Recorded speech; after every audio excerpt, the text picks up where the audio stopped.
Good morning. Good morning. Hi. Oh, okay, perfect. Good morning, everyone. Thank you so much for coming today in a cool, fresh day, but hopefully warm with the people that are here today. I want to thank you for being here in our second annual Data Summit, and it's really an honor to have you all here, colleagues, friends, former students, our supporters. So I want to take a moment today before we start and before Dr. Rankins come and makes the land acknowledgement to also thank the CICP team and the people that made today possible. It was a complicated year and I can appreciate all the efforts that they put together to make this happen today. So a really warm thank you to them, and you will get to meet them more as the day progresses. So thank you again. Today's theme is data resilience in the charitable sector, navigating political, organizational, and economic change. As we were kind of thinking about the theme, we had this word resilience, but everyone talks about resilience, and we were really struck about the changes that organizations experience and their ability to adapt and what they choose to continue. So this theme of change and continuity for us really was revealed throughout the year in our data, and these are some of the things we're going to be talking about. So these changes and these continuity reveal the need for data-driven decision-making, and hopefully the project, in part with the data we produce, helps delivers that. So for example, our data shows that nearly 40% of charities are experiencing significant operational challenges due to funding instability. So let's think together, in light of this information, what are some of the supports, some of the strategies we can develop collectively? So these findings not only highlight resilience, but also guide the strategic actions within the sector to address these gaps, whether it's building skills, capacity, or support. Today's session promised to offer a diverse perspective on adaptation and continuity. I look forward to the rich discussion ahead, ensuring that Canada's charitable sector remain resilient and data-informed in the face of ongoing change. So I have the honor to invite Dr. Rankin, Carleton's Provost and Vice President Academic, to open the day, acknowledge the Algonquin and Anishinaabe peoples whose unceded land we gather on today. Dr. Rankin became Carleton's University Provost and Vice President in August 2023, serving as the Chief Academic and Budget Officer. With a focus on academic excellence and inclusivity, her portfolio covers all aspects of academic planning. Previously, she serves as Dean of the Faculty of Affairs of Art and Social Science, Associate Vice President, and Director of the Feminist Institute for Social Transformation in the School of Indigenous and Canadian Studies. So through her work, she has really embodied this community engagement. So it's really an honor to have her accept to open the summit today. Professor Rankin is also a professor in the School of Canadian Studies with a research focused on gender and politics. She holds a PhD in political science and MA in Canadian Studies from Carleton, along with a BA in English literature for the University of Toronto. So we appreciate her support and invite you to welcome her. Thank you.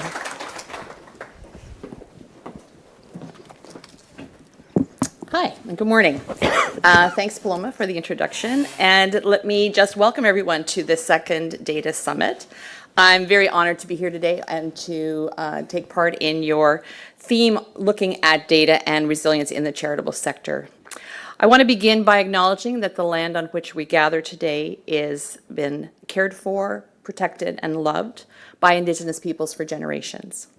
Carleton University is situated on the traditional unceded and unsurrendered territory of the Algonquin Anishinaabe Nation.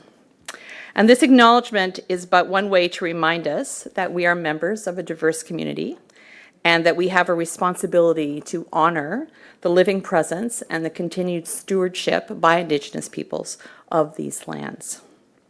I wanted to begin by noting that Carleton's enduring commitment to serving communities is a legacy that really started over 80 years ago when community leaders founded this institution based on a community need that they had identified. And so the organizing principle of community service that's central to Carleton's DNA, I think, is very much exemplified in this project and projects like the Charity Insights Canada project. CICP represents Carleton's commitment to empowering the charitable sector in Canada with real-time data and insights on the political, organizational, and economic changes as they happen.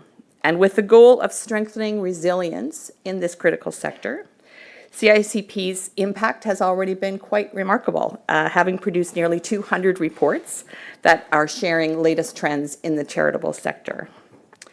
This support, though, wouldn't be possible without the contributions and the visionary support of the Muddard Foundation, the Lawson Foundation, the Vancouver Foundation, and the Metcalf Foundation. Those contributions reflect a deep commitment to the future of Canada's charitable sector and contribute to a lasting infrastructure. And so on behalf of Carleton, let me thank you once again for your participation in that really important way. While Canada's quality of life depends on a thriving charitable sector, it is true that Canada lags in supporting professional education and research in the charitable sector. So let me take a moment to just brag about our master's program. Carleton's Masters of Philanthropy and Nonprofit Leadership program, begun in 2013, remains to this day the only graduate career of its kind in Canada. Close to 300 alumni, 85% of whom are women, are now in leadership positions across the sector. And as someone with a lifelong interest in gender and politics, I consider this emerging role of women in philanthropy and the research being done on that of particular note, and so pleased to see that work coming out of this university. We're also in a moment when we are building towards a Centre for Philanthropy and Nonprofit Leadership, which we would envision as Canada's centre of R&D hub for the charitable sector. It would be anchored by new appointments and an expanding student cohort, and the centre could provide expertise needed to meet the sector's growing demands in terms of research and training. So we are manifesting that, as they say, and thinking about the day when that can be announced. In a moment in which I personally worry that universities are losing social capital with the general public, I think it's vital to remember that higher education plays many roles.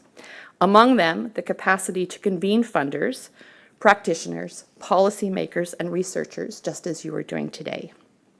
And these gatherings enrich our understanding of the changes and continuities in the sector, particularly during times of quite dramatic political and economic uncertainty.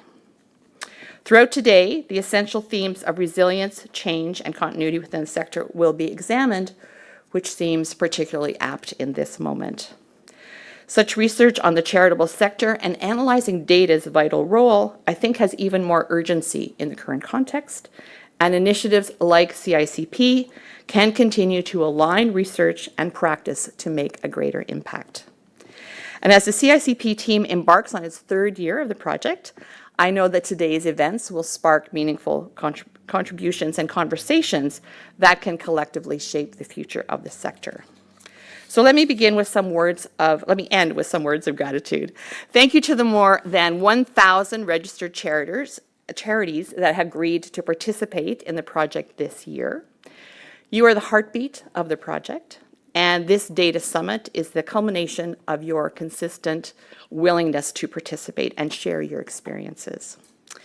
Thank you in advance to today's speakers who will take time out of their busy schedules to attend, reflect on, and analyze CICP's survey findings. Once again, thank you to the foundations who have supported this work. And a special thank you to the team led by the indomitable Paloma Rago, and to all of you who are joining us today to engage in this important discussion. So on behalf of the campus, We welcome these discussions and the ideas that will emerge from today's sessions, and we wish you much luck in undertaking the collective work necessary to continue to grow and build the charitable sector in Canada. Thanks so much.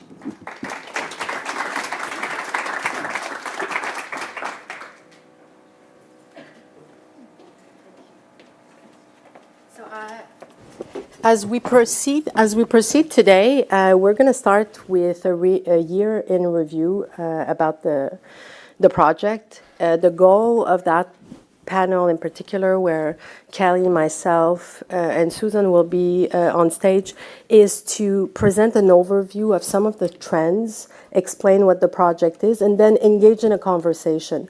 We really want the day, not just us sending information like this, but really have a back and forth and kind of learn from everyone in the room, because that really informs us moving forward. Last year, we heard a lot of really interesting feedback from people in the room and people online.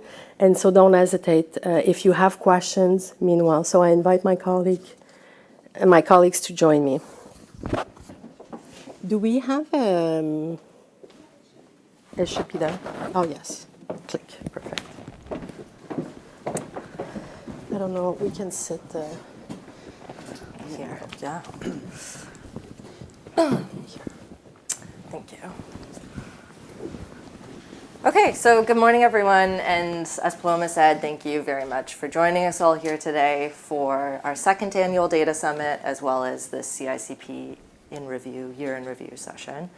I will try my best not to sound too scripted, but I'm a nervous public speaker. So,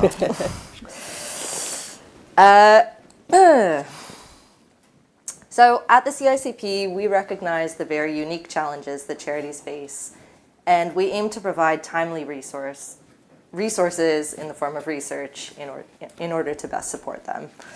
Over the past year, we've conducted weekly surveys, disseminating them to a panel of over 1,000 charities from all across Canada. Our surveys tackle a wide range of topics, everything from funding and governance to collaboration and impact measurement, all with the goal of understanding and strengthening this very important sector that we all work in. With a robust response rate and diverse participation, I think that our surveys provide a comprehensive picture of both the challenges that charities face, as well as the innovative solutions that they have been implementing. Today, we'll walk you through some of the important findings that we've discovered across 2024, exploring themes that have emerged and what they mean for the future of this sector. So for starters, some of you may be more familiar with our project than others. So I'd like to begin by setting the stage with a very quick overview of what the CICP has looked like so far this year. In 2024, our team collaborated with a panel of over 1,100 charities, representing a broad spectrum of the charitable sector, which you might be able to see on this slide. Sorry, it's a bit small. Together, we've conducted 43 surveys so far this year, and by the end of this year, we'll have conducted 45 surveys, so only 2 more weeks to go. And these are in addition to the 48 surveys that we conducted last year. Each survey is carefully designed and falls under one of 7 thematic areas that we've identified as being critical to the sector's success. So every survey explores a unique subtopic within these themes, addressing specific research objectives relevant to Canadian charities, or I hope. Some recent examples include topics like measurement impact, charity branding and public perception, and cooperative competition. These topics help us capture nuanced perspectives and generate focused insights that represent directly the needs of our participants. In addition to the surveys, we also publish a weekly report that provides a very brief analysis of the findings, very raw data, offering actionable insights to charities. This year, we're also introducing Power BI dashboards for each of our thematic areas, which will enable users to explore the data interactively and drill down into specifics. And for those of you who look at our website daily, you'll have noticed that very recently our collaborations dashboards from year 1 were recently published. So you guys are more than welcome to go in there and start looking into our year 1 data and drilling into areas like sector of activity, regional differences, size differences, etc. So those are currently live.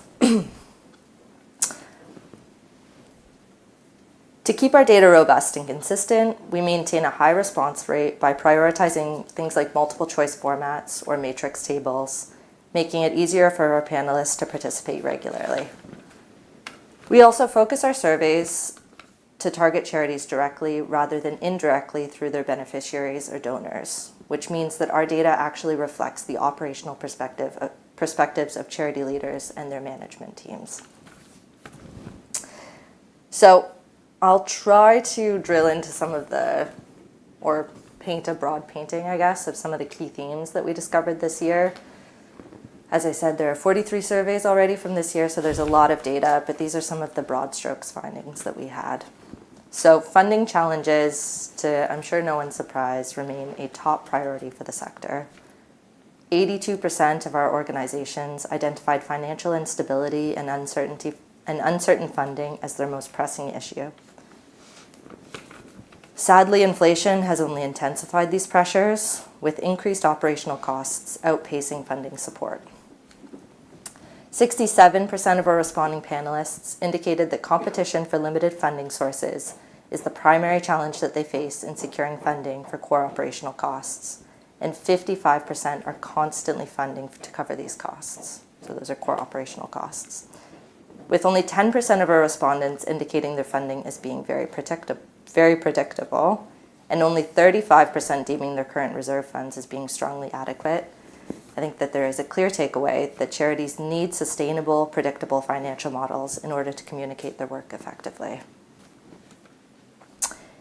Despite financial strains, the sector shows remarkable resilience.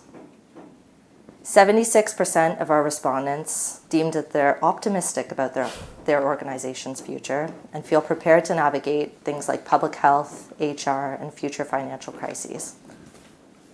The crisis readiness is a testament to the sector's adaptability, even if there are gaps in resources for formal preparedness training and emergency funding. These findings reflect an undercurrent of resilience and determination, driving charities to persevere in very challenging environments, and hopefully in challenging environments in the future. Geographic location continues to influence resources, with organizations in rural and remote areas facing unique barriers, which I think is probably no surprise. Rural charities report a scarcity of access to key resources and professional networks, limiting their capacity to serve their communities as effectively as some of their urban counterparts. Addressing these disparities is essential to ensuring equity in service delivery across regions. Workforce development is a pressing issue, as 50% of organizations report difficulties in recruiting and retaining qualified staff. Additionally, 45% cite staff burnout as being a top concern for why their organizations do not have sufficient time to dedicate to top priorities, which is therefore hindering the sector's ability to meet increasing demands. Building workforce capacity is essential to the sector's resilience and ability to deliver consistent, high-quality services. And my last key findings point is on environmental sustainability, as it seems to be gaining importance and traction across the sector. 57% of our responding organizations indicated that they are actively working to incorporate sustainable environmental practices into their operations.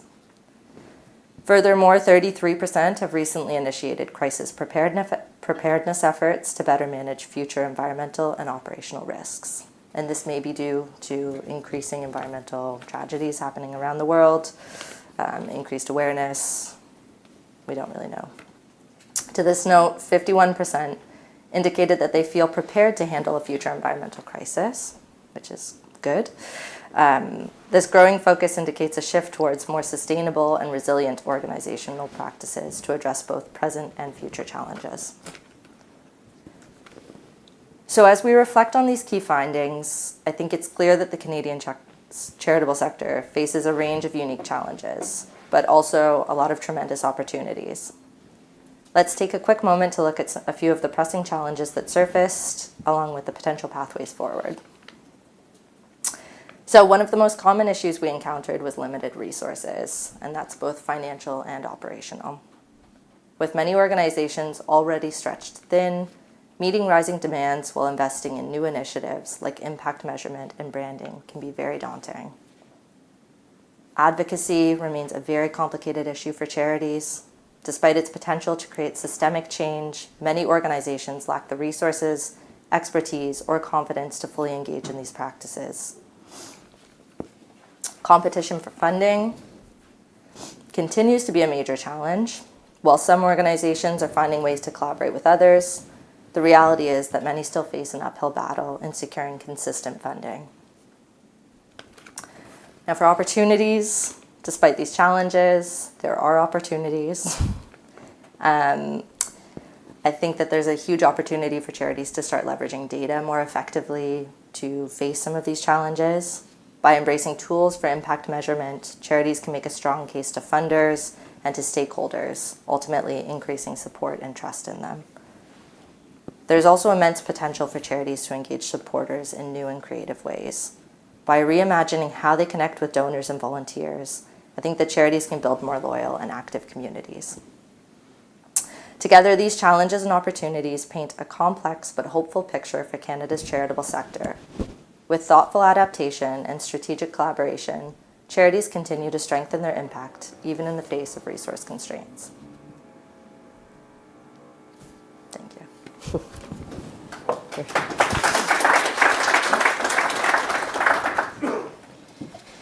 So I will put a timer. So I do apologize when the timer will go off, but those who know me know that I can talk for a long time, so I will limit myself.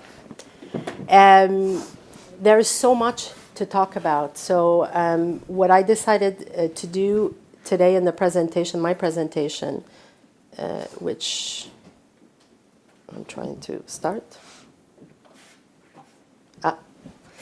So what I decided to do in my presentation was first tell you about what's new this year. So what did we learn from our gathering last year? And we did learn a lot. What we're implementing, I'll walk you through some of the dashboards and some of the drilling down, because a lot of you, and maybe online as well, have access to our data and the reports and the raw, but you don't necessarily have access to all the data we can go down. So we want to give you a real taste of what more can we do and why we do it. So I'm still trying to change page, okay? So as we said earlier, the CICP has 3 fundamental goals. So the first one is to inform. So our surveys serve that purpose. This year, okay, this is, sorry. Okay, perfect. Okay. So as Kelly mentioned, last year we toyed and we developed our own in-house dashboard. So we had someone program and do everything. And at some point, like many organizations realized, is that the best use of our resources? Do we have the capacity to sustain that? And that's why a reason why we pivoted towards Power BI. Power BI helps us, give you and the user and us the ability to really drill down on who's like you. So if you're a small rural organization and you want to understand what others like you think, you can apply different filter in a very simple way and really get back ownership to the data that was never ours to begin with. It was the sector. And so as a team and as a project, we're trying to break this extractiveness that whether it's researchers or even policy makers or that keep the data and don't give it back. So aside from the dashboards, one thing that we're launching in the next few months is our in-house GPTs. So we're using language models and we're going to train them on the data we have produced, data we have curated, so then people can go and query these databases and ask for summaries, overview.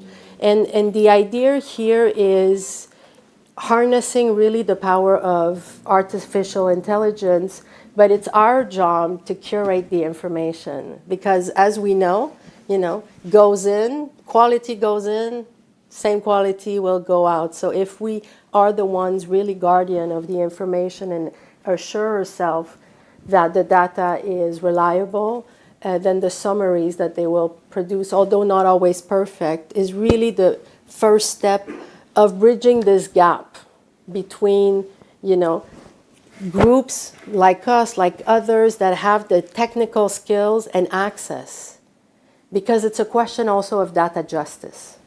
The data is not ours, it's the sector, and our really commitment is to give it back as soon as possible.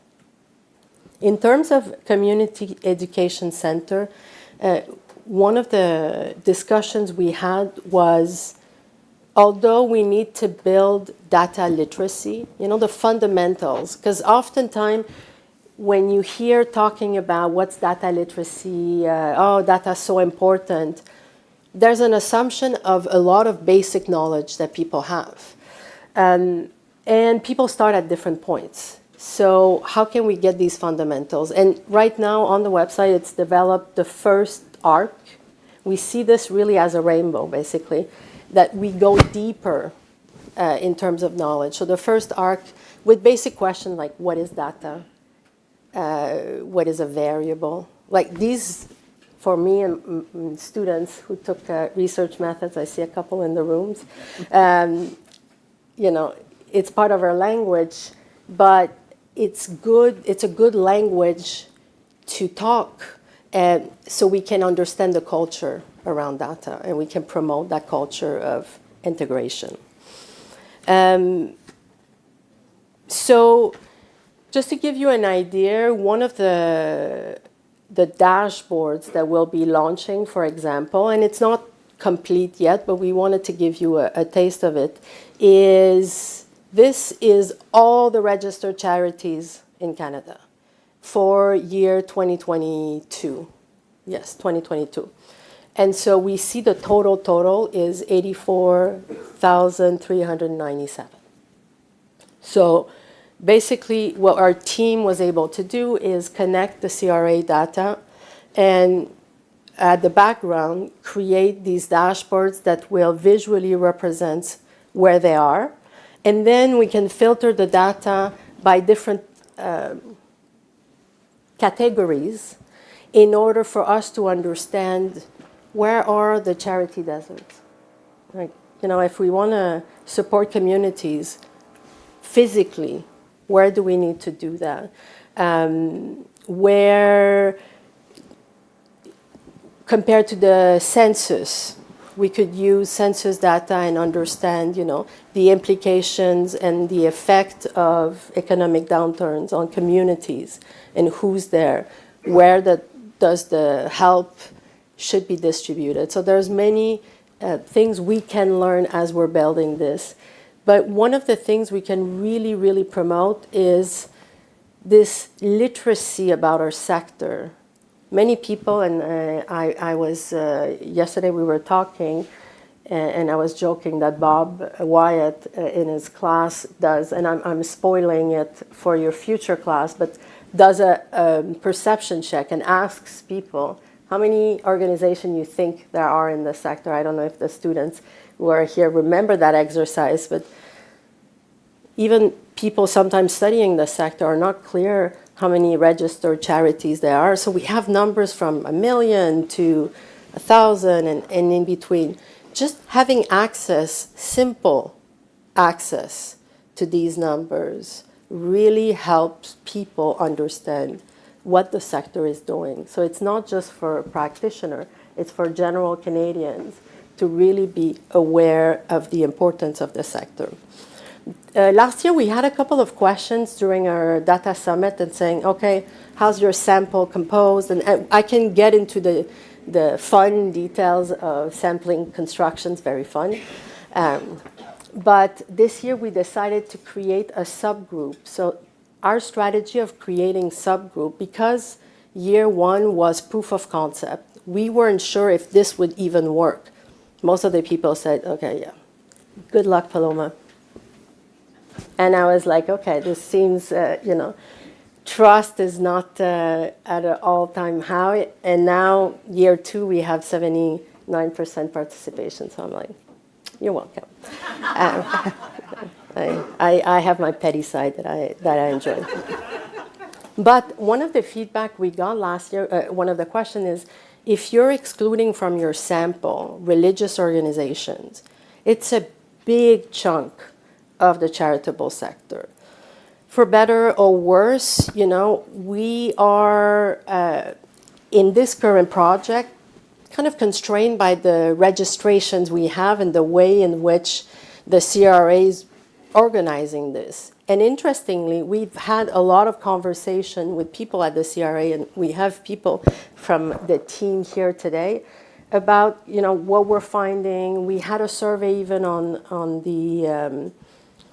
the ability of organizations to engage with their tax form. What are some of the challenges they face? Because our goal really is to start these conversations and affect change at the same time. Let's see. Time's going fast. I'm on slide 3. And so we decided to add this year to our recruitment. So year 3 panel will have a subgroup of religious organization. We're not sure if it's going to work. And you'll see, I'll present you some data. Sometimes as you drill down in the data on the dashboard, you'll see how you have only 22 people answered from that group. Because as you add filters, as you add, okay, I want to know about the small organization that has less than 15, and all these criterias, there's a limit to how many people we can recruit. Hopefully one day we'll reach that everyone wants to participate in the country, but we're not there yet. So by doing this little side group, we can experiment and do this mini pilot. What will work? Who are we actually recruiting in these groups? In the congregation, the administrator, the pastor? I don't have a clear answer. So the good thing is by creating these small groups, we're able to always learn and kind of test new things as we go along.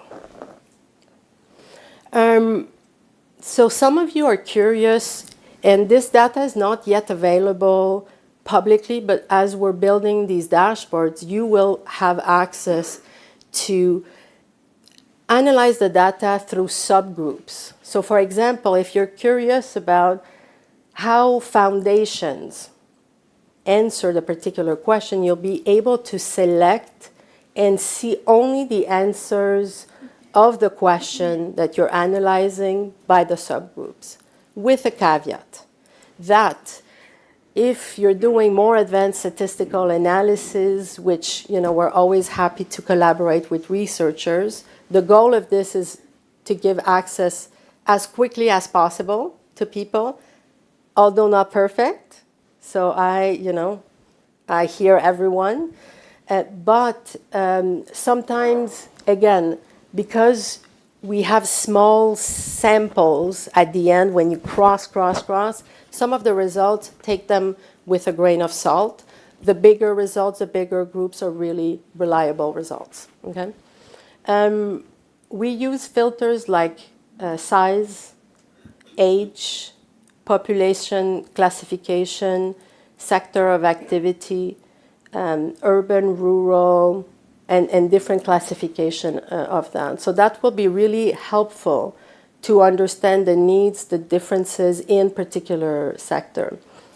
I was telling our colleague the size, for example, that's not the typical way people will divide size in studies. And trust me, I've read so many debates and studies about how do you measure size. You don't think people would debate this, but we all know they debate how, like less than 1 million, more than 1 million. But when you look at the entire data of the charitable sector, you realize the bulk of our organizations are tiny.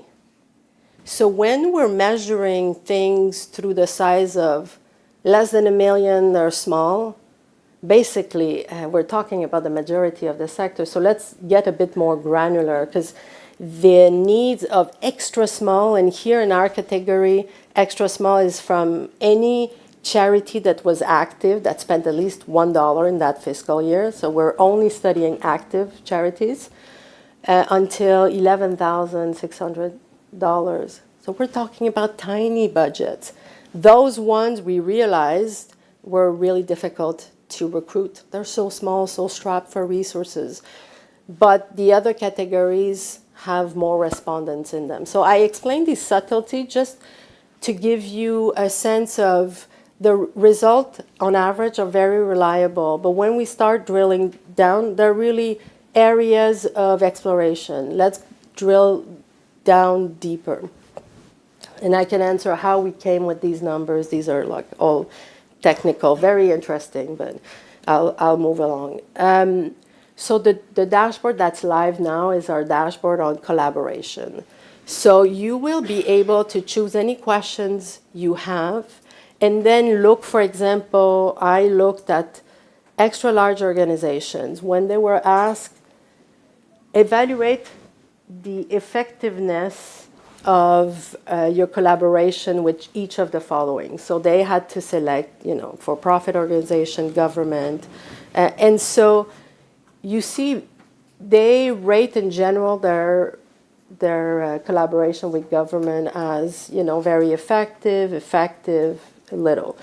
When you start asking and looking, and so here we have 307 respondents, but when you start looking at very small organizations, you see that satisfaction change. So the reality from really big organizations working with government and one very small is completely different. So what are the implications? The implications is perhaps whether it's funding model, application models, should take into account the capacity and the size of an organization rather than have one same formula for all. Because at the end, you have a barrier for certain organizations to begin with. And so leveling the playing field in different ways. But it's having this and as practitioner using these arguments that are evidence-based for your needs claim that you can really start making this connection clearly. I wanted to go over briefly, and I'll fly through some of the key trends, but I want to leave enough time for our discussion. One of the interesting things that we have asked the first year, and we've asked again, is about technology, the adoption of technology, the emergence and the impact of AI. Everyone's talking about it. Last year, around March, we're preparing the themes, and I'm like, we should be asking what's the impact of AI, because ChatGPT had just come out. So we asked last year in March, we asked again in October. This year, we asked again in October. So we're seeing where it goes. And so interestingly, across the board, when we ask them questions about technology adoption, 62% report a moderate use of technology. So charities are not these all on average. Okay, I'm talking about the average. These cutting edge technology, they're really at the basic level. Only 17% respond saying, yeah, we're fully utilizing the most tools that we have to our adoption. So this moderate tendency of adoption could, in principle, limit the AI readiness, because it's not that AI necessarily will cost so many resources, because it has the potential for organization to optimize certain tasks, but the ground that's skeptical a bit doesn't necessarily lead to this accelerated needed pace within the sector. One of the big concerns, and I think we discussed this last year in the room, and I'm curious to have some of your reaction this year, is really around data privacy and concerns, particularly whether it's funders, foundations on the side of they're dealing with IP questions, program their own applications that they're evaluating. There are tools now that can help draft proposals, evaluate them, and all these things, but where does this information goes? Who's protected? And so all these things put charities really sometimes at a level where they're reluctant. Overall readiness to use artificial intelligence in March 2023, so when ChatGPT just came 4 months prior, everyone was using it, trying to make it tell you jokes, and the initial adoption. Now, 35% feel more ready. So you could see that it's becoming more normalized and routinized. In terms of perceived sector impact, I think initially 47 agreed that it would change the sector fundamentally. This is revolutionary. And people are still positive, but less enthusiastically so. So 41, that it would be a fundamental change. But that's the part where change is interesting. Do we see change? Sometimes change is so incremental and it changes the way we think about things that, oh no, it's not going to change fundamentally. But you're using it every day. So did it change? Is not so clear. In 2023, only 22 understood the potential application. It's about the same thing a year after. So there is a slow improvement in understanding really what it can do. And because perhaps underinvestment in this translating capacity, I can show you by case examples, by, this organization did that, implemented like this, really more tools hands-on to help this transition, and they're just simply not available. I could talk, I have like 30 slides, and I'm on slides 14. I could talk about this forever because, it's very interesting, but I will end here. What's the implication of knowing these things and this data that we use? And so there are many future direction or areas to explore that we could build on. Training and education. Our respondents talk about the need for increased training. Yet, on the other hand, they're, strapped for time. So how do we mitigate and align these needs with specific case studies, examples, practical applications, and offering our expertise, because that's what we bring to the table. And so to explore a question that we, as practitioners or as a university, can ask ourselves, how can training address the needs of smaller, relationship-focused organization? Because one of the questions we had asked also was the fear. So a lot of people in the sector express this fear of loss of personal touch. They feel our sector is really relationship-based, and AI could kind of change the way in which these relationships operate. So maybe we could tailor some of this training around this and force AI to continue fostering relationship. Bias, funding, affordability, and all these are implications that we can derive and explore because of the data we've gathered. So I have, about impact and about capacity, which I won't go through because I have too much to talk, but the only thing I wanted to show you here at the end was some of the projects we have underway right now. We're doing some, with some of our postdocs, spatial analysis, so where are some of the services located and the accessibility, the relationship with the baseline and where charities are located and the availability of funding. All this because we're gathering these types of data. Mapping, I mentioned the nonprofit desert.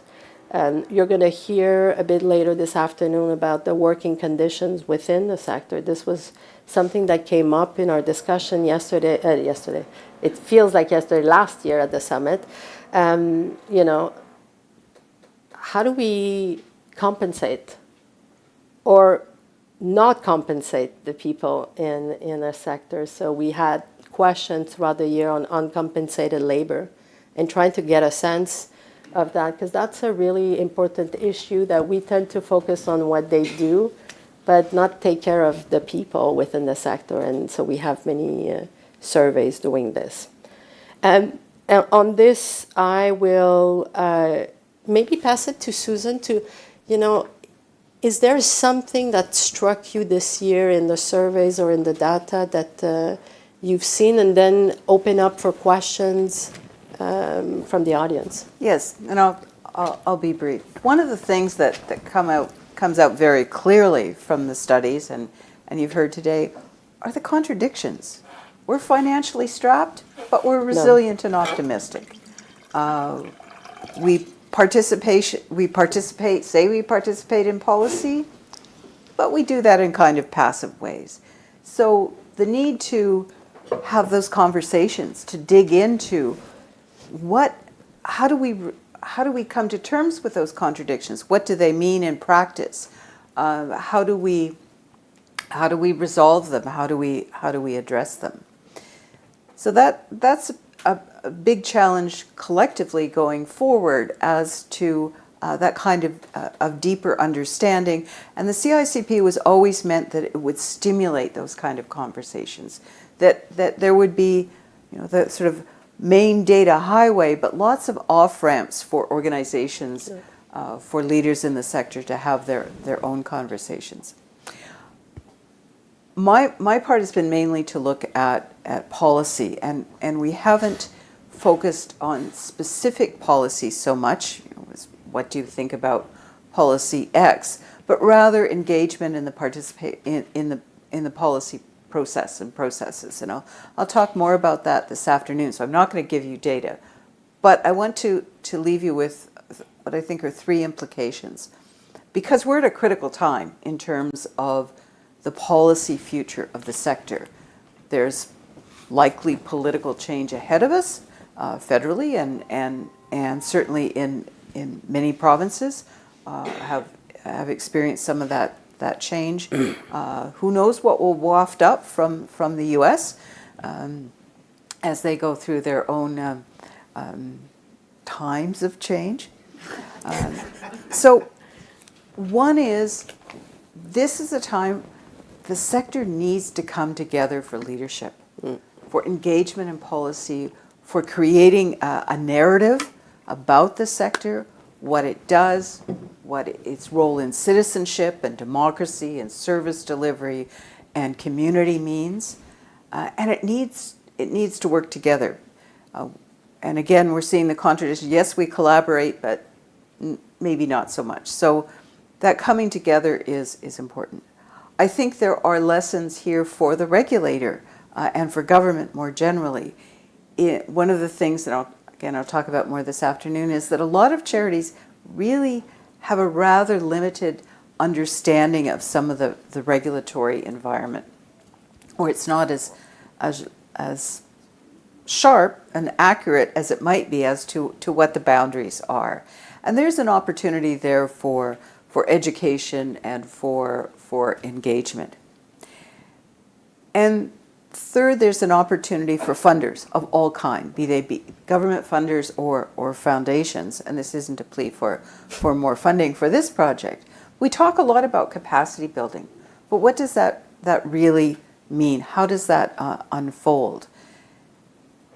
One of the things, and if we are to shape a narrative, to be able to have evidence, produce evidence that informs policy for the sector, how do we build in the capacity, the opportunities to do that and to use that?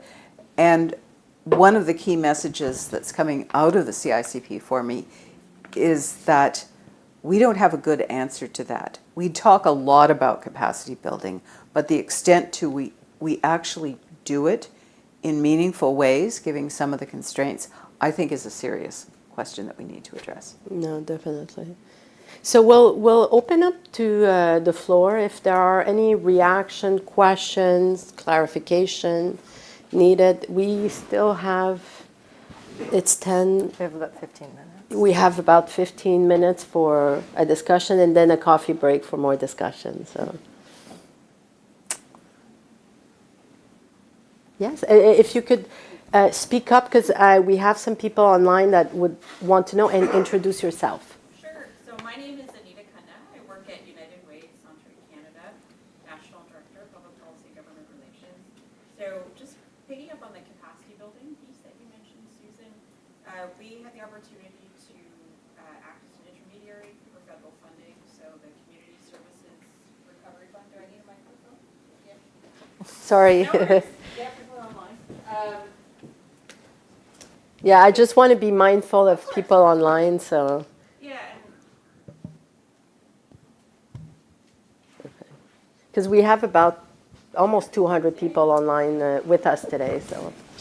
Oops. Can I go ahead? Yeah, okay. So just saying about our experience administering the Community Services Recovery Fund, the funding was meant to help build capacity and resilience within the sector.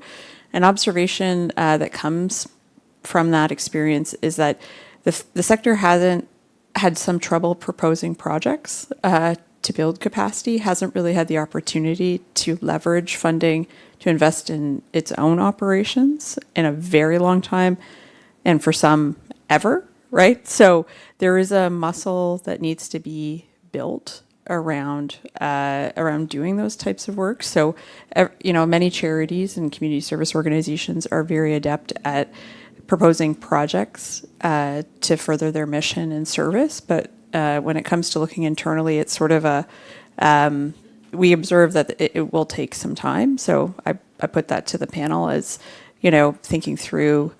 It's almost, I don't want to talk about capacity for capacity building, but recognizing that the underfunding has really played quite a role in the sector's readiness as well. Great.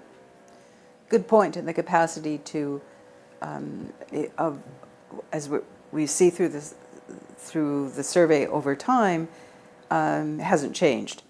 That the ability to do research, to produce evidence, to make a case is still very limited, and that goes to some of the operational challenges for many organizations, but it also goes to the collective capacity, because we tend, I think there's still a tendency to see organizational capacity at an organizational level as opposed to a collective level, and we need to. One of the messages I would have coming out is we need to build more of that collective muscle. Mm-hmm. Yeah, and we'll see later this afternoon when one of our postdoc, Kim and Nguyen, will present more specifically on the skills and training types of questions we asked.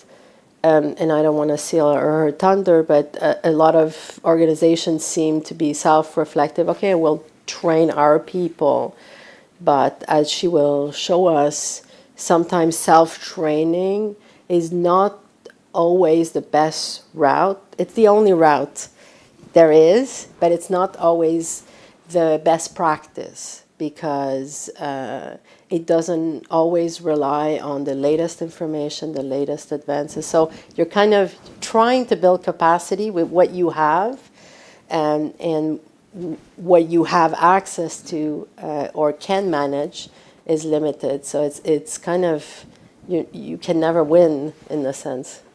Yeah, I'd be remiss not to talk about the role of funders, just coming from the United Way Centre lens, and how, we really found, I think to Susan's point as well, around understanding the dynamics across the organizations and the capacity to serve, not just as an individual charity, but, with the collective, was really critical. So to have funders who are very knowledgeable and embedded in community to sort of see the landscape for what it is and make those investments in the right way. So just to say that, there's a role for a lot of us in this work.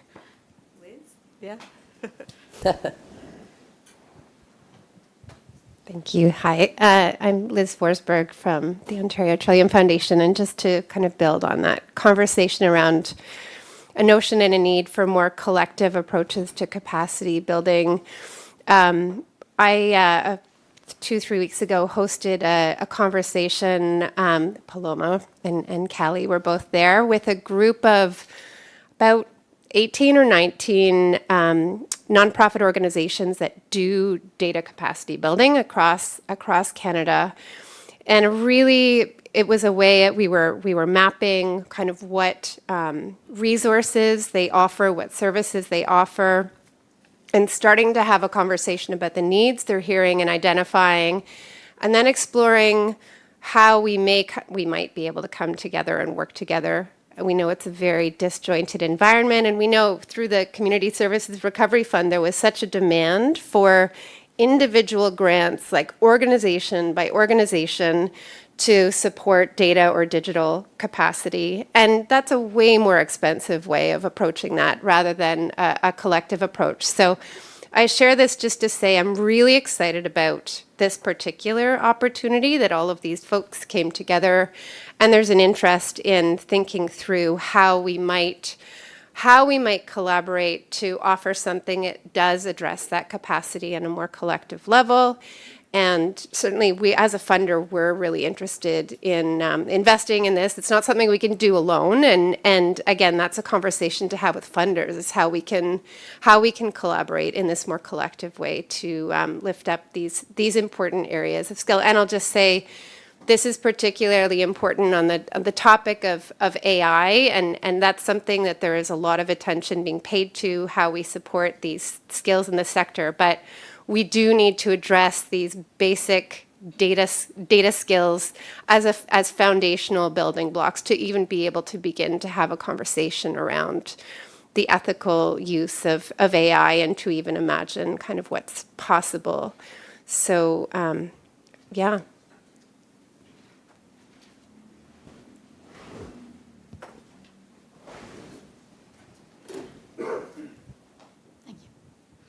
Hello, my name is Laura Bonnet, and I'm with Yellow Tree Grant Services. We work with organizations across the country, and we've written a heck of a lot of capacity building grants.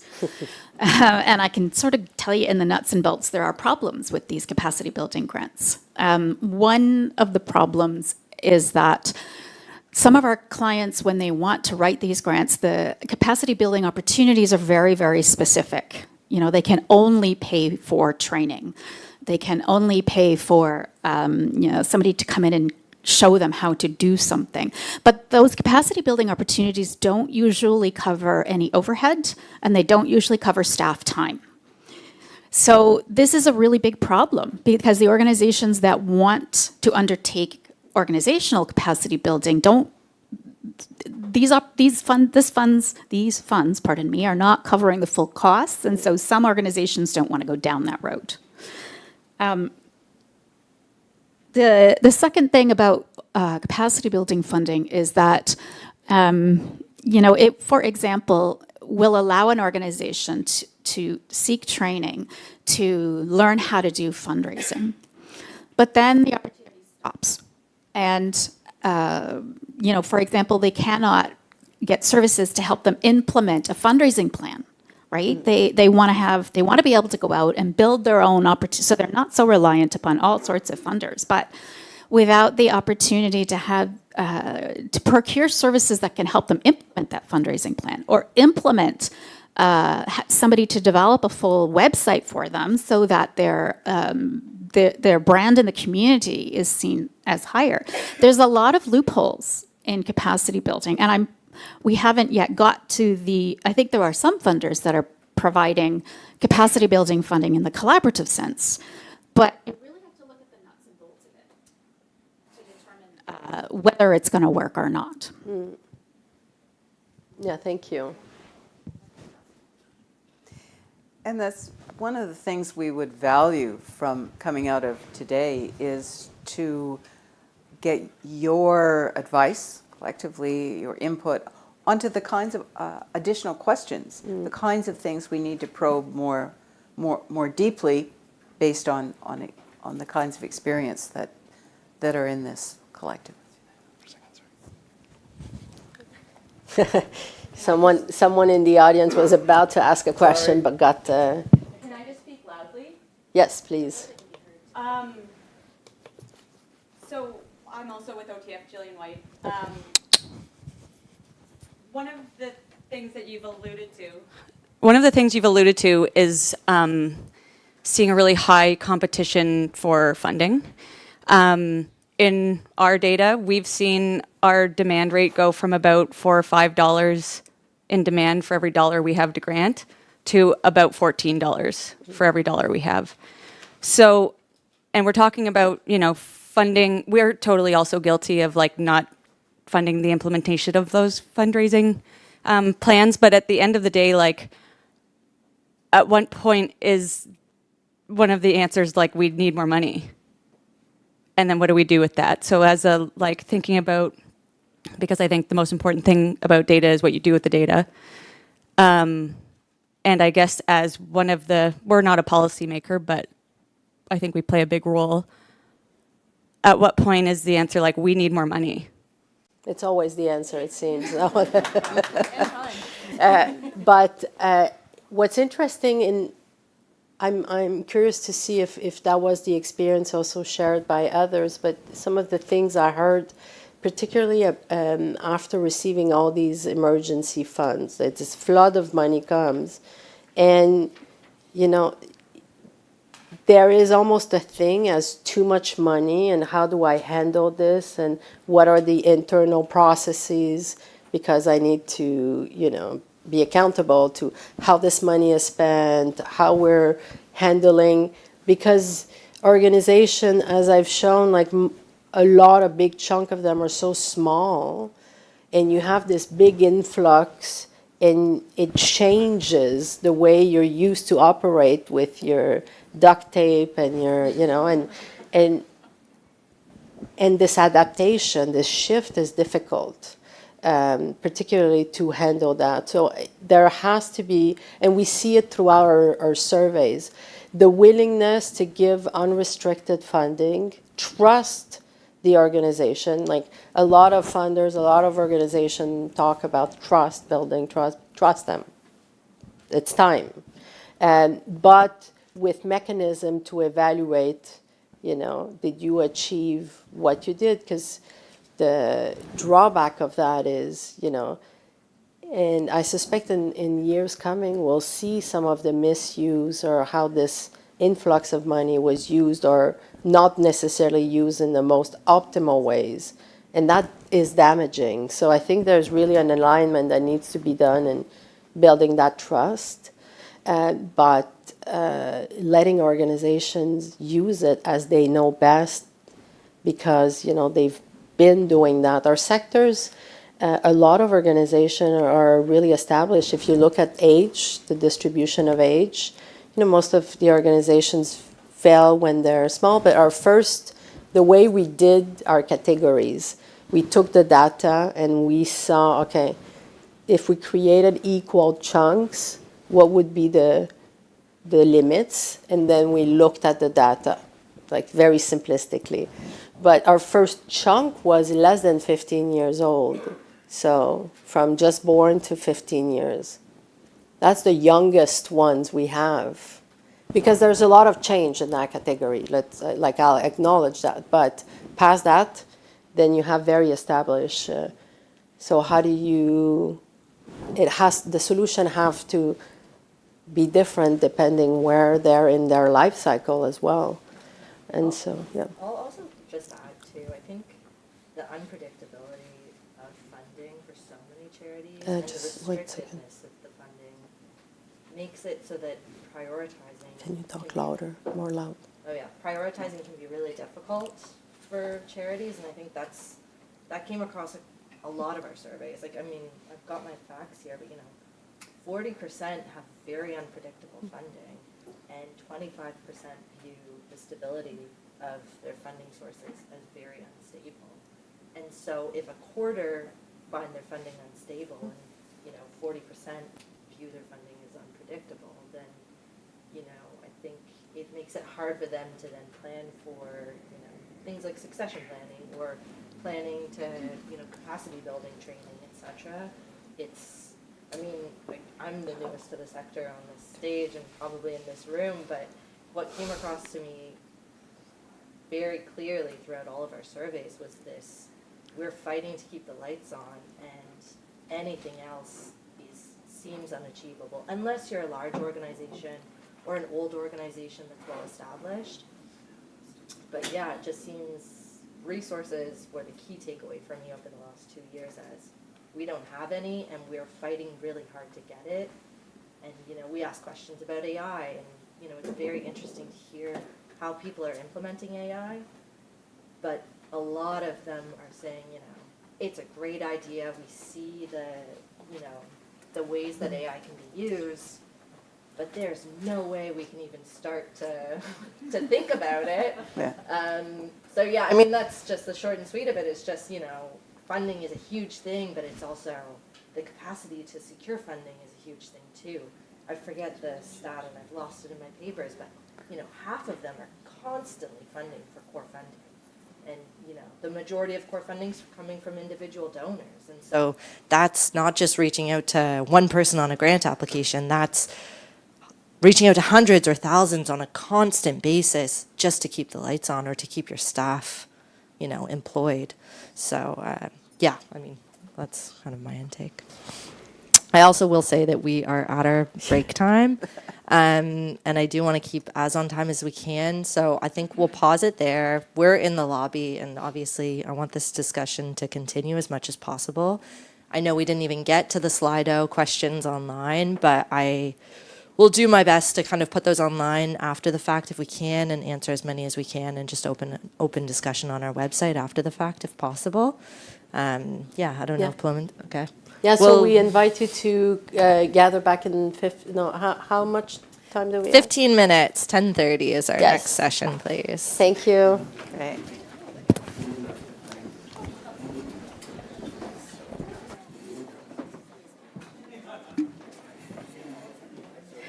In some ways, right? It's good. It's good.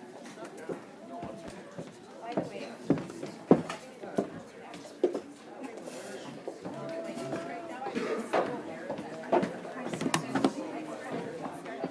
I wanted to do this one, and I wanted to do the last one.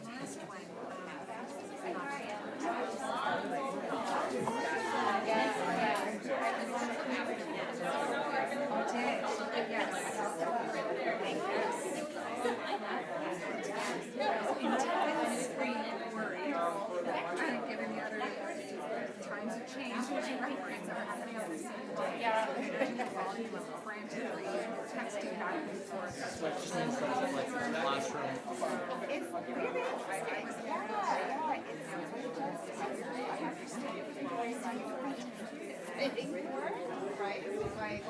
it's Check 1, 2.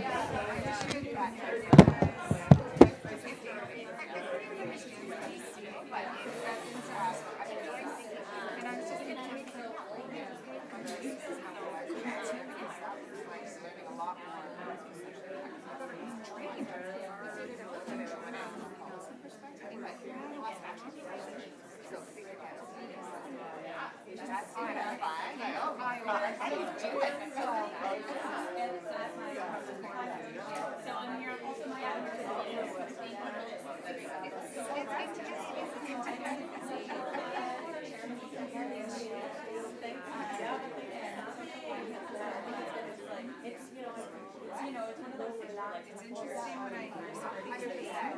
Actually, I was like, one of my steps is small shots of big shots. I'm sure that orientation session at 5 months ago. I think I got several things where I sort of understand. I get too deep into the data. Oh my God.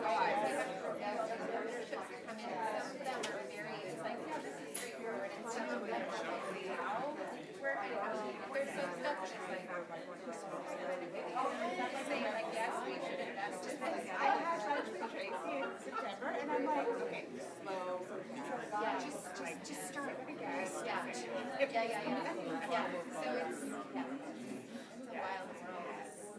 I do miss the advocacy. I miss going into brochures and I miss kind of the advocacy, but I don't miss running and strapping on. There's no shortage of work to do. Is what I know. And I was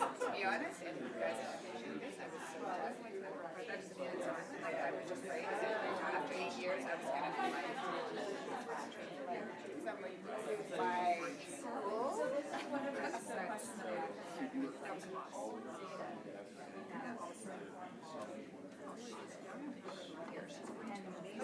Well, so this is the question, like, yes, we need to get data, but then there's also like the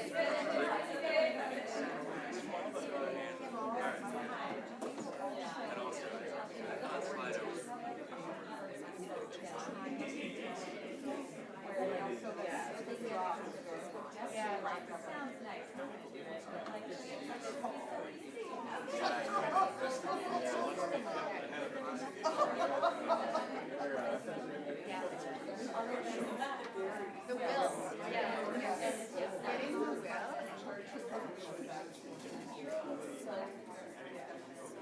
So one of the things that I was yesterday, I was I'm the only external hire.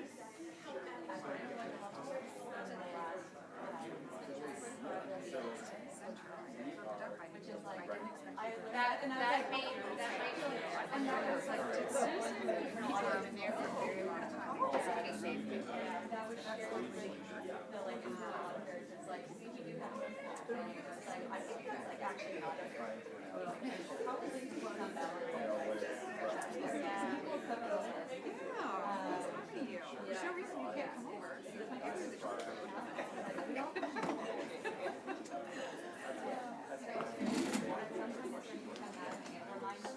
The analogy that I found is like, when I'm still coming from we know exercise. So then, so what, like, we're gonna do like 400 more research studies, I'm like, why are you? So then like, what's the missing the change management, behavioral insights, like, so that's the implementation science. yeah.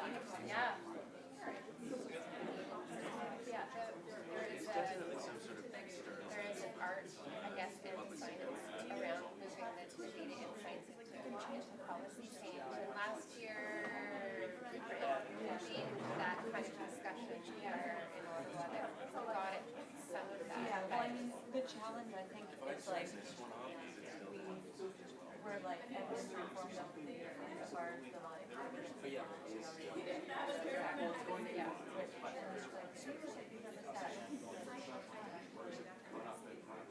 doing it honestly.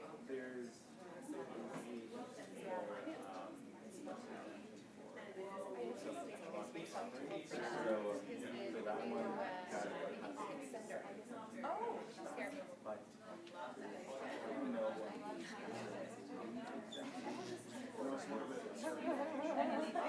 I'm sure it's like.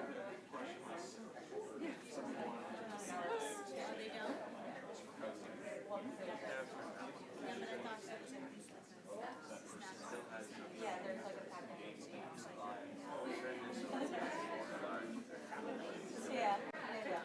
Yeah, that's where it's like. I know that I know that was like.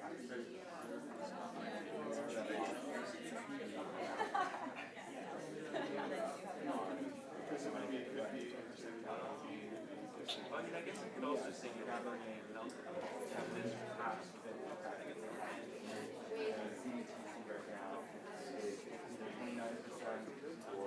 33%, and then depending on the province, there's definitely looking around.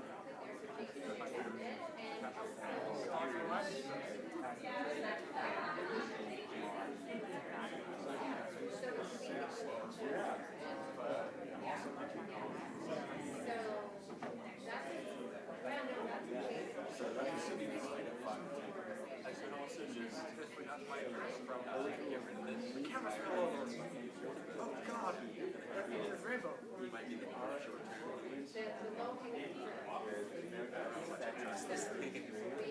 Where carry forward and give me credit guys.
organization based in And then there's a smoothing, It is, but it is because I'm here. Yeah, that's kind of, I mean, there are stations here. Exactly. Yeah, so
national organization. I have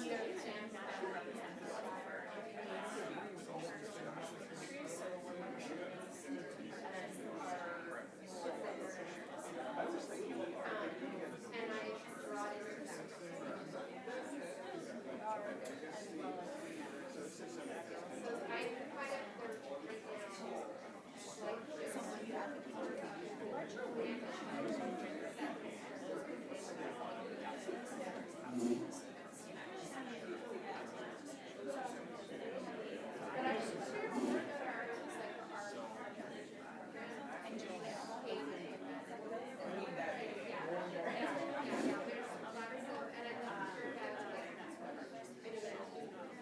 national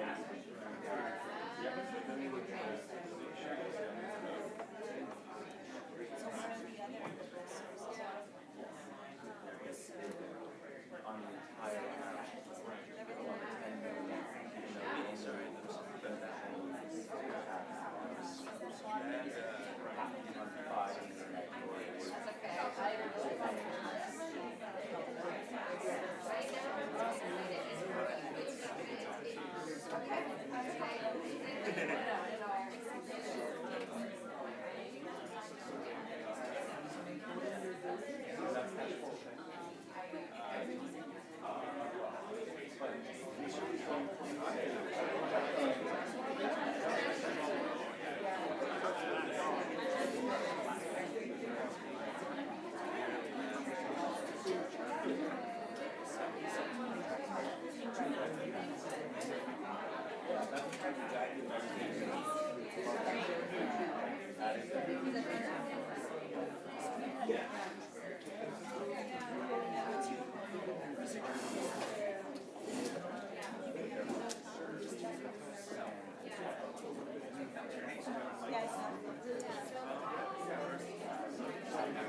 involved in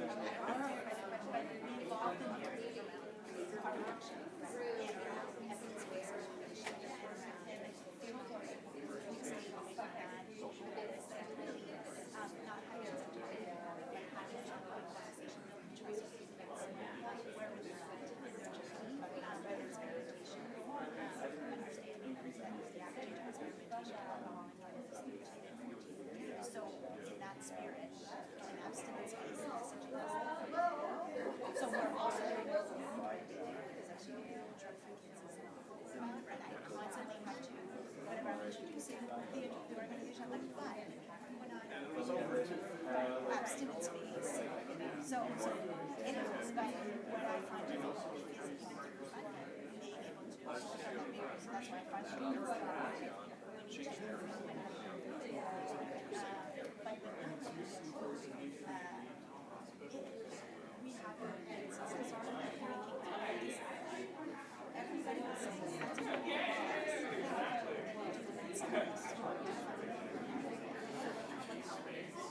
they all use it. No, they all get us to go.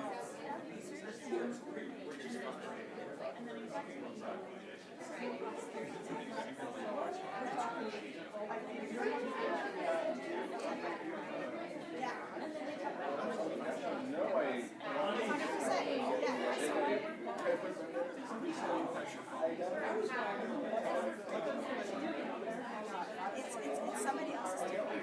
So for example, I'm education action, let's make it this way. And I'm getting money from Canada Post. So foundation.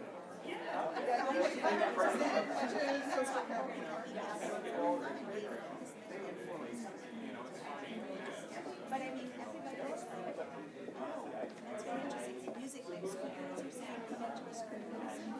They were saying he's using fact sheets.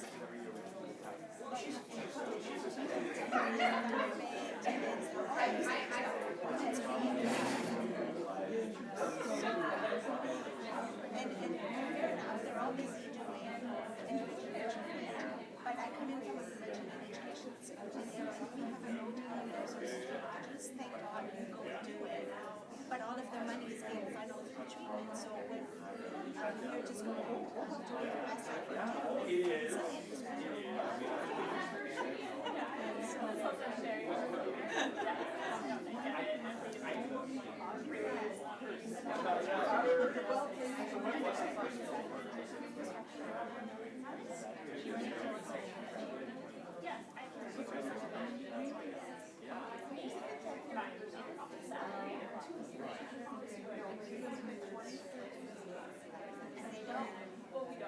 Exactly. I agree. I read it so. Yeah. Yeah. No, I hear you. We operate a budget under and everybody is like, you're doing so much more. I'm like, yes, it's not out of design. That's the problem. They were just switching.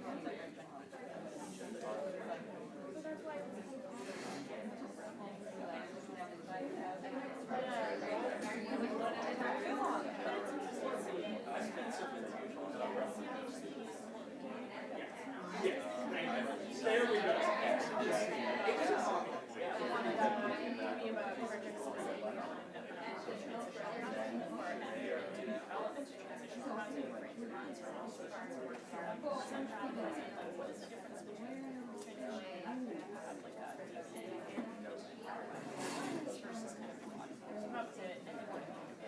I like to watch.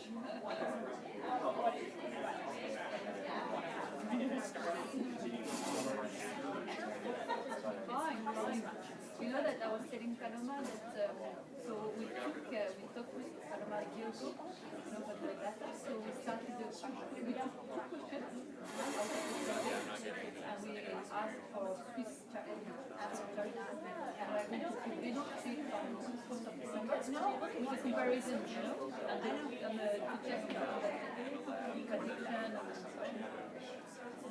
It's very like so for me, we asked for funding through digital and it was about capacity building and we're looking at scaling education sessions. So I was like, I want to explore self-guided modules and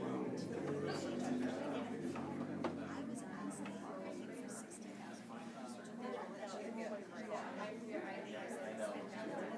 and then they came back and said, okay, I'll take this. It's very good, but substance use and youth, it's not really aligned with the budget direction. So thank you for the opportunity to serve.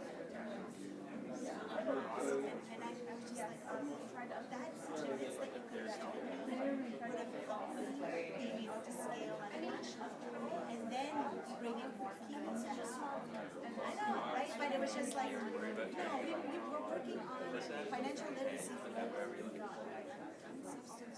I think it's fair and it's okay, but it's just the time invested in developing and stewardship of this relationship is spread over 4 or 5 months, meeting with different people. Thank you so much for everything you do. And then every time it's like, okay, hopeful, and then refining that, and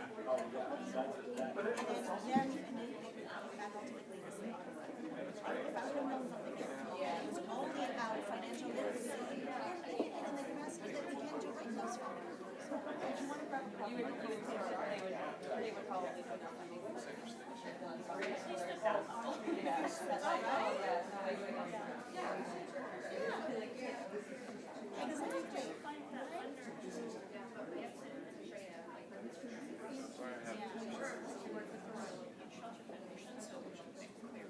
makes sense. Yeah.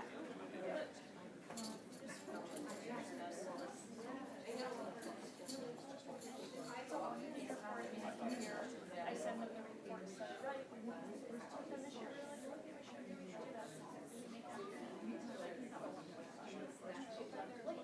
And again, yeah. We do find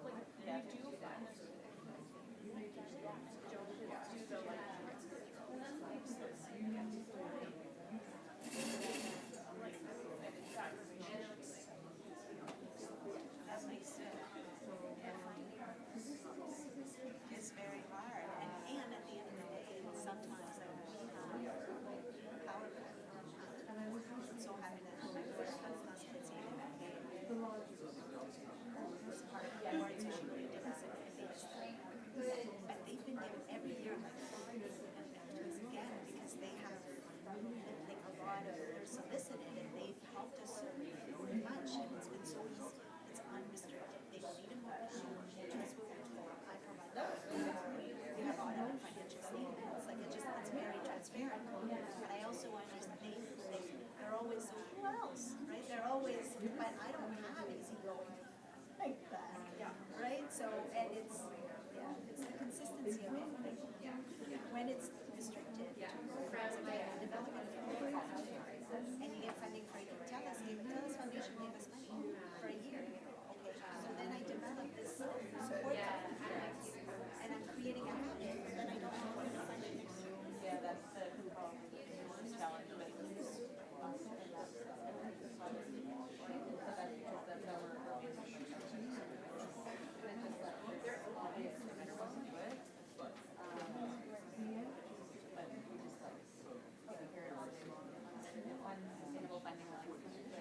but it's just like project funding, then you need to be able to pull different sources. I am terrified of putting something out there and creating a demand and a need for it, and then pulling it back. I have a 24/7 support hub, right? So parents are willing to get mental health support. Yes. Yeah, I know, that's why I was like, I'm not sure. Okay, yes.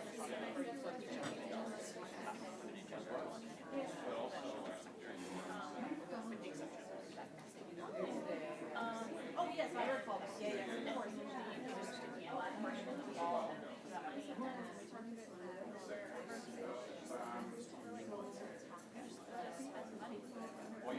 Yes. Oh,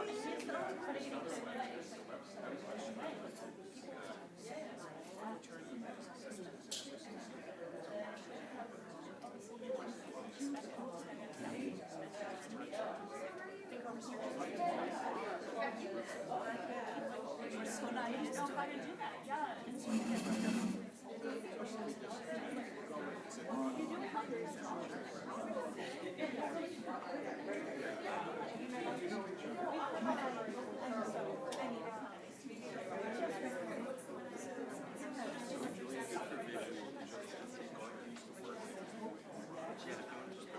So maybe to consider the there. Yep, sure. Yep.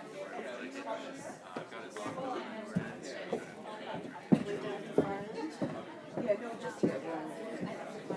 So you can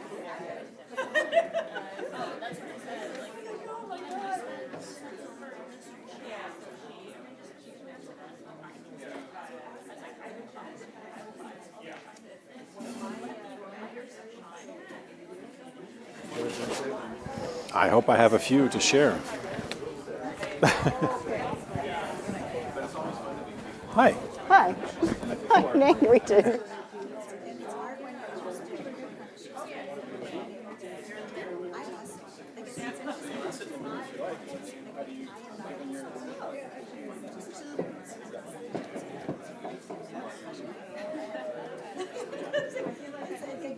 Like every chance I get, I try to leverage and I don't really like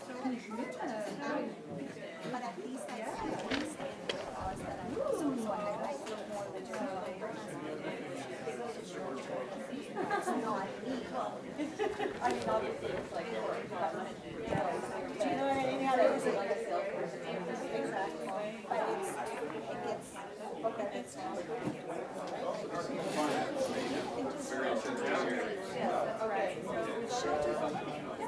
I don't want to get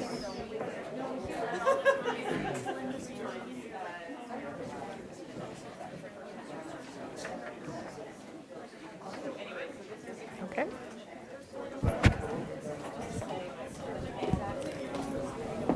So welcome back, everyone. I invite everyone to take their seat, enjoy their little coffee, and listen to our esteemed panel. So I have the pleasure of introducing the second panel, the first panel of the day, which will be moderated by my colleague Susan Phillips. And I'll let her introduce the panel and how we'll carry on the discussion.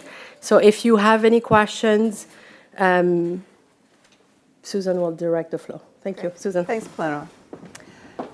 In this session, we mean it to be very much a conversation as opposed to just to talking at you. I want to address some of the questions about how do we future-proof the sector. We alluded to some of the contradictions between practice and which may be seen in a negative context with hard circumstances, but great optimism. So a changing environment. How do we prepare the sector for that? What are some of the emerging things we should be paying attention to from experience as opposed to, or in addition to, the things that we've learned from the CICP survey? And I'm delighted to be joined by Nick Moyer, who is the CEO of CUSO International. I know some of you have had experience with CUSO in the past, formerly with Cooperation Canada, and a great deal of experience internationally. Robin Weisner is Senior Policy Analyst with Social Innovation and Social Finance at Employment and Social Development Canada. And importantly, she is an alumna of our school. Right. We like to keep it in the family when we can. We were to be joined by Shireen Munshi from the Circle on Philanthropy, but sadly Shireen has succumbed to the flu today, so we're going to have a somewhat smaller session. And we're going to do away with presentations and have a chat with some leading questions I have, but both of you may have things you want to add or questions to ask of each other or of our audience. From the survey, we've talked about some of the things that we see as early indicators of change, which may not be firmly implanted yet, but we see them coming. What do you see as some of the early warning signs of things we should pay attention to in the sector? Nick, you're going to start with me. And there's so much knowledge in this room, and I'm sorry Shireen's not with us, and I'm happy to be starting it off. There's a lot that comes to mind for me, and the data is actually daunting by how much we're given in terms of insights in here. Some of the things that I've really been watching as the head of CUSO are trends that I think we have to work through. So to name one is around, for example, volunteering, and how volunteering has been declining and our recruitment efforts have really been struggling. and what that actually means, because it actually seems to be driven by underlying changes in perceptions and civic values and individual values of Canadians, which I don't think we've unpacked fully. Why is it that it's harder to recruit today? Why is it that we have volunteers that are going through the pipeline of recruitment and then dropping out and actually ghosting us, which is something that wasn't happening before? And so that's one thing. I think that, however, most obvious on many of our radars are the shifting funding landscape and the relationship with governments. I think that we're on the cusp of a period of austerity, and I'm struck by some of the numbers in terms of the what we saw just this morning of the level of confidence in the sector, because I wonder if that's different today after the elections in the US. Certainly in the international spaces, it's quite clear the signals we're getting is the funding is declining, and there is greater competition than there has been ever before for that funding. And so sort of reading between the lines, the implication is that we're going to have to think differently, and that the structures that we have taken for granted will have to be revisited. It also suggests that we're on the cusp of having to deal with that restructuring in different ways, either reacting to it as passive takers of a shifting environment, or choosing to be intentional about that.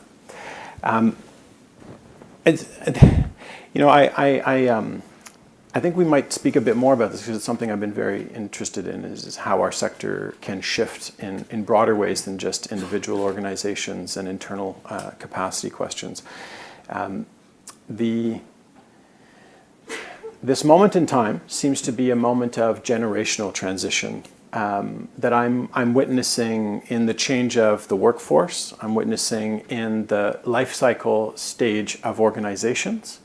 And the building that has happened is now calling into questions how we reform our present system, whether that's on questions of DEI and decolonization and revisiting how decisions are made to be more inclusive, or it's about funding mechanisms.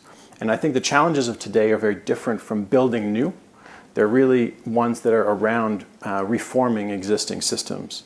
And I don't think we give enough bandwidth to that. I think it really calls into question matters of succession, long-term planning, visioning beyond the current day-to-day challenges, which is, as we all know, a perennial challenge of nonprofits, and finding the space for that beyond keeping the lights on and thinking for the future.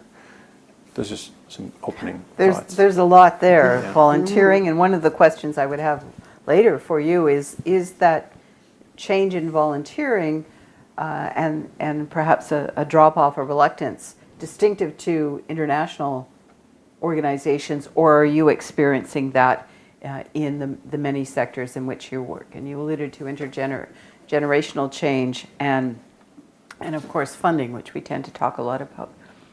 So Robin, as someone who works in government, specifically with a focus on social innovation and social finance as a way of injecting private capital, what are some of the things that are keeping you up at night, or the way in which you're thinking about how the sector is changing, how its relationship with government might be changing? So I have spent the last 15 years in government, and will speak from that experience. And most of that has been around sort of strategic social policy, targeted at and with the nonprofit sector, but a lot of it with funding regimes. And so whereas you're focusing, Nick, more on volunteerism, I want to think about the funding and dive deep into sort of behaviors and structures within government that I think have a huge impact on what funding looks like when it leaves government, by check or direct transfer, in terms of how it can affect change. And the other thing I'll tell you is that as of Tuesday, I joined Tamarack Institute, so as a sort of secondment from government. So in a year from now, I'll have more information about the community generally, but at this point, coming from this experience. So I see behavior of money and think about that a lot in terms of what does money actually do?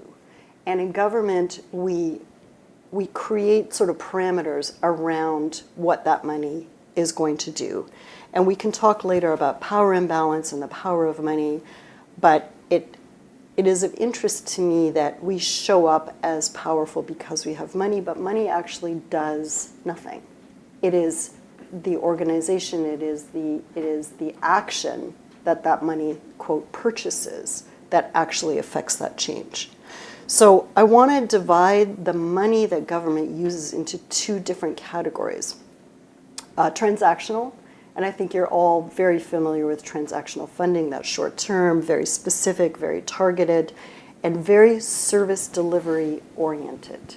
So it purchases particular services, and we're talking about data collection or impact measurement. In that case, the data that comes back that is relevant to attach to that funding has to do with outputs, has to do with numbers. It's just service delivery numbers.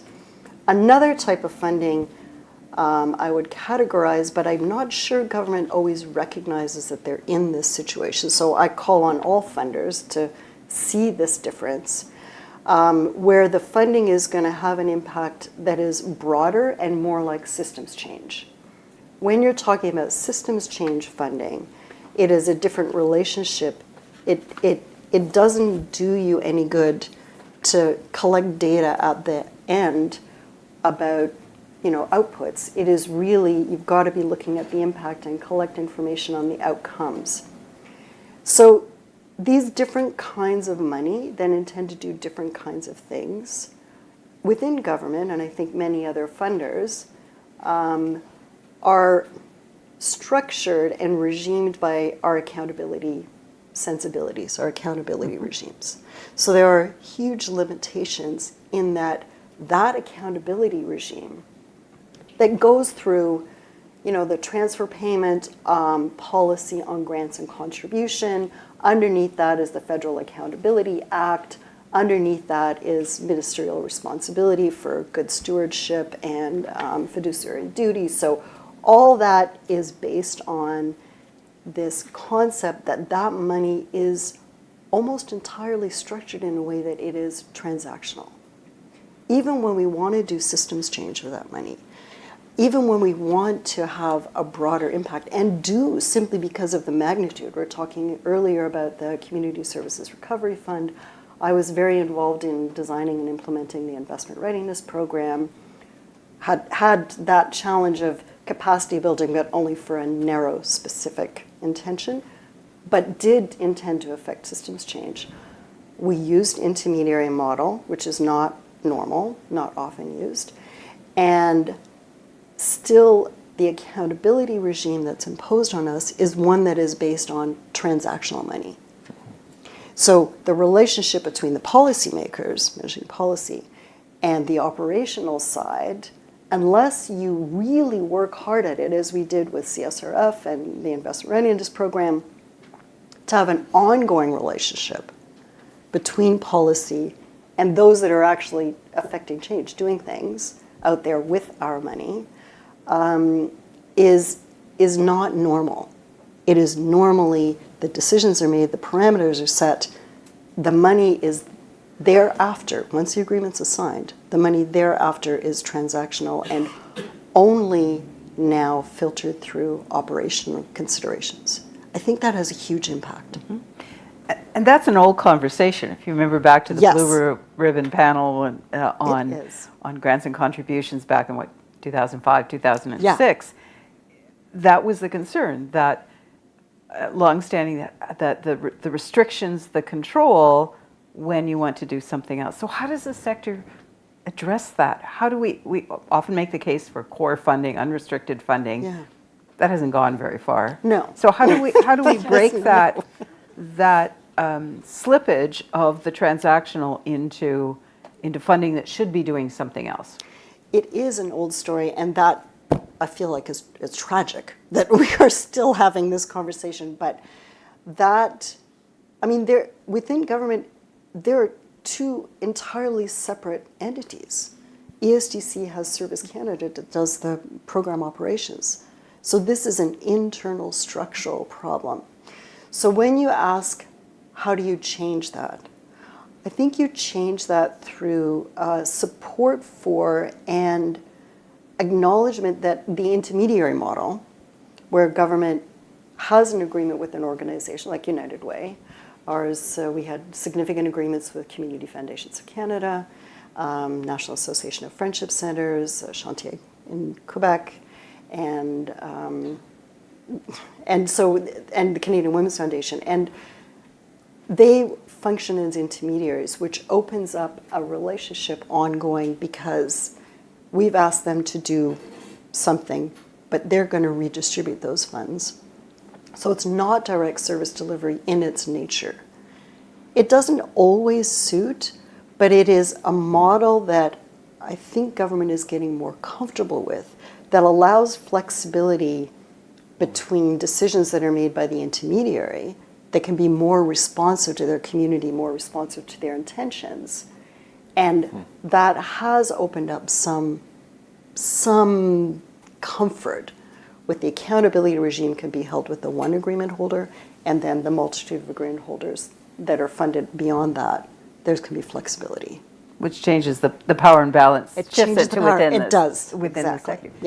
Yeah. Nick, in the international area, there are lots of the big designated intermediaries. How do you see this funding discussion playing out?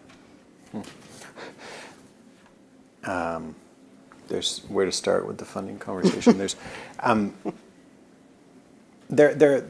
over the course of history, there have been delegated funds, intermediary funds in the past, and I'd say that the current thinking has been a lot to bring control back to government. I think that there's a lot of in the international spaces. There's a lot of Canadian aid, and in other countries giving their aid through UN agencies, who then pass it along to implementing bodies, and that presents a range of different challenges in terms of lost accountability for the donor behind, and then challenges in terms of lost overhead and efficiency with that added intermediary. There are, however, some really exciting developments, I'd say, in particular in Canada, the launch of the Equality Fund and what it presents in terms of setting up an arm's length body that has a clear mandate that is, at least in theory, firewalled from intervention from government over time. I think presents huge prospects for new ways of doing things. But it's not a vehicle that's been explored broadly in terms of expansion to other ways and means. Speaking of funding, I'd say one of the things that we don't talk nearly enough about is the incentives built into the structures. And so there are very small changes that could be made to things like RFP models that could shift the way that the sector reacts. And we don't talk about this enough because the competition that's in the sector is partly driven by the competitive fundraising or competitive funding models of public dollars that require competitive bidding. That competitive bidding creates a whole skill set within organizations of competition with one another. It also doesn't incentivize collaboration in ways that it could. And so it actually also spreads funds around. It kind of amplifies the impact of what is project funding in the first place because you can't be certain of renewal and things like that. There are ways that our existing systems could be improved to support the resiliency of the sector. One of the most obvious ones to me is the competitive fund RFP processes that could be shifted towards encouraging consortia and actually encouraging sort of collective approaches to things. But when I say we, I mean the field generally, including scholars, have put a lot of emphasis and hope in recent years on the ability to attract in new big private capital through social finance, through impact investing, through other means that would mobilize some of that institutional private capital. How do you see that? Are you and hopeful of that? The speculation of how much that would bring into the sector was trillions and trillions. Do you see that happening in your work? We certainly don't see it yet. There are some good examples that are out there, but I would say that this has been a real challenge for us. And in the international development space, and I know it's a subsector of the charitable sector, but it's only under the Harper government that Global Affairs Canada was given the mechanisms to begin repayable contributions and in fact those tools have not been used nearly as much as they could. There's a lot of questioning about Canada's ability to be, as a government donor, flexible enough to actually leverage private sector funds. I do think, though, if we're pushing back to your first question, what we should be looking forward to, a shift in government, especially if we do go back to Conservatives, it's likely that this will reemerge as an area of real interest and focus. This question of how we can crowd in additional funding, I think government will be asked to look at that again and much more carefully with now lessons to build upon. And so while I don't think that there's a lot of evidence of this yet, the appetite remains. There's a sense that obviously public funds are not sufficient, not even close, certainly not in the international development spaces, not even remotely close. Yeah. And so that we have to find ways to crowd in other sources of funding. That puts a big onus on charities and nonprofits to figure out how to bring those pieces together. And this, I think, is a skill set that is very rare. Actually being able to be sophisticated enough to talk to public and private donors and corporations in ways that can pull in those funds is a skill set that's going to be limited to a very small number of organizations. You helped build the Social Finance Fund and Investment Readiness. We're now a couple years into that. Where do you, has there been takeoff? Where do you see that going? Yeah, I guess conceptually we're a couple of years into it, but we're not really yet. So the first financial repayable capital, and let's be clear, there's a big distinction between non-repayable and repayable. So the repayable capital that was vested by the federal government in the Social Finance Fund is invested so far with the wholesalers. So those intermediaries that have the responsibility to make further investments in what we have referred to as social purpose organizations, inclusive of charities, nonprofits, cooperatives, and mission-focused for-profits and social enterprises. So the initial investments of the wholesalers are only being made now. There's a relatively small list, and relatively small amount of capital has moved from the wholesalers into intermediaries that are going to make specific decisions on investments in community organizations or social purpose organizations. So we're just starting. And embedded in there is the necessity to leverage that capital from private sources or other sources. So that's a big experiment to see if that can be leveraged. But I think another aspect of this big experiment is, where does that capital actually end up? It is still capital that is repayable to government. It still has an accountability regime wrapped around it. So it's not maybe as flexible as potentially might have worked out, but that's a responsibility of government. We play with taxpayers' money, so that's what has to happen. And I think the investment readiness program, our focus was very much on the demand side. Who are actually going to be capable and interested and, dare I say, confident enough, or feel confident enough about their risk that they're willing to take on repayable capital, which sounds terrifying when you're used to getting non-repayable, even if the source of that non-repayable funding potentially dries up. I mean, that's a risk as well. So I think the demand side for social finance is still our biggest challenge. I think we were talking about capacity building earlier, and in funding that is dedicated to service delivery and transaction, that's supposed to do service delivery. It's not supposed to do capacity building. It's not supposed to do admin. It's not supposed to do AI or technology. It's supposed to do that one thing. So there's still a disconnect. And if funders behaved differently, maybe there'd be more opportunity. And I don't think government is not, might I say about my employer, although I don't speak on behalf of government, is saying if we could shift our mindset, but we're not going to shift how we fund in the regime around it for a long time. It might mean other kinds of funders have to crowd in with other kinds of money and put parameters around it in very different ways. And it means that charities need a business model in which you can generate enough profit to have something to Yes. repay. You're not just covering your basic costs. Exactly. While we're still on, and I'm going to leave lots of time for input and questions, while we're still on the question of financing, how are you experiencing philanthropy, donations from individuals or from corporations, from any source other than government? The general trend has been that, and we know this from studies that Imagine and others have done, that over the years, participation and the rates of giving have declined. However, that amount has stayed more or less steady, and that's because of large gifts. By my own calculation, there were, from about 2020 to end of 2023, there were in Canada about 140 gifts of over $10 million each. Virtually all of it. Most of it went to hospitals and healthcare research. So there is big money out there, but there may be also declining individual donor pool. What are you seeing in donations, in that part that particularly small charities rely on? They're not getting the huge gifts. Well, obviously, all these trends are really, really concerning on multiple levels.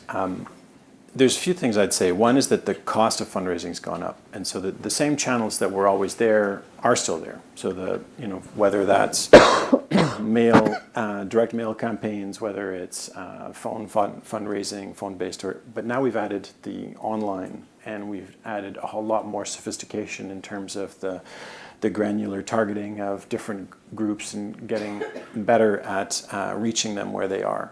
And so the cost of fundraising has gone up. I don't think the results of that fundraising has gone up. And so that's just an added pressure on fundraising departments to figure out what are the right tools for them. You're right that the average gift, the average gift has gone up, the number of donations have gone down. There's a few other trends that we have to look at moving forward. And fundraising spaces look very carefully at the fact that we're clearly seeing a drop of mail as a vehicle, yet it's still the most successful one. And so it's an interesting conundrum because the sector is going to have to wean itself off of this as a way of fundraising, and yet you can't do that immediately. You can't quickly let go. And so how do you make that transition in a way that's coherent? Simultaneously, the people who use mailed in donations are those that actually have the most resources today, in aggregate, collectively at a demographic level. And this is another important piece of the trend, that in fact what we are coming upon is the great wealth transfer. And so what that will look like for our sector, how it will play out for individual agencies will vary a lot. We are seeing an increase in legacy giving. That's likely to increase over time, at least for a period, and maybe lifeblood for nonprofits throughout the country, and not just in Canada. So those are some of the things that I'm sort of looking at an aggregate level and trends that are really impacting us. But there's a real existential question about how you, in diminishing ROIs for different channels, how do you actually justify which ones you will prioritize? And there's a big question mark around what the younger generations are going to choose as ways of working. They are giving us some clear trends today around being much more issues-based, much less loyal to individual agencies, loyal to their cause, much less so to an organization or to its brand. So I care about the environment, or I care about women's rights, and I'll find the organizations that are doing those things. And will donors that are captured through social media actually stay as loyal as long as those who were receiving the mail and opening it carefully and doing their homework about those individual agencies? And I don't think we have the answers to that yet. I'm just left with, and I really want to convey this, that the average cost of fundraising has really gone up per donation, and that's likely to continue as we become more intentional about the approaches that we use. If we think of philanthropy not just as giving and donating, but as an act of citizenship, of how we engage in, participate in our communities, however we define those communities, to build vibrant, inclusive communities, building a culture of community should be a public policy issue. Is government thinking about this, in your experience, Robin? No. Why not? I mean, Good point. whether it's volunteering, giving your time, or giving your treasure, it builds community. Fundamentally, that's what it has a financial benefit to those you give to, but it's more than that. We know it's good for those who give. We know it's good for the community. We know it's often unrestricted, so it gives flexibility. How do we get government? We're facing an important political moment of elections time. How do we get government as a sector thinking about this as a policy issue? So I was thinking about the importance of relationship building between government and the sector, or which will break down into relationship with organizations or collective.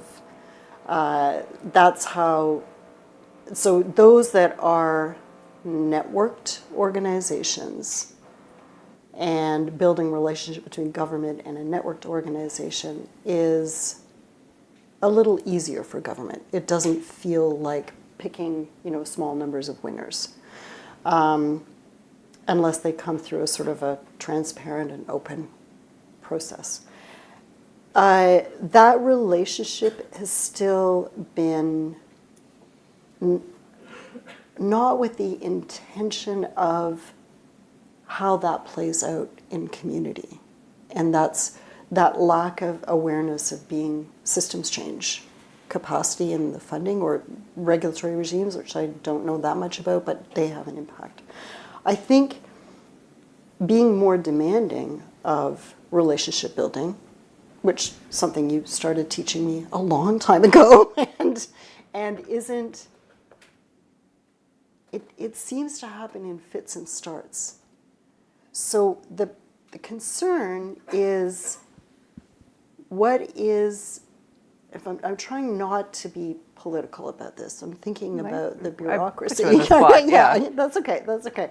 I think it's the benefit to government generally in terms of what plays out when it makes an investment in relationship building, and not the kind of relationship that would be perceived of as to be picking winners. Or so there's but you kind of asked, why hasn't this happened in all this time?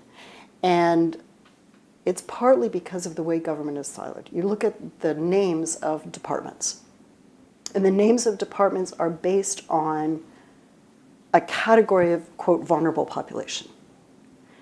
There's nowhere in government where we think about the sector as a whole.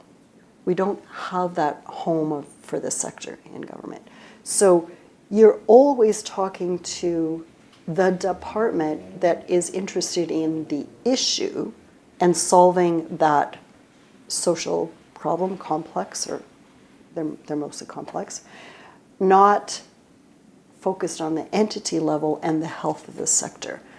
We have this kind of balance between ISED, like innovation, science, and economic development, which entirely focuses on the entity, entirely focuses on the health of the entities that affect that change.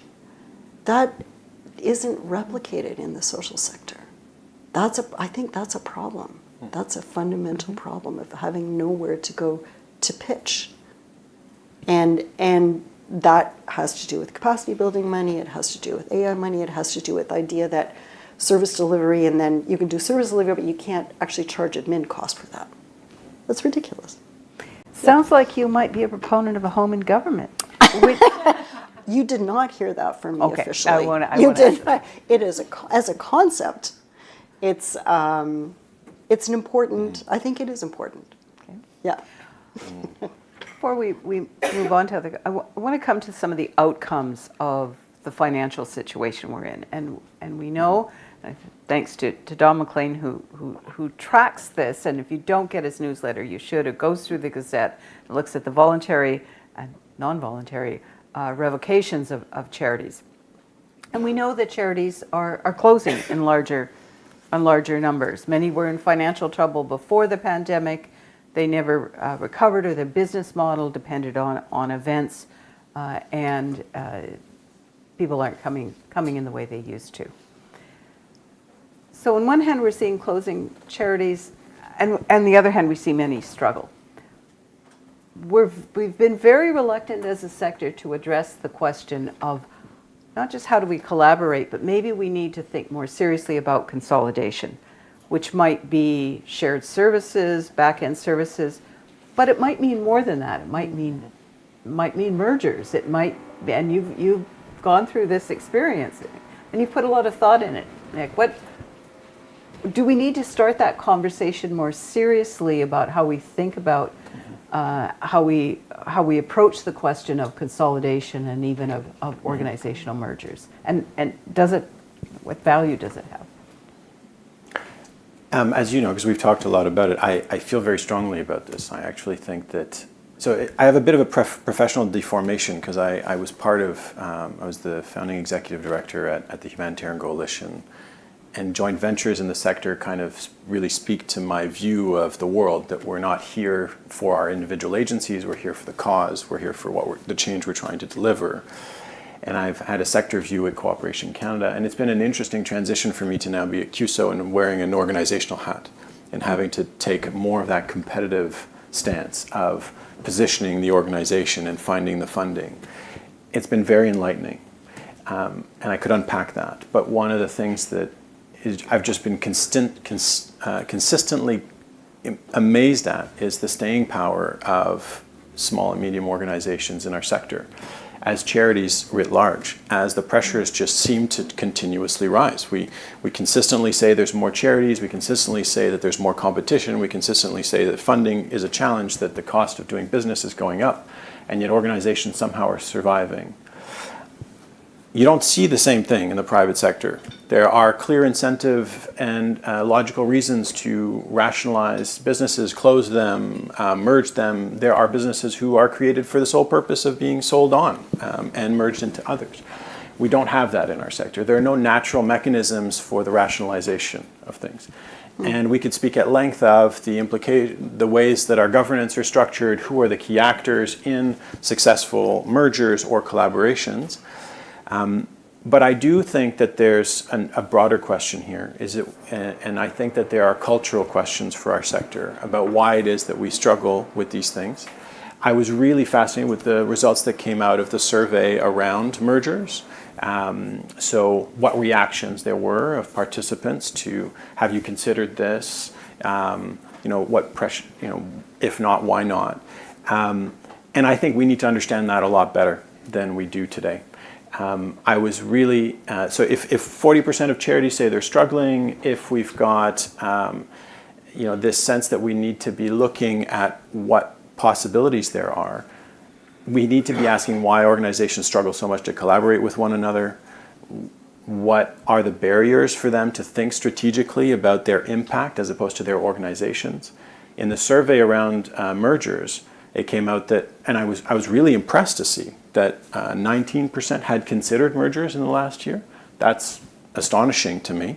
But when you look at the barriers that were listed for why not looking, the first two are about organizational self-interest. Our brand, and I can't remember the other. I'd have to look it up again. But those are the issues that came up. They're not about impact. They're not about they're not impacting community. And so why is it that leaders of organizations can't actually elevate that conversation above the organizational interest? And I think there's a lot to unpack there. So one of my curiosities about this has been actually a very specific example. 2 years ago, Canada World Youth came apart. And Canada World Youth as a brand and as an organization had done some amazing things historically. I'd known of their challenges as an organization. At Cooperation Canada, where they were a member, I encouraged them to reach out. But the decision was never made that they should look at strategic partnerships of any other sort as a form of solution to their challenge. They consistently thought, well, we have a model that could work, we could find the donors, we could find the way. In the end, they couldn't. And by the time they started to make the phone calls, they were already 1 foot over the cliff.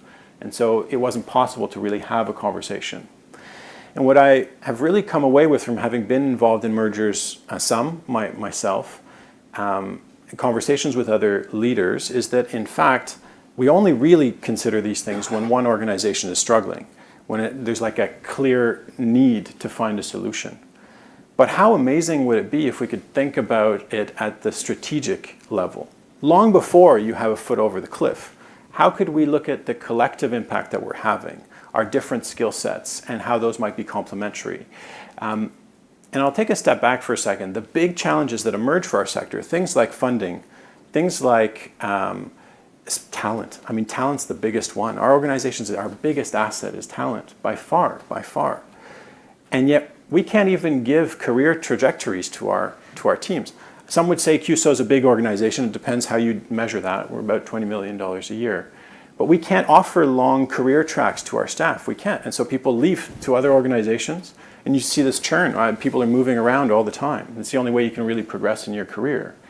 And so we lose institutional memory. We lose, just in the cost of having to bring a person up again into a role, we lose tremendously in that. And so we're not having conversations around economies of scale, shared services in a significant way, and a reduction of cost perspective, but we're not centering the impact in that and in ways that I think we really could. And here's what I've been struck with, is that now that I'm wearing an organizational hat, it's actually very hard to have these conversations with my peers, because it turns out that everyone has to put up a brave face. So all the time, I'm doing great, our organization, we're chasing this, we're doing that. But where's the space for the conversation about what are your actual problems? We get very little time with one another as heads of agencies. That time is focused on an issue, a lobbying effort, a sector initiative. It's not about the questions of our impact. And I don't want to say there are no collaborations. There are some, and some are amazing. And I think that we should elevate those a lot more than we do. And so I'm really questioning what are the factors that hinder or can contribute to strategic consideration of collaborations in all of their spectrum of possibilities, all the way to mergers, which I understand in our sector is an uncomfortable term. In fact, some have told me, don't talk about mergers, talk about amalgamations. Mergers make you think about corporate takeovers, which again is, I think it speaks to some of the barriers that we've put in for ourselves as nonprofits. We have our own language and ways of thinking. We don't want to be perceived as chasing scale, and I think that's an issue. So as I look at sort of this context, I feel the moment is particularly ripe. Generational change, organizations that are the grandfathers or grandparents of the sectors that are looking at their transitions and their relevance for the future. A new generation of leaders that are coming in. Competition that has never been greater, and I believe quite strongly that we're on the cusp of a period of austerity of some form, as governments at least will no longer be increasing funding. And if competition has continued, the moment is now. But and so I'm quite confident that restructuring in the sector will happen. It will either happen against its will, or it will happen intentionally. And I think there will be pockets where that's clear, and some will come together. I suspect these conversations will need to be more at the subsector level, because where's the alignment? It's around the impact. And so, in the international development spaces or in the health spaces, through COVID, we saw some rationalizations, which I think were natural to happen among, for example, health research foundations, where there was a lot of sort of consolidation. I will say I was really struck with, and I want to thank Liz for connecting me with Work in Culture. It does appear that in the art spaces, it's an obvious conclusion that's been reached through COVID. Like there is a need to focus on this. And I would just point out what I learned now a week ago, not long ago, in this engagement with Diane at Work in Culture, who has run a program, it's now in its second year, called the Catalyst and Transformation Fund. And it's funded by multiple donors in the art spaces, but it started with an interest by the City of Toronto, and it was replicating an initiative of the City of Calgary. And in essence, it's a fund that provides a little bit of support to organizations that want to do two things in two steps. Analyze their present life cycle position and what that means and what their transition should look like. They're invited to look at their strategic direction. They're invited to look at close down if that's something they're interested in, at partnerships and mergers. And then there's a second tranche that's available to them to actually pursue that initiative. We're not talking about a lot of money. But what's interesting is it was funder initiated. there was an insight that probably this was needed because of COVID and how small arts groups were struggling. But then there was, the sense was there's probably going to be a demand for this. At Working Culture, they thought they might get 7 or 8 applications the first year, and it turns out they got 48. And that to me is really significant, because in all of these conversations around the future of the sector, there's always this discomfort around the role of funders. Should funders be too hands-on or not? What kind of influence do they have on the ecosystem? But I get back to this question of incentives, because if we incentivize things, we're not meddling. We're just offering an opportunity that those who want can take up. And the fact that there's been such an appetite for that program, and I know they've already got best practice that they're sharing, there's amazing results that have come from it, and it's in the art space, I suspect that it would be really helpful to see similar initiatives in other subsectors that could initiate some of this kind of thinking. So, yes, I could talk about this one a lot. I just feel like there's a lot more we could do here than has been done. I don't think it has to be coercive, but the risk of losing organizations like Canada World Youth or others, and I don't know what the next ones will be, they could continue to live on. The number of alumni, of people who supported these things, these programs can have other lives in other places, notwithstanding all the challenges of mergers and maintaining organizational brands and so on. There's a lot of collaboration that's possible. So Yeah, we'll sorry. pick up that theme of incentives, creating spaces and narratives, and I'm going to open it to the floor. But one quick question: are we on the edge of austerity, and what does that mean for the sector, if so?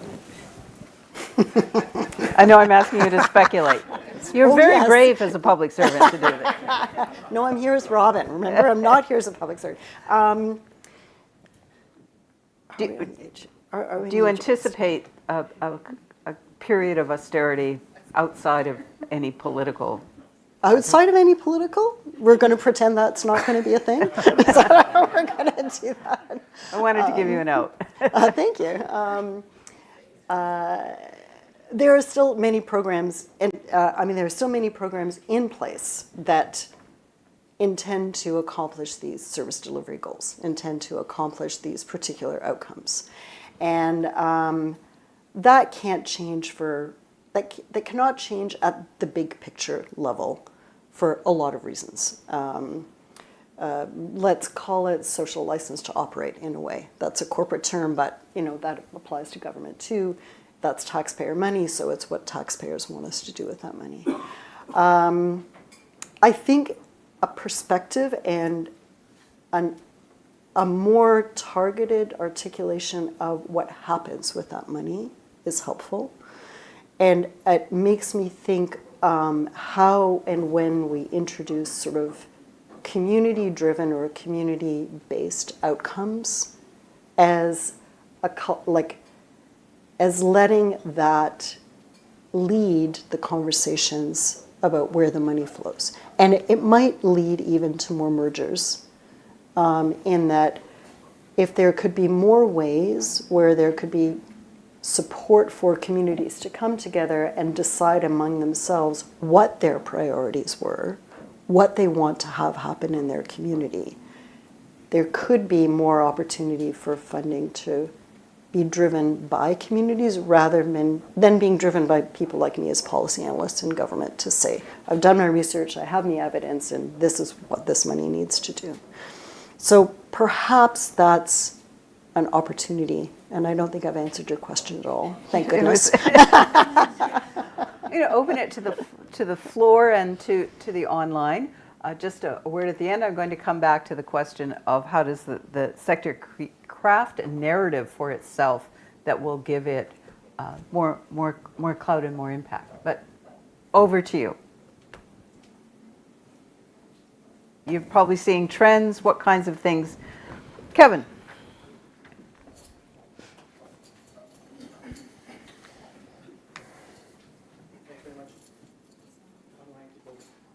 And please do identify yourself. I'm sure most people know you. Yeah, I'm Kevin McCourt. I'm the CEO of Vancouver Foundation. And Robin, I was struck by your comment and inspired by Susan's question about government wanting to do two types of things, but really only has one accountability mechanism to oversee that. And the charitable tax credit is in fact a way to break that link. So Canada, of course, uses a charitable tax expenditure model. So if government wanted more money to be spent in ways that are outside of Treasury Board control, then ramp up charitable tax giving. Because that's a way to put money into the system that is outside of those control mechanisms you described. But that also represents, the flip side is also a threat.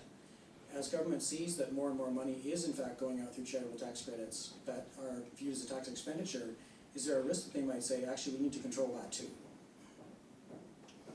So I see both opportunity and risk and I'm seeing it like politically with conversations around, you know, this is tax advantage money, government has to have a say in how it's spent.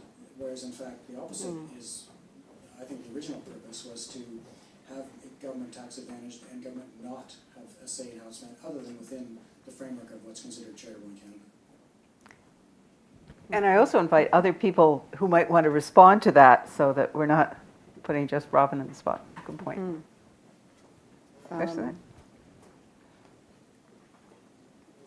This is where I go, and, because one of my questions building on that was around, you know, the role of the 1%, the role of family foundations in light of the $405 million announcement by 9 family foundations to invest in climate action, where they're basically saying, you know, not enough is being done, so we as 9, you know, very wealthy families are going to step in and invest directly in initiatives, and we, the citizens who benefit from the charitable tax credit, will make the decisions that government is not making.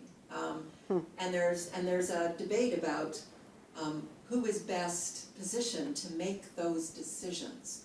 I go back to, was it 10 years ago, Mark Zuckerberg made an investment in the education system in New Jersey, knowing nothing about K-12 education, convinced that he could transform the education system for that community, and of course it bombed. But it was where, you know, somebody's trying to make an investment where, you know, the money is not available, but you end up in this cycle of who is best like who has the right information to make those decisions. And so it goes back to collaboration between those who know what's going on and those who have the money, and how do you get them working together instead of sort of ego taking control. And I guess this leads me to a question about the research that's being done on the psychology of the sector. And I was thinking about the fear and the ego that gets in the way of mergers and amalgamations. And so, you know, how do we study the psychology within the sector that is affecting, you know, smart, practical decisions? But if ego and emotion and fear of loss of legacy, fear of loss of job security, fear of somebody's going to make a bad decision, you know, there's a whole area of research that I think needs to be done on understanding the psychology that's affecting the sector and the decisions that are being made in the sector. Because the fear also resides within government that, you know, heaven forbid we let, you know, the citizens make these decisions by improving charitable tax credit. So it's a back and forth, and don't have an answer, but it certainly got me thinking about some of the examples of the challenges and yet the opportunities of getting the, you know, sort of the 1% to make bigger investments and perhaps inspire others to step up and do the same, including government. I'm going to step out of my moderator role and take on the first part of it. It's not either or, it's together. Yes. And in terms of big institutional philanthropy and government, I would argue that a lot of foundations in this country have traditionally been quite conservative. They fund in one area, they often directed by the founders. That's starting to change, and we have some evidence of that. A much greater interest in systems change and some justice work. The challenge is, it's a foundation executive has described it this way. It's a bit of a dance. First of all, both government and the philanthropic sector have to come to the dance, and they have to learn how to dance together. And I think that's the missing piece, is those conversations about what you can do that will leverage other kinds of resources, you being philanthropic sector or government, And how does that come together? Not the solitudes, but the actual coming together. And for me, that's the missing piece, because we are seeing real fundamental change in both the private and the public community foundation sector. So we need to build in the incentives and the leverages and the mechanisms and the spaces. You need dancing classes. Yeah. Need a dance, yeah, to go to. Yes. Other questions? You want to pick up on the generational issue, or Don? Yes, give you a plug. I'm Don McRae. I'm the guy with the newsletter and revocations. First thing, the number of charities in Canada is actually decreasing. It's over 1,000 less than it used to be. And the way in which we look at registration of charities and the way we look at the revocation of charities will probably mean that's going to continue. Now, that's with an increase in the Canadian population, and you'd figure there'd be more charities. The point I'd like to make is that, and I'm a bit agnostic on this, but no, it's more iconoclastic. I think that because it is public money, private foundations should, at the least, have a website which says what they do and who they fund. They get the tax credit for the money they donate. Being a researcher, it is frustrating to try and find out why a private foundation has closed down.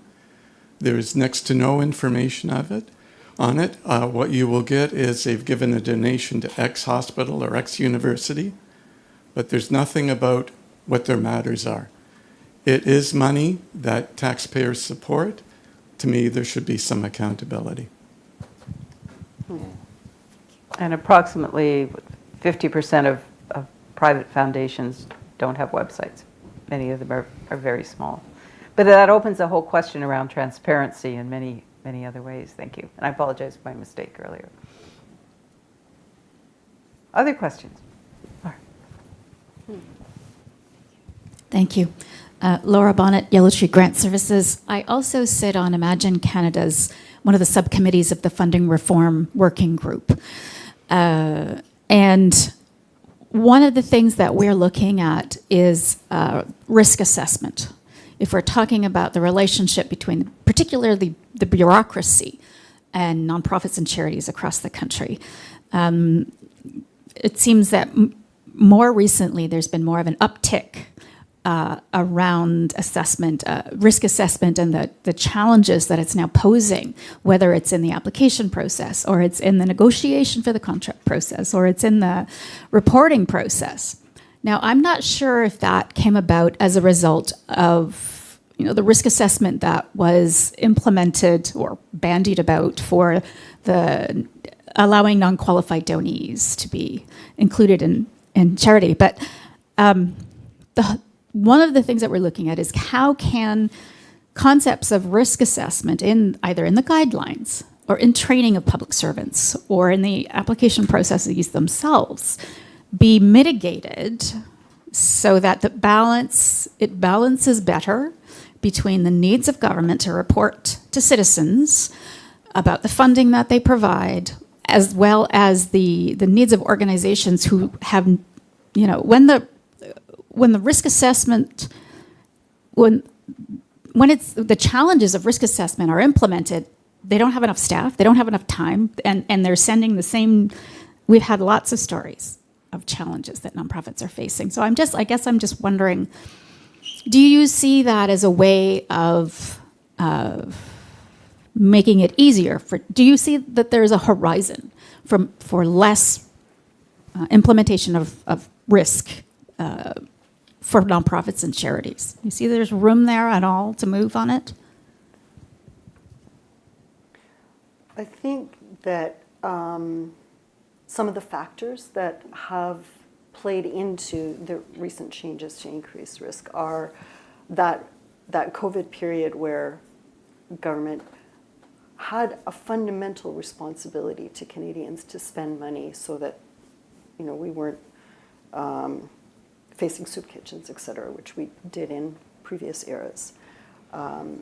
And then that's got to be balanced by we took on a lot of like, let's get money out the door really quickly. In my personal opinion, for all the right reasons.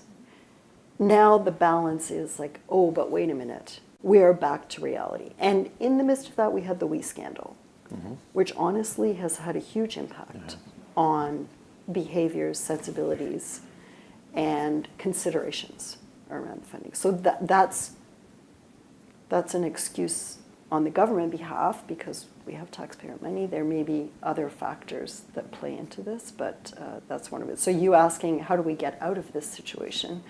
And it's that relationship building, I think, that's important.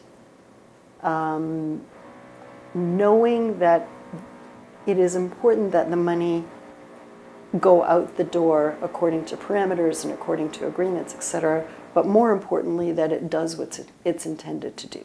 I think that's the part of the story that needs to be more augmented, is that it's achieving the goal, it's achieving the impact that is the most important thing. So with increased impact measurement capacity, and that's going to be an ongoing conversation to come back and say, you're focused on the accountability regime, but it's really about the impact that matters. So let's talk about that end of it and talk about that more fluidly because we have better mechanisms to do that. Good point. Just on this, I think there's an interesting dual track evolution where you've had government since COVID sort of seeking greater accountability and it manifesting itself in many ways, increased reporting. But private philanthropy has been having the trust-based philanthropy conversation. And those two things, I think, should be connected because as implementing agencies, we're witnessing a big and widening chasm between where money is coming from and the related cost of accountability to it. And so it does leave me with sort of adding to your point, Robin, about relationships, actually, and that creating the spaces for that knowledge to be there is probably important. And also that there may be something else in what you said earlier around the role of intermediary organizations, that maybe government shouldn't be playing all of the roles of choosing who gets the funding, of imposing the accountability frameworks, that some of that can be delegated, and that accountability could be then managed in different ways through intermediaries. Mm-hmm. How do we create those spaces? What do those spaces look like? Any sense there? One of the things I really lament, and I hear this from generations that preceded me, is the co-creation with government of programs. It sounds miraculous. Like I don't, sitting around and conceiving of how it should be, and this is not the reality I know, with small exceptions. It's become very hard to do that kind of work, and public servants, in particular, at least on the foreign side, there's a lot of churn. And because of that, relationships are hard to build. And I would say actually just generally that we don't invest enough in relationships at all. And we've been going through a journey of learning at QSO around what it means with Indigenous communities, relationship before everything else. But I actually don't, I think the private sector does better at relationships than we do. I think we talk a lot about partners, but when you think about the kind of investment you need in each other to be able to do any number of things. The spaces where we convene, do all the right people come together? Do we give enough time and attention to that convening, to the quality of the relationships that are built? I think we could do a bit more of that. I think we could emphasize it more. The time is necessary. In fact, we've transactionalized things so much that we've lost the potential that comes from long-term relationships that are built. So I think there's a lot there for how the sector can spend time with each other.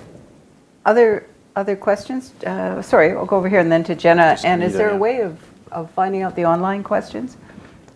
Yes. Sure. So I wanted to pick up a bit on the intermediary piece and ways to do things a bit differently and share some experience. So in our experience at the United Way Centraide Canada, acting as an intermediary for the Community Services Recovery Fund that Robin mentioned, and I should correct a comment I made earlier, certainly there is a capacity building kind of deficit that we had observed, but we also observed that the funds are very badly needed. So just to emphasize that, in the local stream for the fund, we saw 2.5 times the demand for what was available.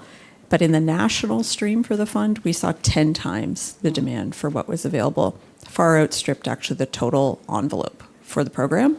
And it's that point that I wanted to make. So the idea that, we had some learning through delivering the COVID dollars, the Emergency Community Support Fund through ESDC, that, yes, there needed to be a local application process in place for agencies to apply for money, but that we needed also to have a national stream for networked organizations. So sort of building on that piece where, there were several national service federations.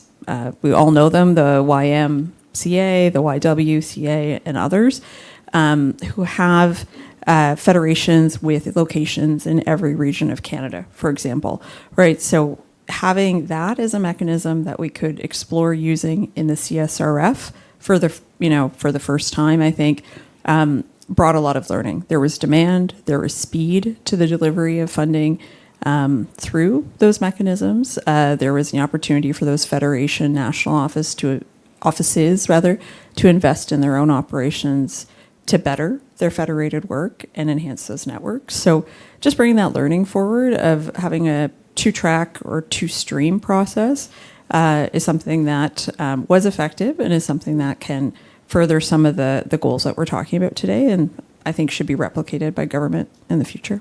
Great. Thank you. Jenna, over here. Cool.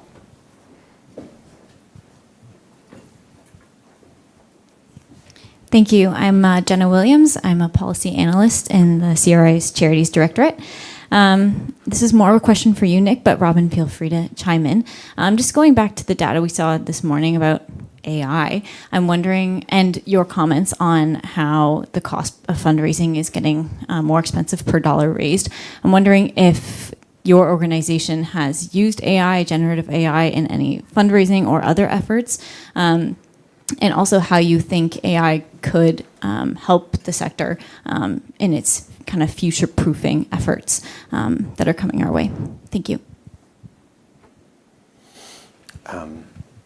So I'd say, where we are as an organization matches kind of the survey results in that I think there's some literacy in our organization now about the use of AI, but certainly a sense that there's more that we don't know and that we need to find out. The only uses of AI that we've really had significantly internally is to support writing in different forms. So yes, used in our marketing department to some extent, but not replacing people at all, and used by our program development teams actually, because it does help a lot in overcoming language barriers, for example. And that's where that and interpretation, all of our internal meetings are three language conversations. A lot of our material is produced in, well, all of it is in French and Spanish as well as English. And so that's been of a great assistance. But the first reactions were actually they came from the teams. So individuals have said, oh, there's a lot of opportunity here. I want to do this, I want to do that. But very quickly, our sort of risk assessments sort of clamped down and said, well, we need to find out what's happening here. What does this mean for our data and how it's being used and our control over it? And it's only now that we're starting to reopen and say, look, there's a lot of opportunity here. How do we want to use it? And I think there's a general reflection there that our sector we tend to be late adopters on new technologies generally. And of course, there are those that are at the front lines, but I'm excited to see what the potential is. I don't know if it will shift the cost of fundraising. That would be an interesting thing to examine in terms of some of the segmenting of our work. It may well have potential there that we haven't explored. One of the online questions is about finding new ways to encourage volunteering in a more lonely and divided world. And some of you may have found ways to do this in your own organizations. Any thoughts from either of you? We introduced at the beginning a generational difference as well as a lifestyle and economic, all of the factors that have come into play. Is that I'm thinking Nick has more experience with the volunteering. So I have more questions than I have answers about this. So civic education, the sense of belonging, what community means, these are big things. Global citizenship, these are big concepts that once upon a time had significant government commitment to. What at provincial, municipal levels, in education systems, there's a lot of attention given to this. And what I'm seeing as signals are that, in fact,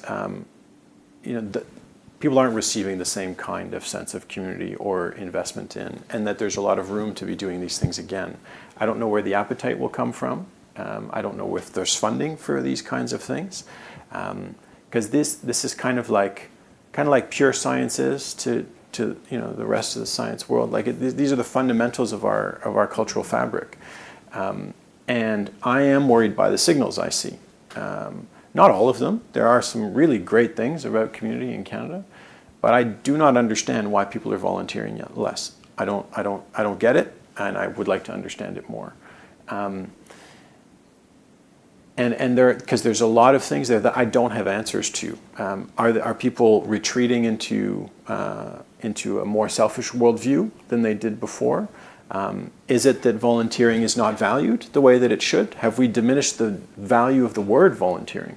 Because I actually think for some that is a reality. And certainly when I travel the world, our volunteers are very professional grade. So they're volunteers that are contributing accounting skills or legal advice or communications profiles and knowledge. In some respects, they don't want to use the term volunteer because it's not viewed as valuable. It's less valuable than their professional time, arguably really is worth. So as part of future-proofing the sector, I think there's room for volunteering to play more of a role. But I'm really curious to know whether we can really move the dial on some of the fundamentals of our social fabric to recenter civic engagement. And I don't pretend to have any kind of answers to those things. Maybe at the break, some of you will be able to share positive experiences. Andre, was that a hand? Yeah.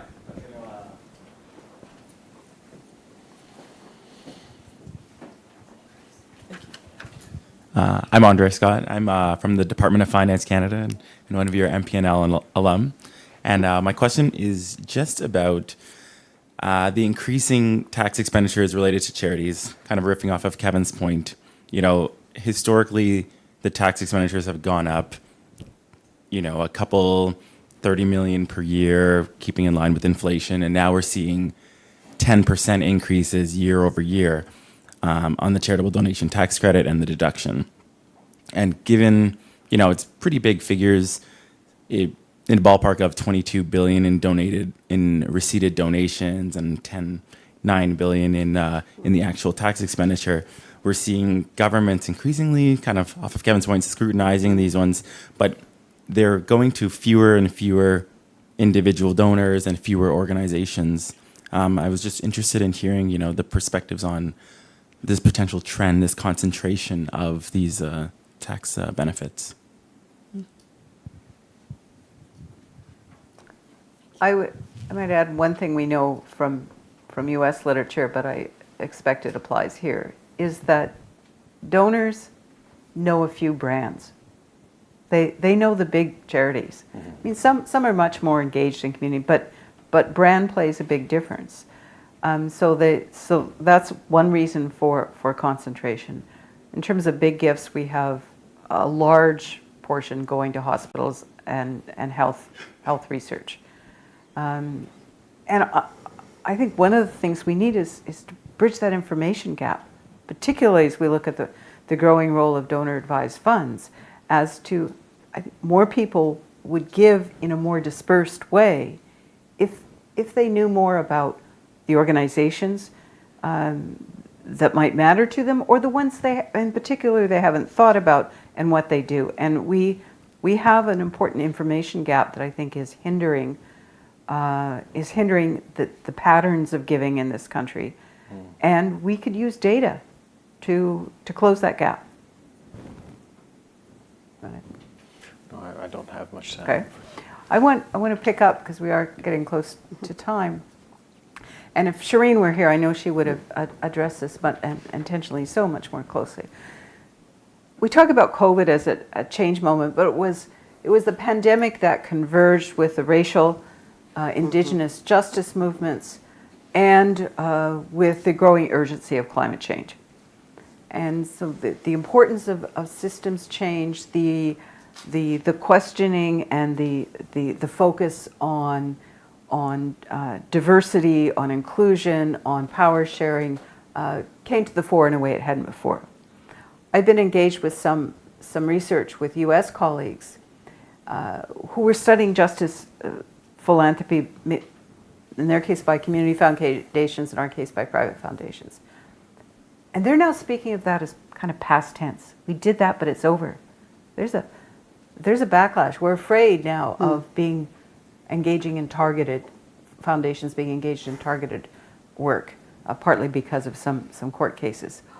Where are we in that conversation? Should we be concerned that we may ignore some of these big issues, or that what happens in the US may, again, come up to influence narratives here?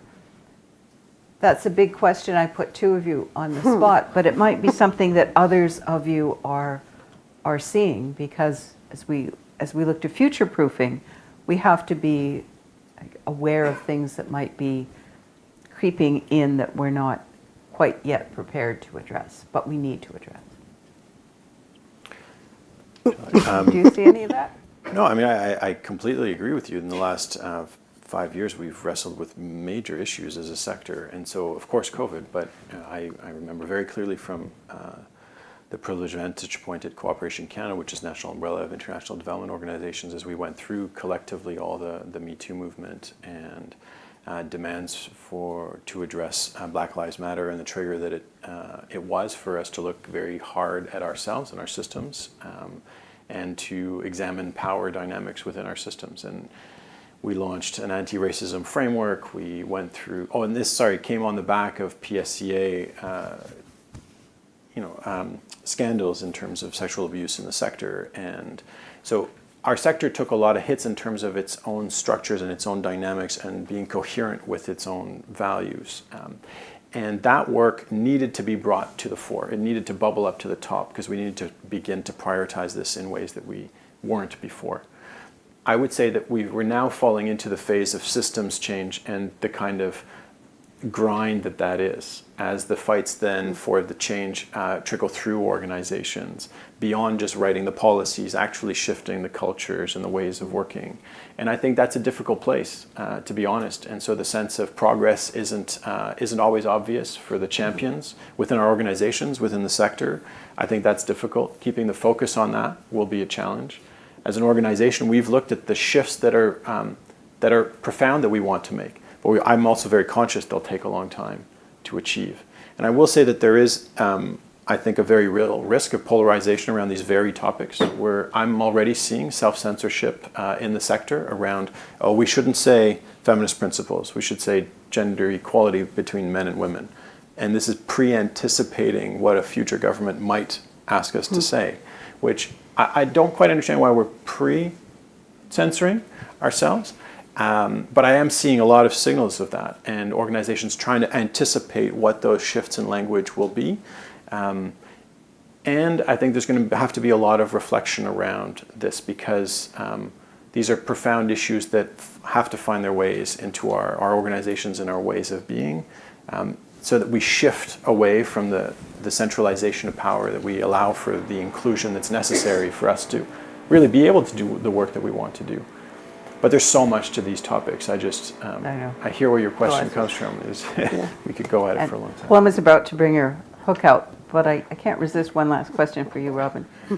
As we look to gaining more visibility, attention, influence, impact for the sector, many of us would argue the sector hasn't had a narrative that resonates with government, and possibly with the public, in understanding what the sector is, what it does, what its value is.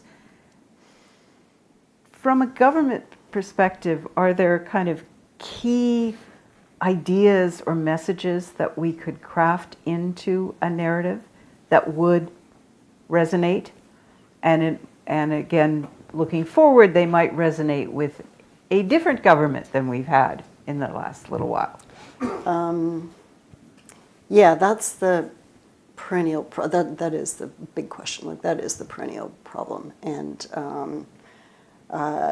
magic wands, not available, unfortunately. But, and we're doing a little bit of that pre-anticipating as well, which I agree is not entirely healthy. And there are the big questions that system change, and I completely agree with you, Nick, that we're at that systems change moment. But it's going to come down to even including our capacity or our intention around inclusion and diversity to the data. I think having the data is critical. If you think in Canada, where one of our launching points for better acknowledgement and integration with Black communities was the unfunded report. That's data-based. That gave us a foundation to build on. So the data is going to be important. True with truth and reconciliation recommendations. We now have a framework to work toward and work with and work in partnership with Indigenous groups and peoples. So that narrative has to be about the change, the impact, and the economic value. Where does that get us as a Canadian economy? And that's going to go back to whatever government, whatever situation, what is valued. One of the challenges is the values have been strictly about GDP growth. Mm-hmm. If we can say that, like the elephant in the room is the only value that is cared about is GDP, then we can start to say, okay, but we're talking about the other aspects, or the aspects that it's GDP growth because if you solve some of these problems, you get more significant GDP. Like, we talk about the values of that. And the two other words that I think are critical is the power dynamic, recognizing that. And I'll go back to my statement that although government has money, it doesn't actually do those things. You have to have the partners that do it. So if we intend to address an issue, those partners have to be there. They're the ones in the sector. And the perception of risk.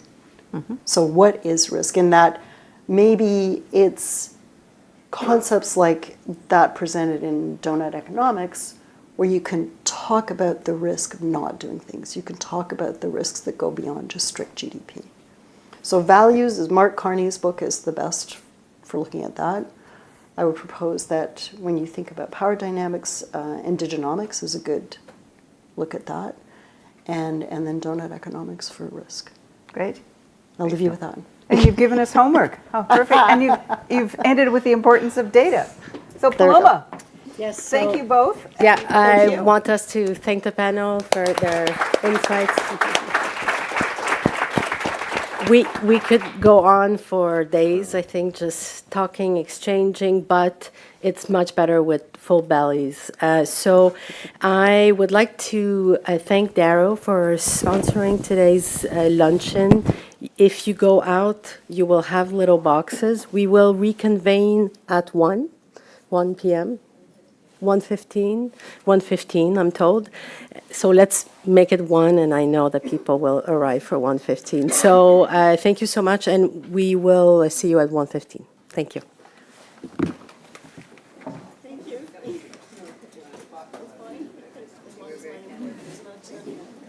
Thanks very much. Very different.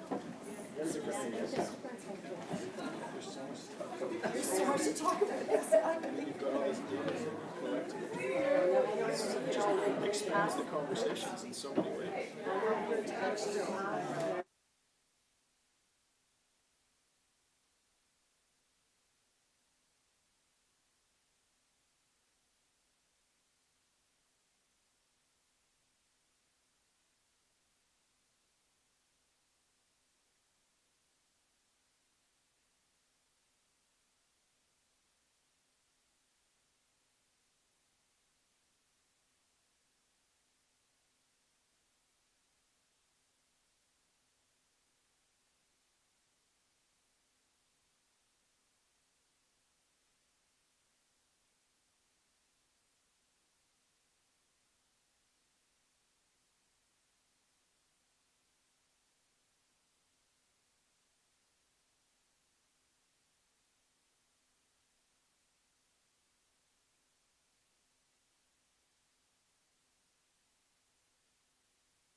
We have 2 minutes, but I'll start. Okay.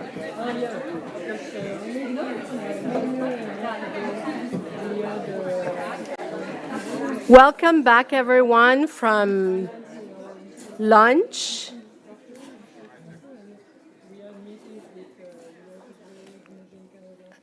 I welcome you back after a nice pause. Before we head into our panel on the regional differences and hear from our esteemed panel of experts here, I will ask our colleague and friend Michael Lesner from Darrow to come and just introduce him. And I want to thank him because they sponsored our luncheon today. So thank you so much for the support. We appreciate it. So Michael.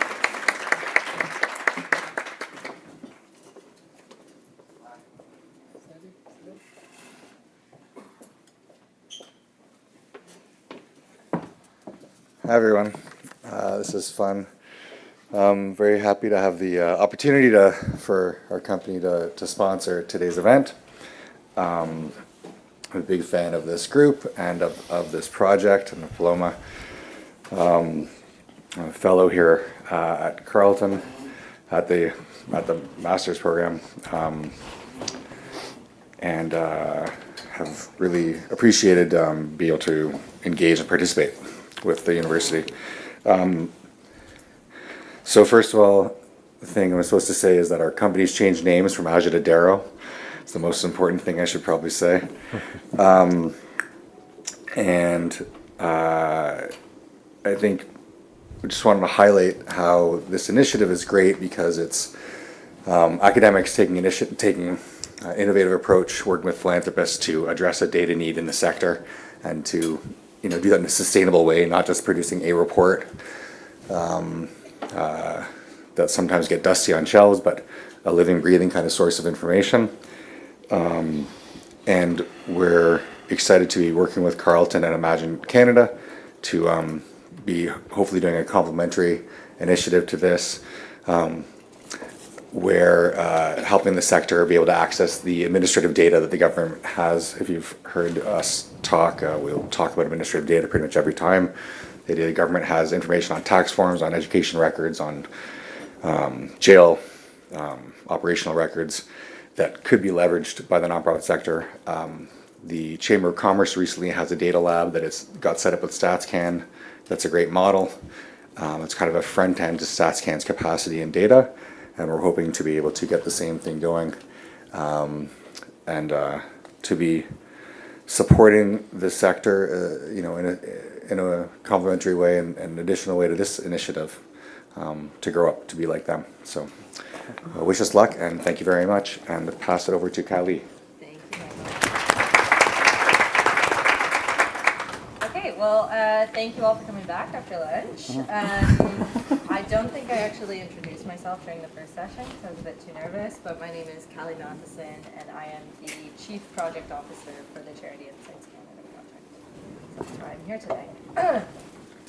I'm very excited to be sharing or moderating this panel with this great group of people on stage with me today. Today we'll be looking at kind of a regional perspective of what the charitable sector is looking like across Canada.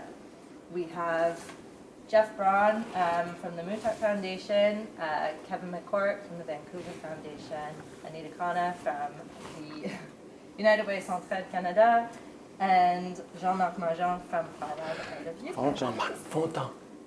Oh my gosh, sorry. Too many Jean-Marcs.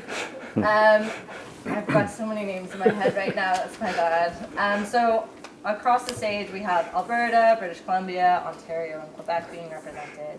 Obviously we don't have the entirety of every region across Canada being represented, but that's where I do welcome discussion from the audience, anyone joining online who might want to bring in their own perspectives or questions to the table. So yeah. I want to kind of start things off really broad and get an idea from each of you about kind of innovations or practices that stand out at the provincial level within your respective regions, and maybe what other regions can learn from them. So I don't know, Jeff, do you want to start us off? Sure, happy to. In considering the topic, it occurred to me that sometimes it's hard to tease apart what is unique to a given region. So I'll try my best here. The first thing that comes to mind from an Alberta perspective is that it most relates to the CICP initiative, and the topic of this gathering is work that's underway to improve the baseline data that's available in Alberta about registered nonprofits. So I'm going to start off with something that's quite complimentary of the Alberta government. I mean, you may know us for the truck that's winding its way through Ottawa right now, telling the government to scrap the cap or some such thing, but it's not all the theatrics in Alberta. So we've got a Ministry of Arts, Culture and Status of Women that is taking a genuine interest in improving the information that's available about Alberta's nonprofit sector. And all nonprofits registered in Alberta are required to file an annual return. It captures minimal information, but most of that information is posted to an open data portal. And the province, as we speak, is developing a dashboard, which we hope will be going live in the next couple of months. That in itself won't necessarily be game-changing because it's very limited information. But in the medium term, the ministry is working with a variety of umbrella groups and a research group to make the internal case for gathering just a little bit more information on those annual returns. Information that would serve as a proxy for size of organization, whether that's revenues, expenditures, workforce, like number of FTEs, that sort of thing, as well as a subsector classification. So with the addition of those fields, it would greatly expand our ability to track trends in the sector, the evolution of the sector. We'd be able to drill down and look at how well various communities are served. In the longer term, there is potential to use this information to conduct targeted research with using representative samples. There are some hurdles to clear before we reach that point. It would either require the province to include organizational contact information in what they make available online, or it would require a third party to use scraping technology to gather that information. So I think that's relatively unique to Alberta. At any given time, we've got a number of digital infrastructure initiatives on the go, and as I think Liz was pointing out this morning, those tend to kind of pop up organically, and a lot of them, I think, in relative isolation. There's probably a real opportunity for more joining up of these sorts of initiatives, whether it's common databases or apps that transform the intake and case management process into something that's more that places the client at the center of that process. And of course, there's limited funding available for those sorts of initiatives as well. While on that subject, I think there's also, the predictable privacy hurdles and challenges that organizations have developing sustainable business plans for some of these digital innovations and initiatives. So I'll just leave it there for now. Great, thank you. Kevin, do you want to follow up on that? Sure, and Jeff and I had a little bit of pre-conversation about things to say about our regions, and we ruled things out because, well, that's not unique and that's not unique. So we tried to find things that were actually unique to the regions. And what I would like to talk about is the Parliamentary Secretary for Nonprofit and Community Development in British Columbia, a position that BC had in 2000, but then disappeared with a change in government, and was reinstituted after the NDP won a larger than expected government in 2016. And we had been lobbying for some time for a parliamentary secretary, and the conversation with government was, you've elected more members than you thought you were going to. You're going to have to create a bigger cabinet. You've got more people who want more roles in government. This is a great time to create a position. And they agreed. And so they created the parliamentary secretary role. And I gave it to Nikki Sharma. She was the first parliamentary secretary, who then went on to become the Attorney General. And so Nikki, when she was promoted to cabinet, they replaced Nikki with Megan Dykeman. Megan Dykeman recently lost her seat in the provincial election. So we haven't yet had a new cabinet made, haven't had a new parliamentary secretary announced, but we're quite optimistic that the government will indeed retain the position when they create the new cabinet and announce a new parliamentary secretary. And the reason we liked the position and wanted it is, and I'll describe how the PS herself has often described the position. And she talks to charities, and there's both of them, Nikki and Megan, would say, if you have an issue with your contract with the Ministry of Children and Family Development, don't talk to me. If you've got an issue with your contract with another department, don't talk to me. If your issue affects all charities in BC, all nonprofits, then come talk to me. And that was great, because then that was our place there. They had a very clear mandate, boundaries, weren't interfering with other ministries, other cabinet members, other government members. And the kind of issues that we would take to the parliamentary secretary, where we got traction, was around the Lobbyist Transparency Act, which in BC, unlike in Alberta, we do not have an exemption. So we have to file our reports regularly. And so the parliamentary secretary could be one single point in government for all of the sector to talk to her and her staff about this legislation and how we want it changed. And so there's been some uptake there. No results yet, but it's progress, and at least there's a place to have the conversation. The second was around funding for charities to continue to recover from the pandemic. And so we were able to use the example of the ECSF and the CRSF that we talked about earlier at the federal level, and the provincial government set aside $90 million for a BC equivalent of the Pandemic Recovery Fund. And that was, the champion through that was the parliamentary secretary, where we had a point to make this case that the whole sector is looking. And so that was the second one.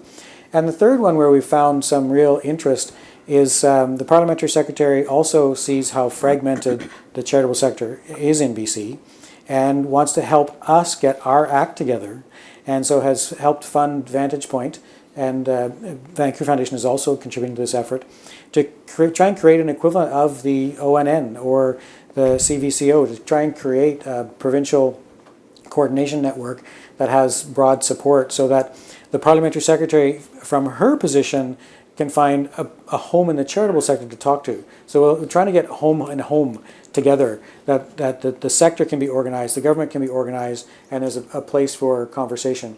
And again, not to eliminate all the bilateral conversations, but just to have some structure that people know where to go if they have sector issues in the province. So those are the one thing I would talk about that has been a change in BC for the better. In some ways, everything old is new again.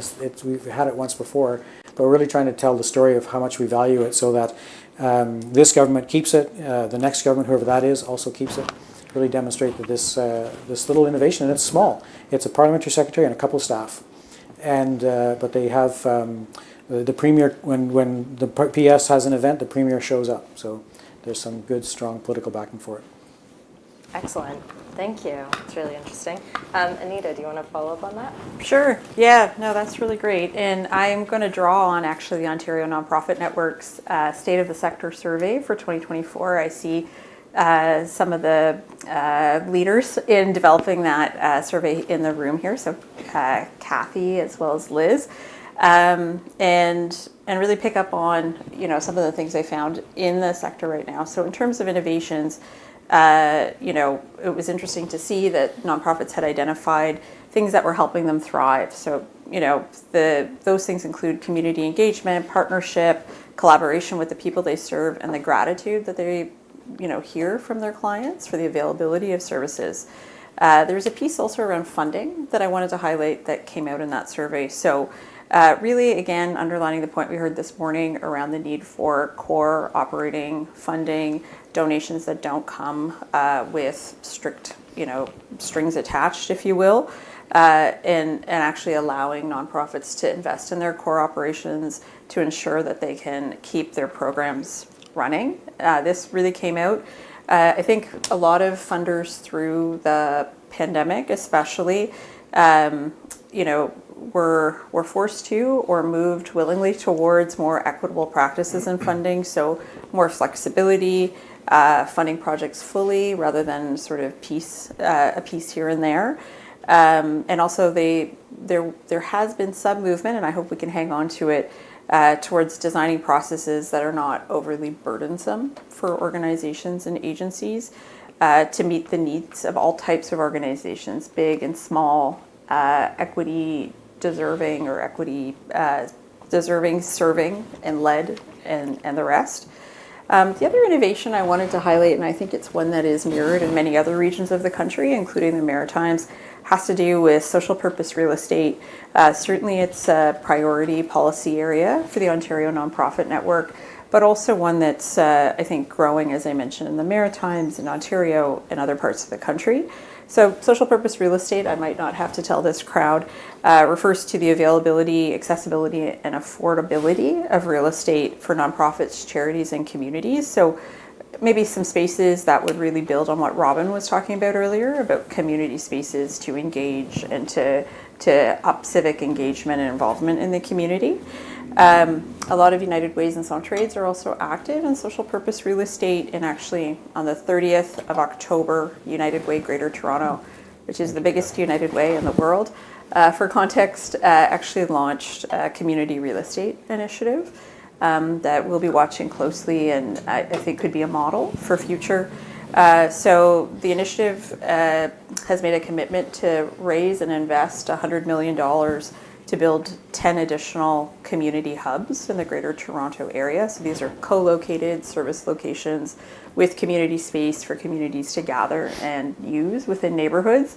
This work is so vital and important. I know, as someone who used to work in the community services sector in Toronto for 10, 11 years, it's so important because community spaces are disappearing in the city, right? So, and in every city, perhaps, but certainly around the cost of real estate, how rents are heightened and the rest.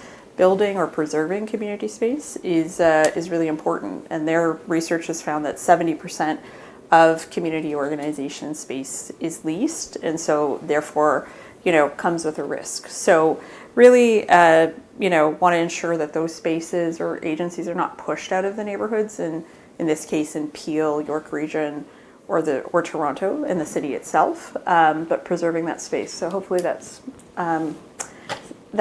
something that we can sort of build upon as a model and learn from others in the room.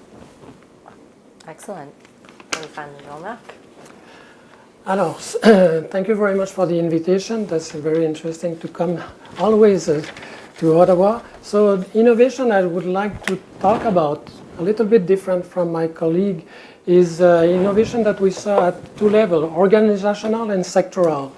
At the organizational level, we had very interesting experience with the revitalization of industrial sites in Montreal around one building that is called B7, and the other one is the Angus Local Shop. So those are very interesting experience that appears in Montreal, and one of them was supported by Grant-Making Foundation. Another level of innovation is at the sectoral level, where we had, for example, it's more than 25 years of experience. We had the two movements in Quebec. One is around social economy, and the other one is around the l'action communautaire autonome. So it's the autonomy community action.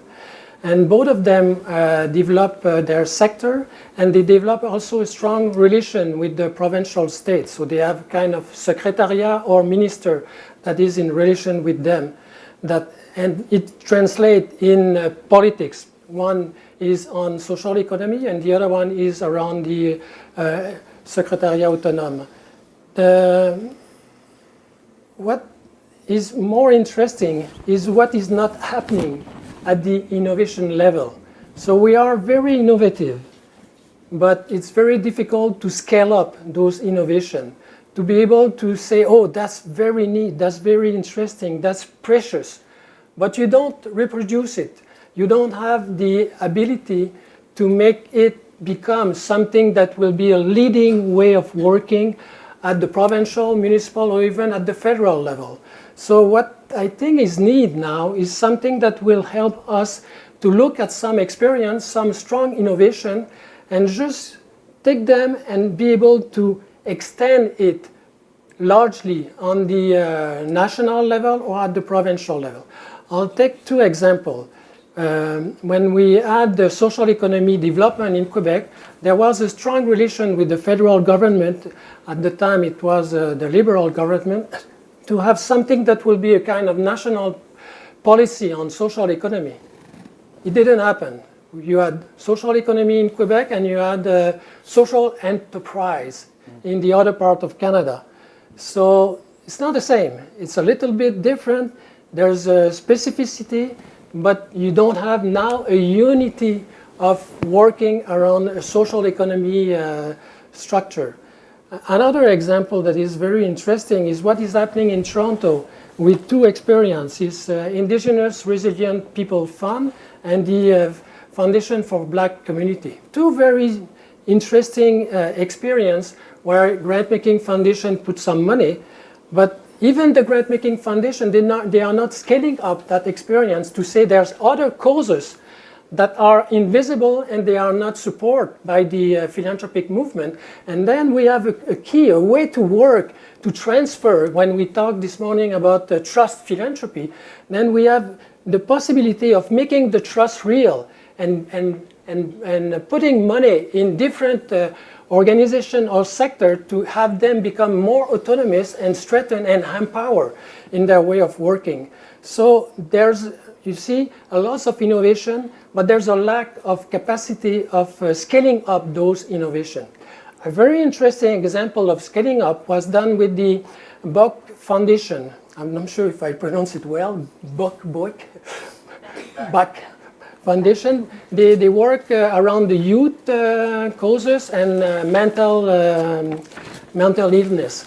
And so they have experienced something in BC that was very interesting, and they brought the idea in Quebec, and they had a very long, patient conversation with the provincial government, and then the government decided to invest and set up what they call aire ouverte. So it's kind of open area.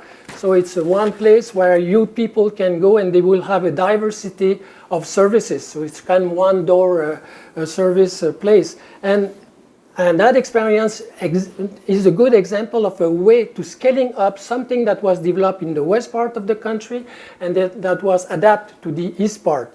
So there's plenty of things like that that is happening everywhere in the country, but we don't take the time to scale up those experiences. And I think the reason why is because we are lacking a kind of vision, a strong vision from the not-for-profit sector, the civil society, the progressive civil society, and some of the grant-making foundation to decide what is good for the people living in Canada and what is good to have develop in common, and that we can share and invest different kind of resources to develop a very strong progressive communal infrastructure.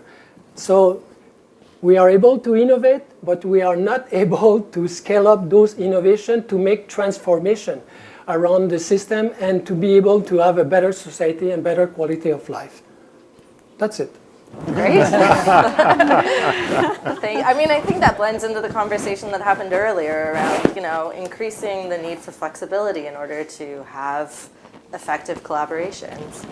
And it also transitions us well into what was my next question, which is what are some regional trends or challenges that you think are under-recognized at the national level, that you're seeing that maybe the rest of the country aren't recognizing? And maybe I'll start again at the end, Jeff. Once again, I'm with the caveat that I'm not sure, to what extent some of these are recognized or not. I think one of the trends in Alberta is that of nonprofits and charities being heard by government and effectively engaging with government, and that's for for several reasons. One is that we had 44 years of one-party rule. And so the sector became very accustomed to working with that governing party. And then we had our 2015 election, where the PCs were defeated by the NDP, and all of a sudden the sector had to recalibrate. And that meant that they started adopting different language, and instead of showing up with maybe their economic imperative, they felt they had license to talk about social justice, for instance. The other thing is that all of a sudden politics was contestable, and so they needed to become politically bilingual. A lot of them hadn't bothered to engage with the opposition because they weren't ever really seen as a government in waiting. And so now they're learning how to engage on both sides of the aisle and avoid some of the mines or traps along the way. Another trend that we think we're noticing, it's mostly anecdotal, but we've also taken a closer look at our lobbyist registry, and Kevin's right. Public benefit nonprofits don't have to register under the Lobbyists Act in Alberta. But if they hire a consultant lobbyist, that consultant lobbyist has to register. So we've been hearing anecdotally that more organizations are feeling the need to hire a GR firm in order to gain access to electeds and political staffers. Taking a look at the information that's posted online by the registrar, it seems like there has been an uptick. So they're struggling. More organizations seem to be struggling with basic access. I think in today's context, I would be remiss if I didn't make some comment about polarization. Despite perhaps how Alberta is depicted in the national media, and despite the ongoing battles being fought online by social media warriors, Alberta's citizens, the Alberta population is likely a lot less polarized than one might think. And there's a political scientist at University of Alberta named Jared Wesley, who along with his team has really dug into this topic, and they've concluded that Albertans are actually a lot more centrist than what one might think. That there's a lot, they share a lot more in common in terms of their values. What's extremely polarized is the politics.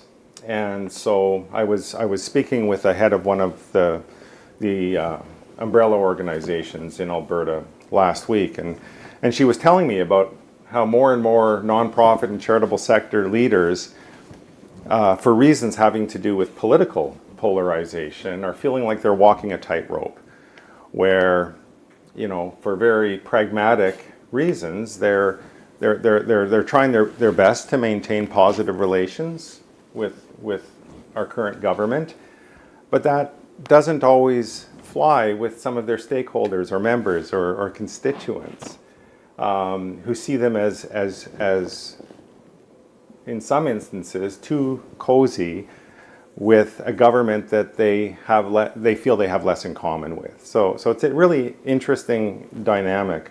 In Alberta, we've also got a couple of statutes that serve as idle threats to the sector, and I don't know what kind of publicity these have received at a national level. But we've got our largely performative Sovereignty Act.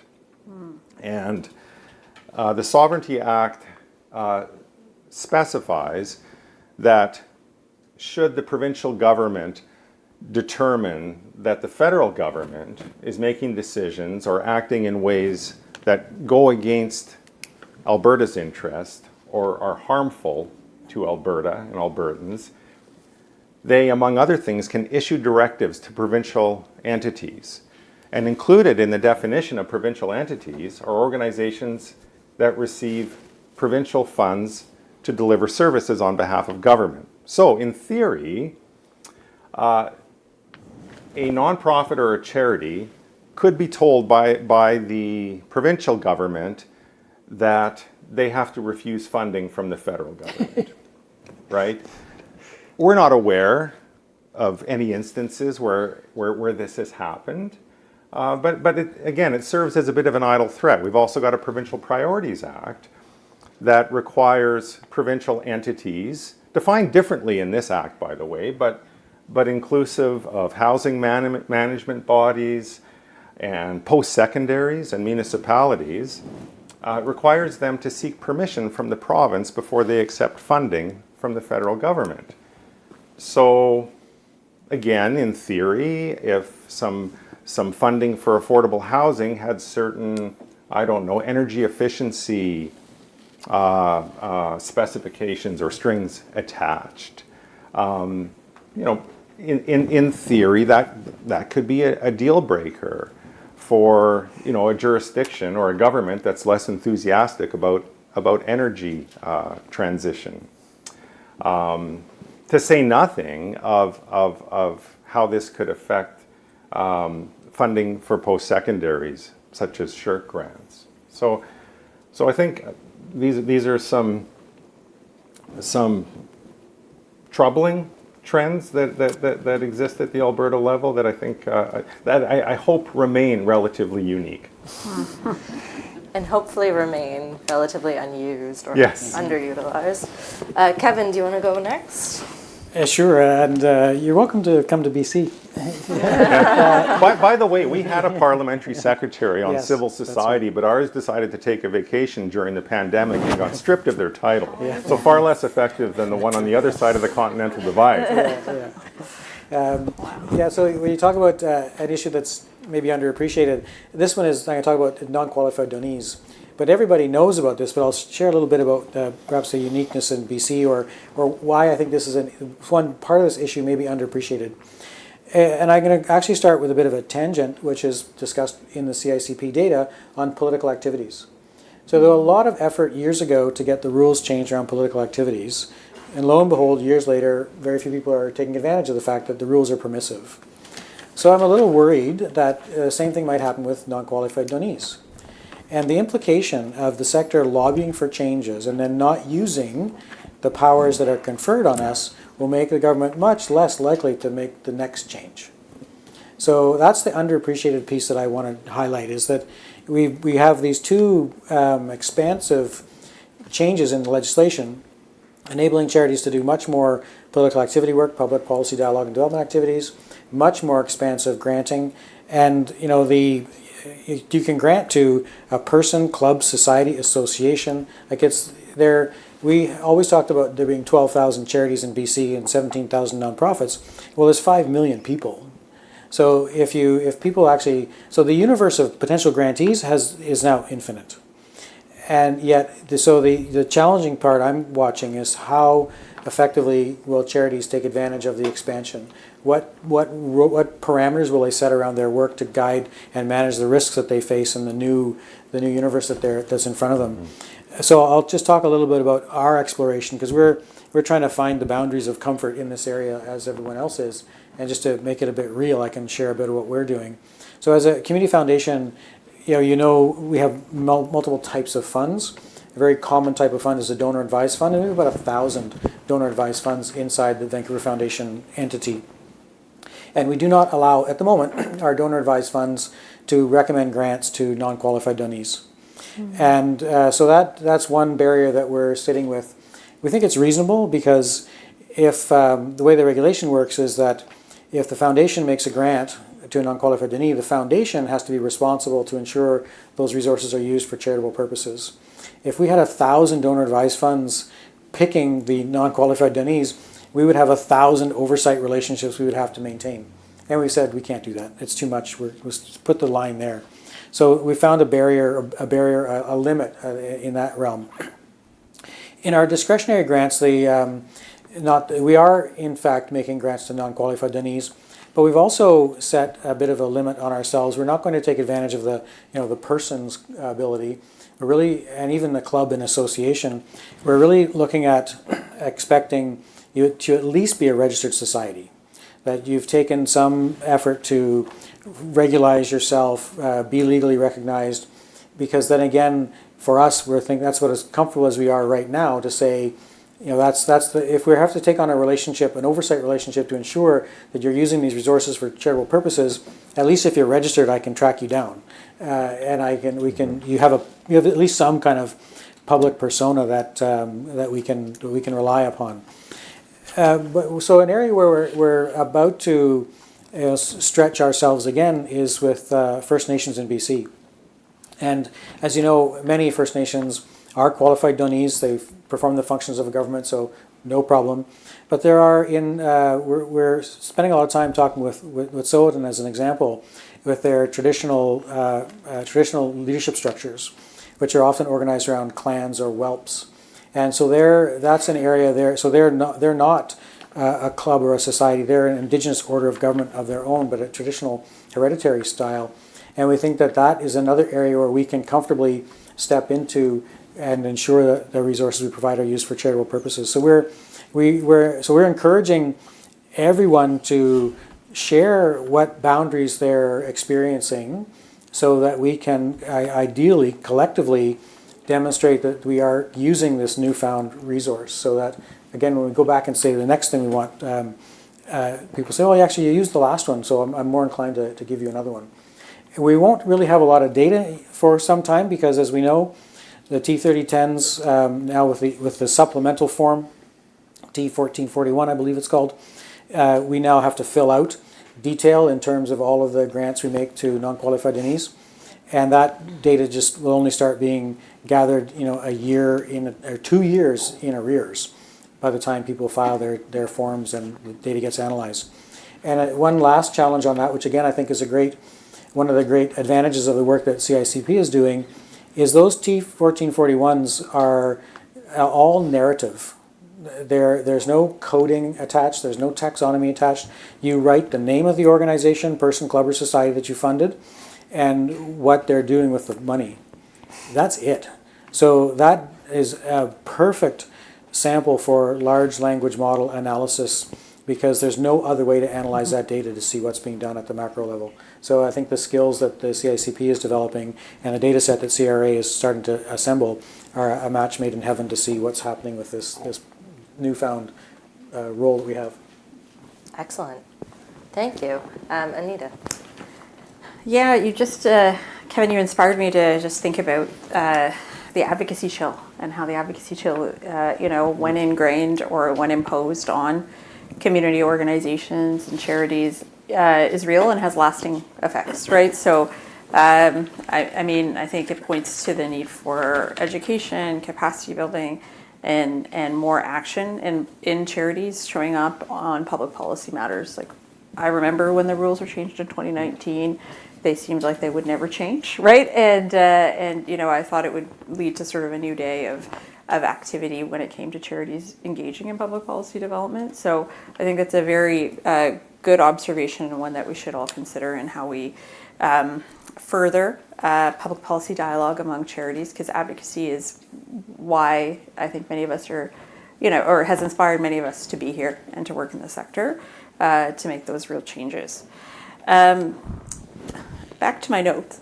So one of the regional trends or challenges that's a question, right? Yeah. The regional trends or challenges that I wanted to highlight was the increasing pressure on charities and nonprofits to take on the burden of emergency response. So climate-related, disaster-related, pandemic-related certainly has become almost a more regular area of work for charities and nonprofits around the country. The sector is playing a really big role in this work, helping people who are displaced, find clothing, find food, find places to stay, connect with their relatives, find mental health support, childcare, and people with complex needs, having support in those cases. Really, really vital, really important. I don't think recognized enough. There has been some work on emergency preparedness that's taken place at the federal level. There were some consultations about civilian response capacity.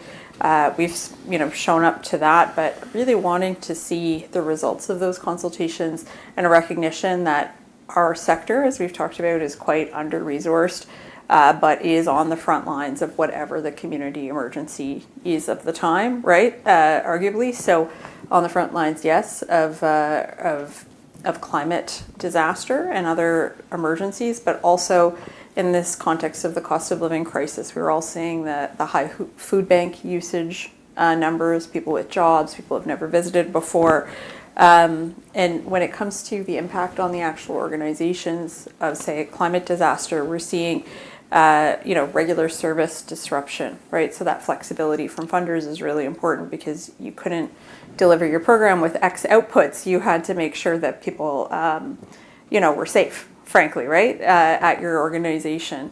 It's also very much impacting the staff at these organizations who are going through the disasters themselves, right, and struggling with their own houses or their own family members being under threat, at the same time as being put on the front line and wanting to be on the front line to provide support to those people who are affected. So this is also the stress, the burnout. There's also a real need for the distribution of funding and creativity around how community infrastructure is being used. And it is, again, those community organizations that are on the ground and embedded in the community who know where the resources are and know where alternative spaces are to help people stay safe and survive and build resilience as well in the face of these disasters. And so that's one piece that I just really wanted to highlight, of course. And I think drawing from that, we're seeing quite a lot of the impact of labor force challenges across the community services sector.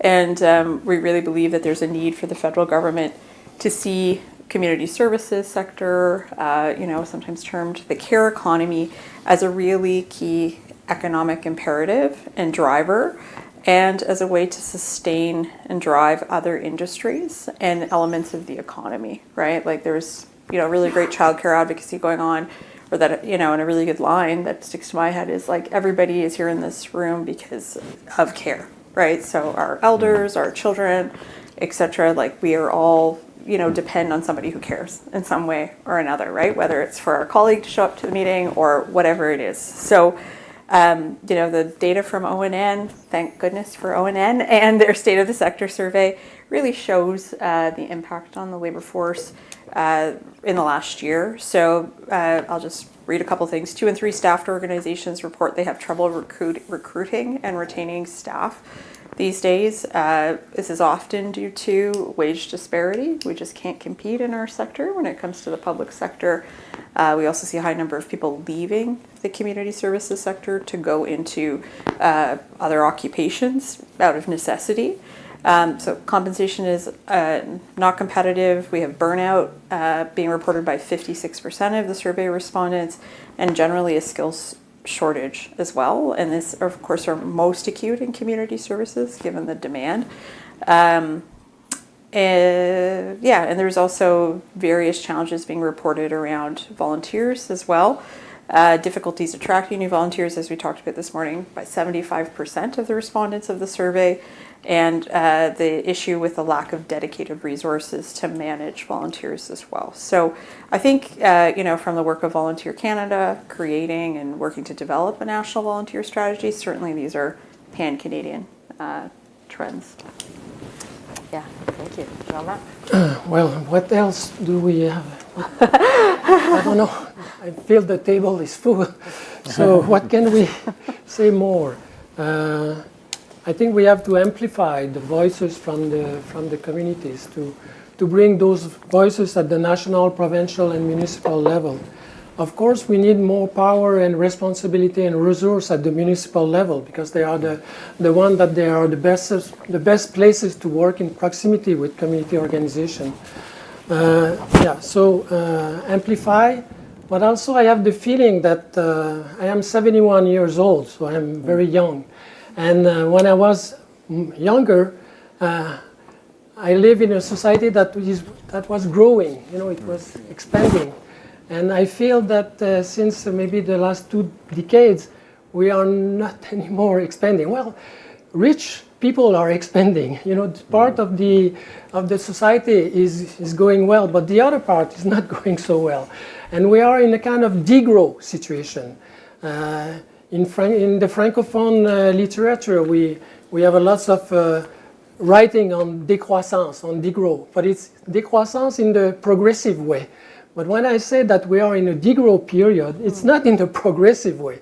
It's because we are losing a lot of things that was normal or that we had worked for, we had some gain, and now we are losing space around those elements. So I think we need now to remobilize around maybe a new growth, but a different way of having growth and prosperity and richness in Canada or in our province.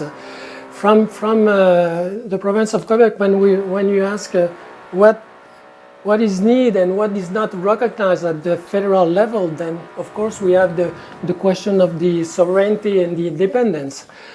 When I look at what the provincial government in Quebec is doing with the power he has, I wonder if we give him more power, if he will be able to do more or best than the federal government. I'm not convinced.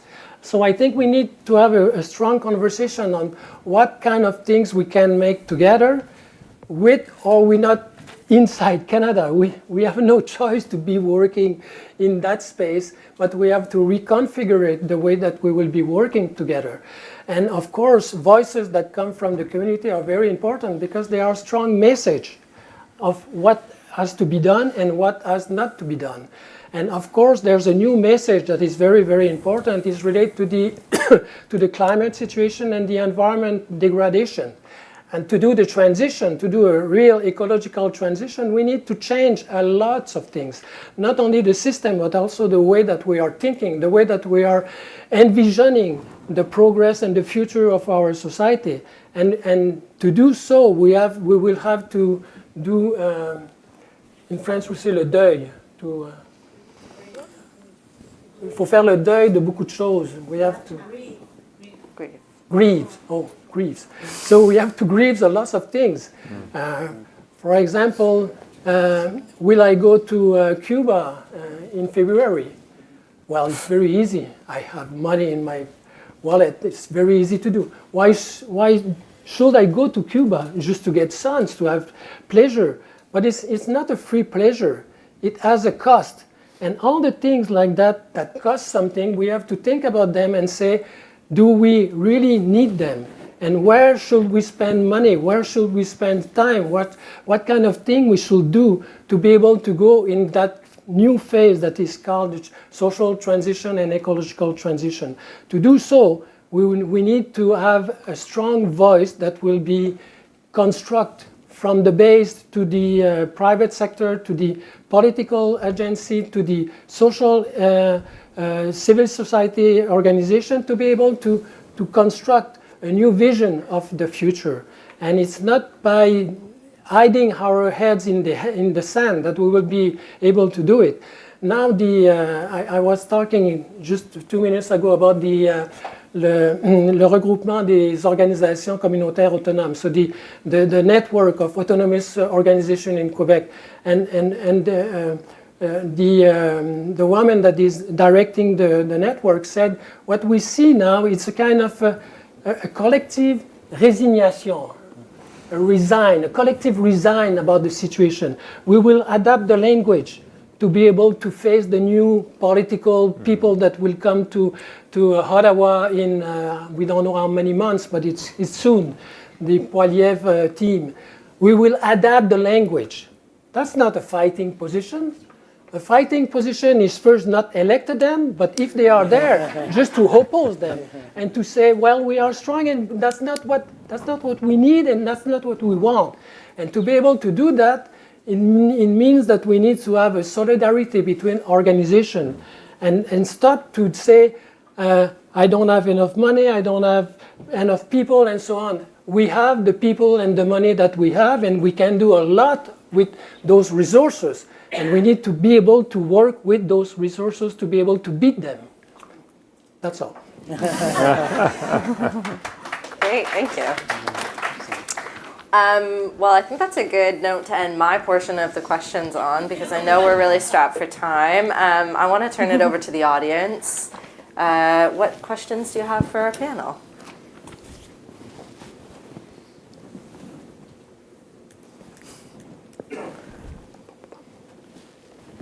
Michael. Thanks for all the comments. Jean-Marc, in Quebec, oh, sorry. In Quebec, hello. In Quebec, there we go. You're talking about, Jeff was talking about Alberta, how there's this legislation or power that can be used to restrict charities to see if they align or not with the provincial interests. I've heard about this in Quebec that organizations that are have stable funding from the provincial government have to have contracts with the feds reviewed. And that includes, we're looking at what data the feds ask for from charities or from nonprofits. I've heard about, that getting held up because the province is reviewing the contracts to see what information is being required by the feds. So I wonder if there's a similarity there. Is that something you've heard about at all in your work, or is there any other? Because I wonder if there's other similarities where Alberta, there's probably a bunch of things that Alberta is doing, like Quebec, that neither of them know about. Okay, just thought I would check. There is a rule, M30, is that what you're referring to? M30, so it's a legislative piece in Quebec, yes, that requires a review of federal funding and almost like release or approval from the Quebec government. This is real. And, the plans in Alberta do sound a little similar to me. And this comes from my experience negotiating with the federal government around being an intermediary. Oh, actually, maybe, there might be people in the audience who know it more inside and out than I blocked it from my memory, after like a year of working on it, but it's been a few years. So I don't have all the intricacies in my mind, but if we want to talk more about it, we can go there, perhaps through the audience.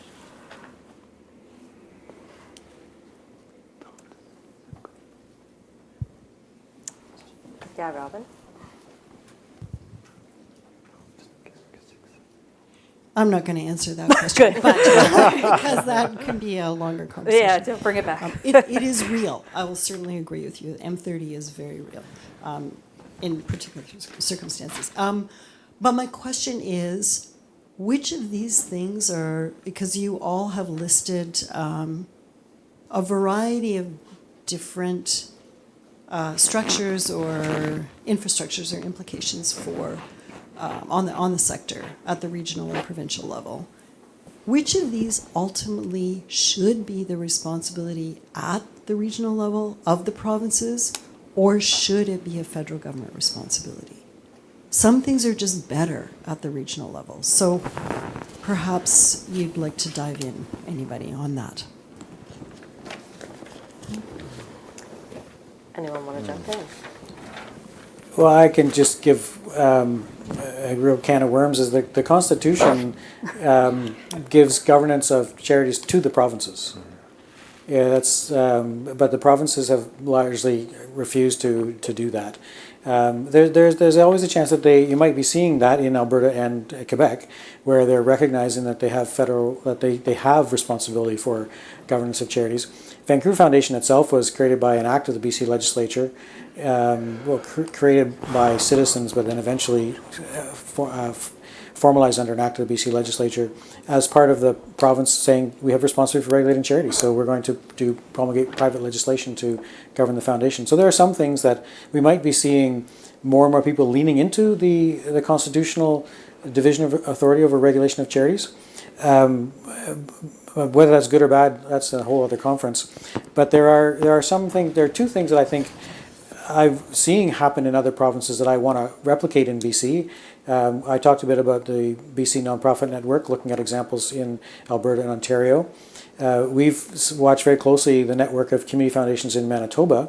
It's called Endow Manitoba. There's 50 community foundations working collaboratively on public policy, fundraising, grant priorities. We'd like to replicate that in BC. There are 62 community foundations in BC, so we think there's an opportunity to create a much stronger network.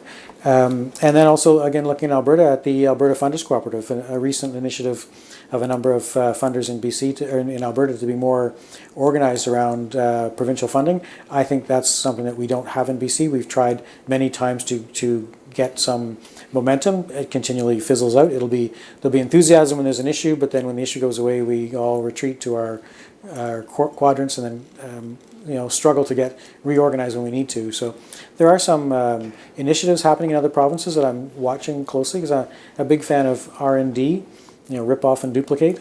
So if I can do that, I'll happy to do it.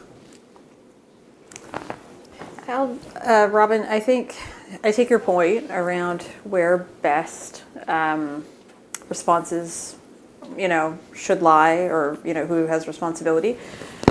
So I talked about emergency management. Certainly, the first government to take action in those cases is supposed to be municipal, then provincial, and then provincial can call the federal in.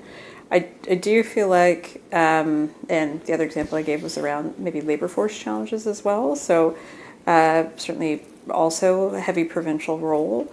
I think the importance of federal leadership, right, in setting directions and bringing the PTs on side to row in the right direction, to have a coordinated effort, can't be overstated. And I mean, in my own experience as an advocate for a long time, constantly I would hear, on childcare, on poverty, on various things, always like that's not a federal responsibility, right? And we hear that at various times. But I think the reality is that people expect federal leadership on many of these issues, and expect a tone to be set, and expect funding to be made available to the PTs and to the sectors that are on the front line of these challenges. So I didn't really answer your question, but my orientation is the federal government has a role to play, an important role. Excellent. Okay, well, thank you. I think unless there are other questions, we're actually kind of landing almost right on time for this session.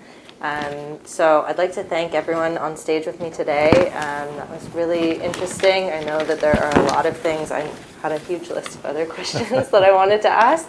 But yeah, huge thank you. Thank you.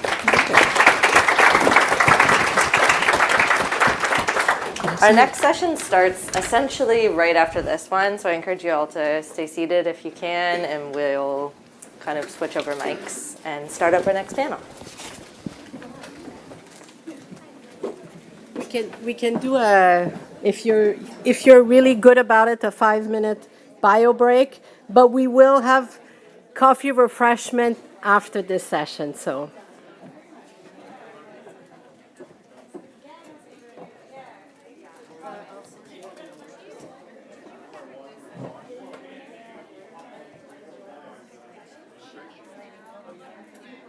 This seat is like this.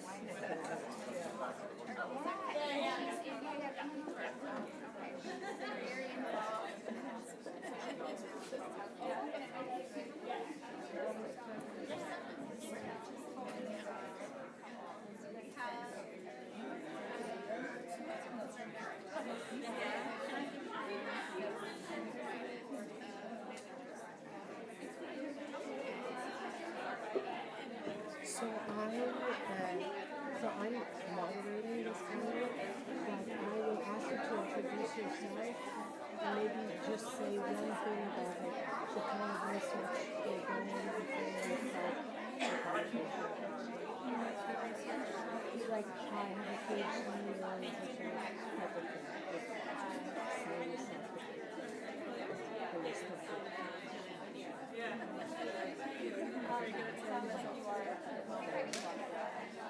I think. Oh yeah, I actually might.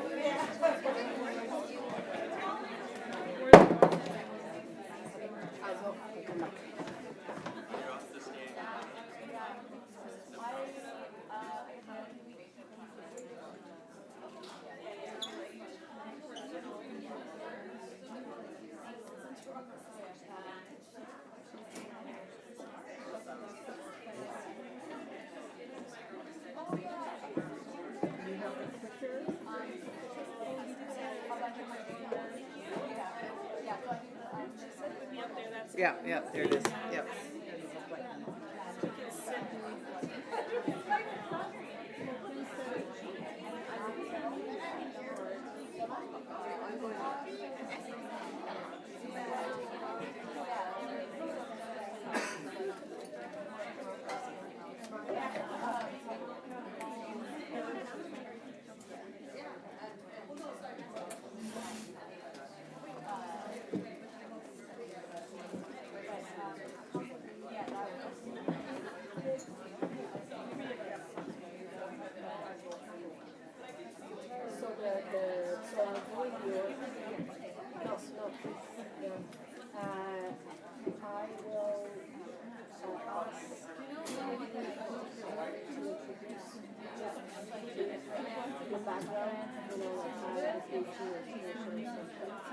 And then start your presentation, because I want your bios for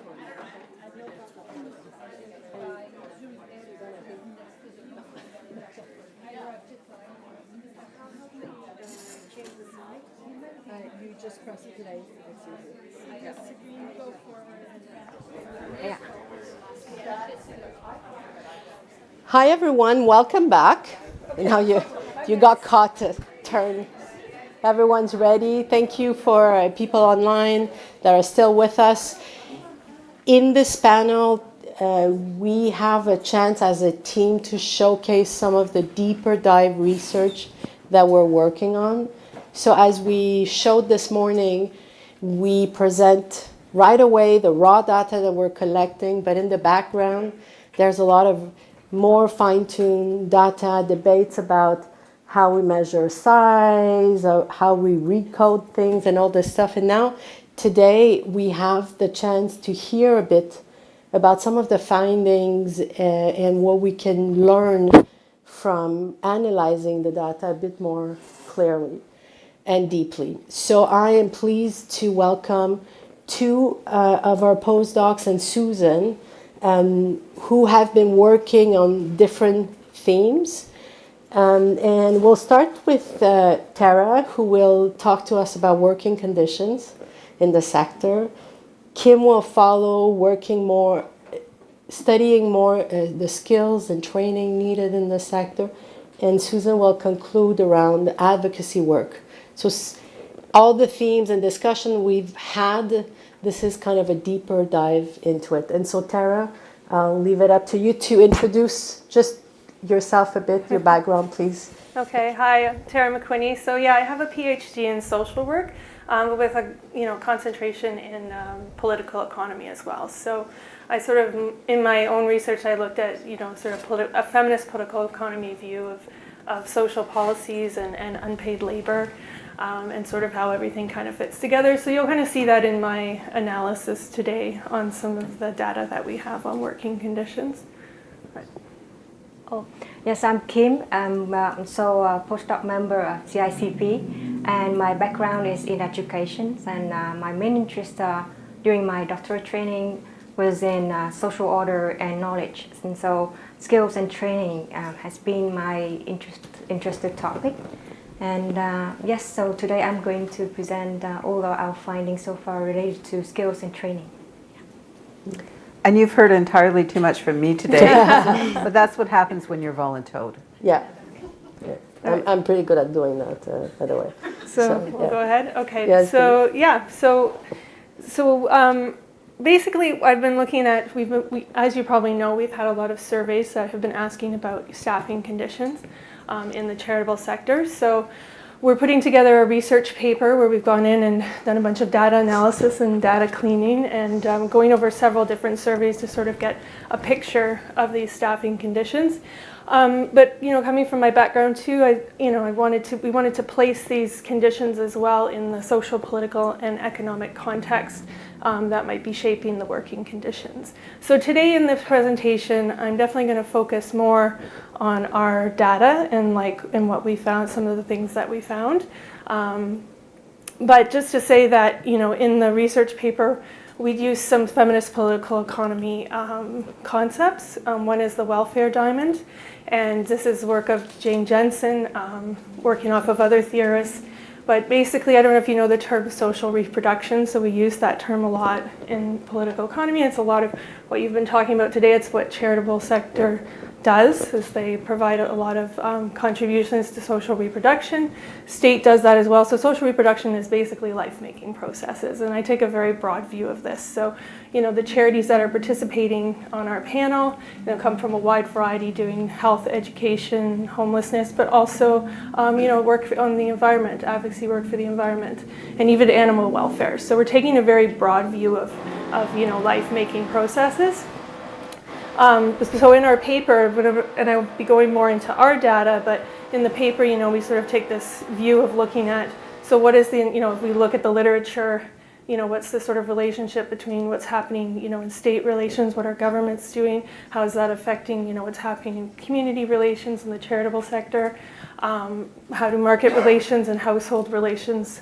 So, yeah, so sorry, getting a little nervous. So when we're talking about staffing conditions and what's shaping those, well, you know, we have to look at as well, you know, the financial pressures that charities may be under as well, and you know, and demand for services, and these are shaped by how the costs and labor of social reproduction are distributed. So when households, you know, are looking to provide, when they can't provide the social reproduction needs that they have for themselves, they're either looking for state contributions to the welfare system, or they're looking to purchase things if they can afford it on the market, and then also they'll be looking towards the charitable sector. So we're sort of, that's why we use this welfare diamond analysis.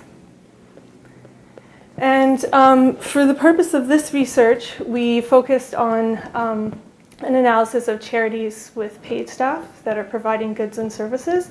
So I did, we still have a large sample of 1,128, but we did exclude some that were only volunteer run because I wanted to look at paid staffing conditions and public and private foundations. So we're looking at the charities that are providing those services and also have paid staff.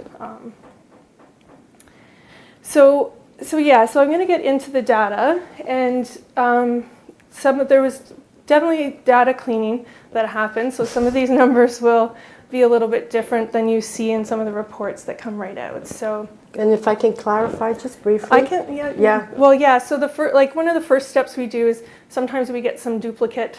And that's we just get a few. We have to remove some duplicates of responses, and that's just a system thing, right? So we go with the most recent one.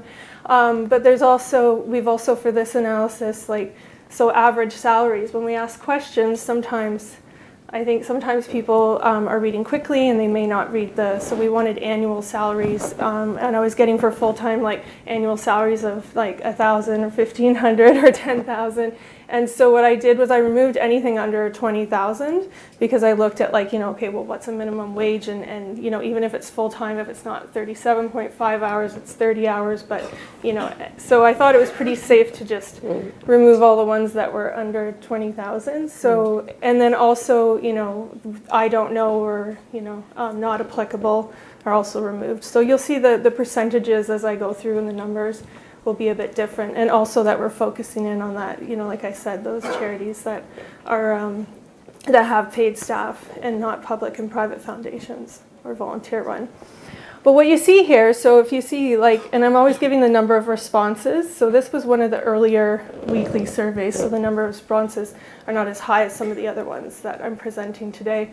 But you see the average salaries for entry level and full-time, mid-level, and executive level.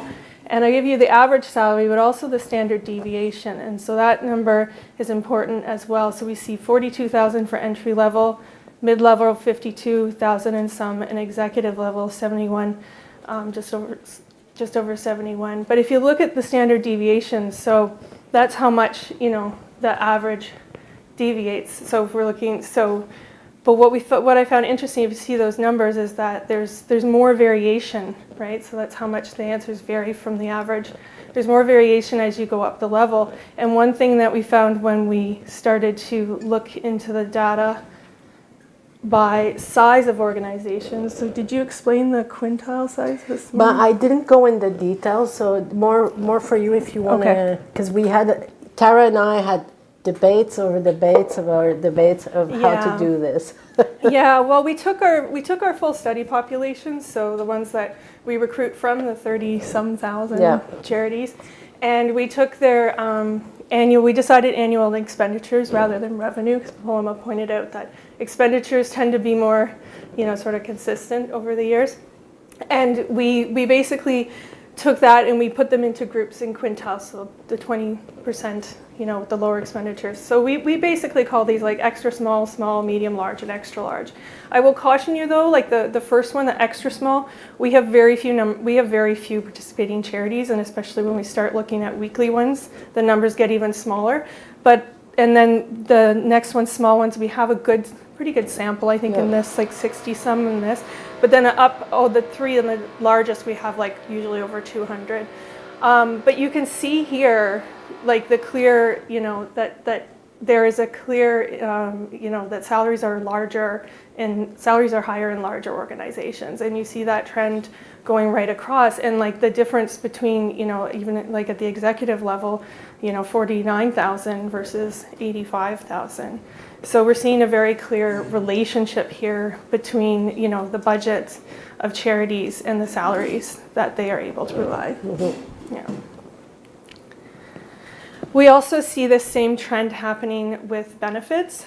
Again, the first column, I have very few responses for the extra small organizations, but going along, we can see the percentages of like those who give, so the ones that are more common, vacation days, sick days, but we see that those numbers growing exponentially as you get into the larger and extra large organizations. Another interesting thing here too is that, well, maybe not surprising for most of you working in the sector, that parental leave is not offered, top-ups to parental leave, it's not offered, and pensions, RRSPs as well are some of the benefits that are less likely.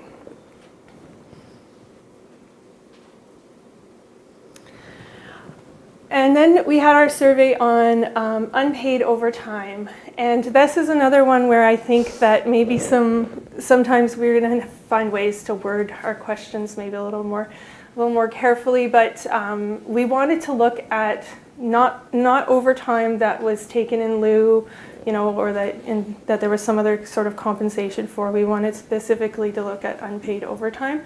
So I did sort of dig into the comments and did some more data analysis, cleaning of the data and recategorizing some of the questions. I wrote a little blog post on it. Maybe some of you have read it, but sometimes answers would be no, we don't provide unpaid overtime, but yes, staff do volunteer at fundraising events. So I guess that's also like an idea of what you consider, volunteering and what you consider, overtime. And that can speak to a culture, right, in charities of that and staff may very well willingly want to, of course, but anyway, so it sort of changed my numbers a bit because I classified them to yes. And ones who said, well, yes to unpaid overtime, but then they said, but they always take their lieu time. Then they got classified to no. And if it was sort of ambiguous, they said, well, there is lieu time, but it wasn't clear if they were always able to take it, then I just left it as yes. So maybe next year we'll change up the wording of the question a little bit and maybe and get to that a bit more. But you can see that those numbers definitely increase as the position level increases. So we've seen at the executive level higher numbers than at the entry mid levels. And actually I ran all of this analysis looking at differences for ages of organization and size. Didn't find many differences for ages. And for this one, size, there wasn't a clear pattern. Like it was actually kind of up and down. So, but one thing we did find in an analysis of comments is that 65% are trying to address this by taking different actions. So it is on the radar of charities to change that. And mental health challenges of staff and volunteers. So we've seen that we asked how it increased in recent years. So we sort of gave a longer view on that.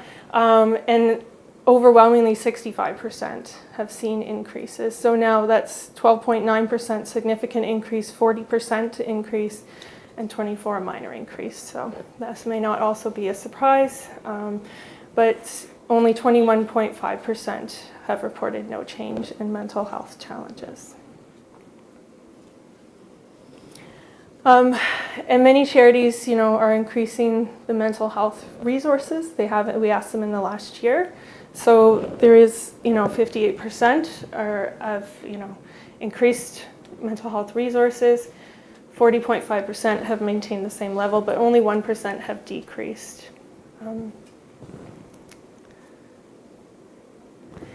And staff turnover. So I was actually analyzing, this is the data for 2024.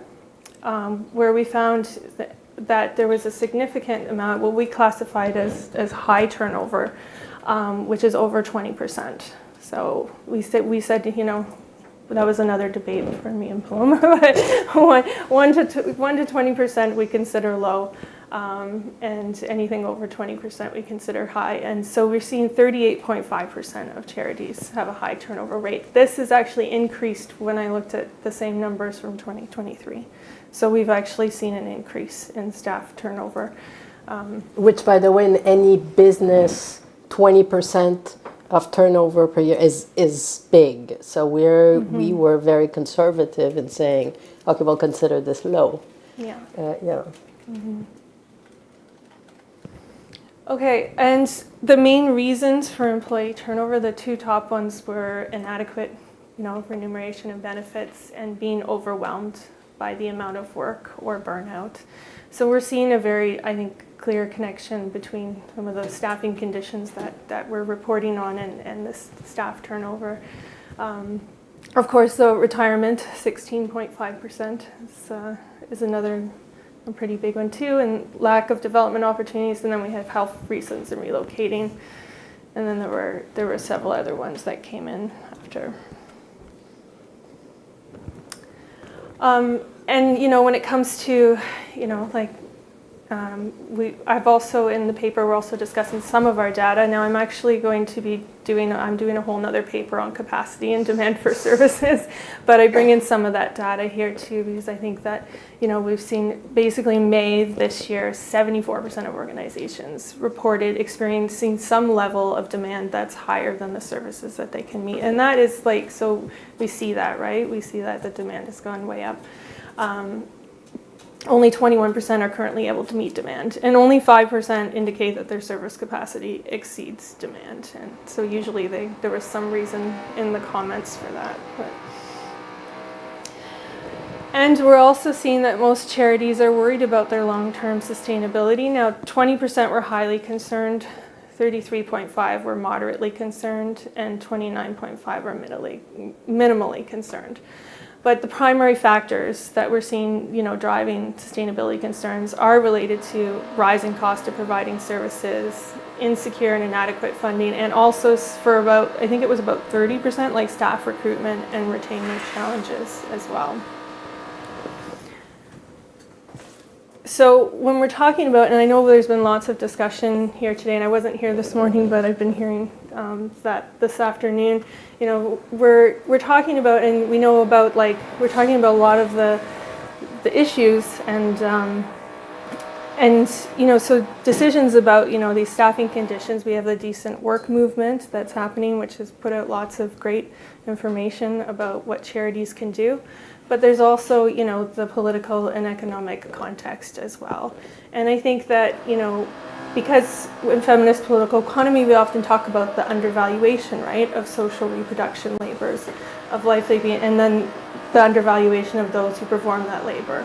Quite often, mostly often women and other racialized groups as well. And so I think it's important to understand not just what's happening in the staffing conditions, but what is, driving that as well. So if you look at, we look at rising costs of living, right? So that's putting more demand for services in the charitable sector. Like the Ipsos report from last year, was it 2023? The 1 in 5 Canadians are accessing charitable service, and 70% of those for the first time. But also rising costs of living mean that, those charitable sector wages don't go as far for the workers in the charitable sector as well. And then we have, the the pressures on the chair, like salaries make up a large portion, right, of budgets. And so when there's financial pressures as well, then that can affect, you know, the amount of salaries that they're able to provide. So I think for me, the question, you know, comes down to like the charitable sector has grown a lot, but we're also, you know, we've also since the 90s, we've seen fewer state contributions, you know, to social reproduction, and charitable sector, you know, advocates stepping in and doing this important work. So I think it's, you know, it's sort of a question of, and well, we've talked about the need for more core funding and how there's been some measure of work done in that area. So I guess the question is just, you know, when we're thinking about the bigger picture is like, you know, what is the role of, you know, governments and states and the roles of charities and what are they doing, but how can this work be better supported and the people who are doing it be better supported, so. And our hope with this paper and the data behind it is, again, support these needs claim and saying, look, this is what the sector is facing, and the need for support is documented here, and we have evidence of that. So thank you, Tara. Okay. I'll ask Kim to follow on the study she's working on, the data she's working with.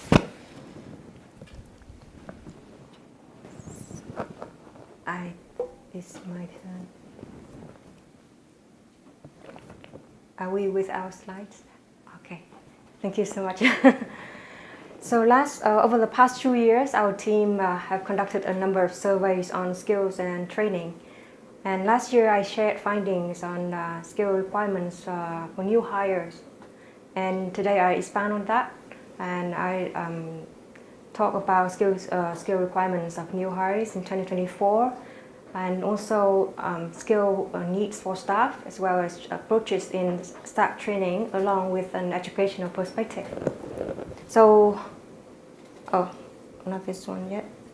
I think for this, I'm covering 3 main parts. Firstly, I will talk about a snapshot of skill requirements for new hires from 2023 to 2024, focusing on key priorities and trends. And then next, I will talk about skill priorities and approaches in staff training. And finally, I share some reflections and implications for charities' training design. So firstly, some snapshot for skill requirements for new hires. So the first finding,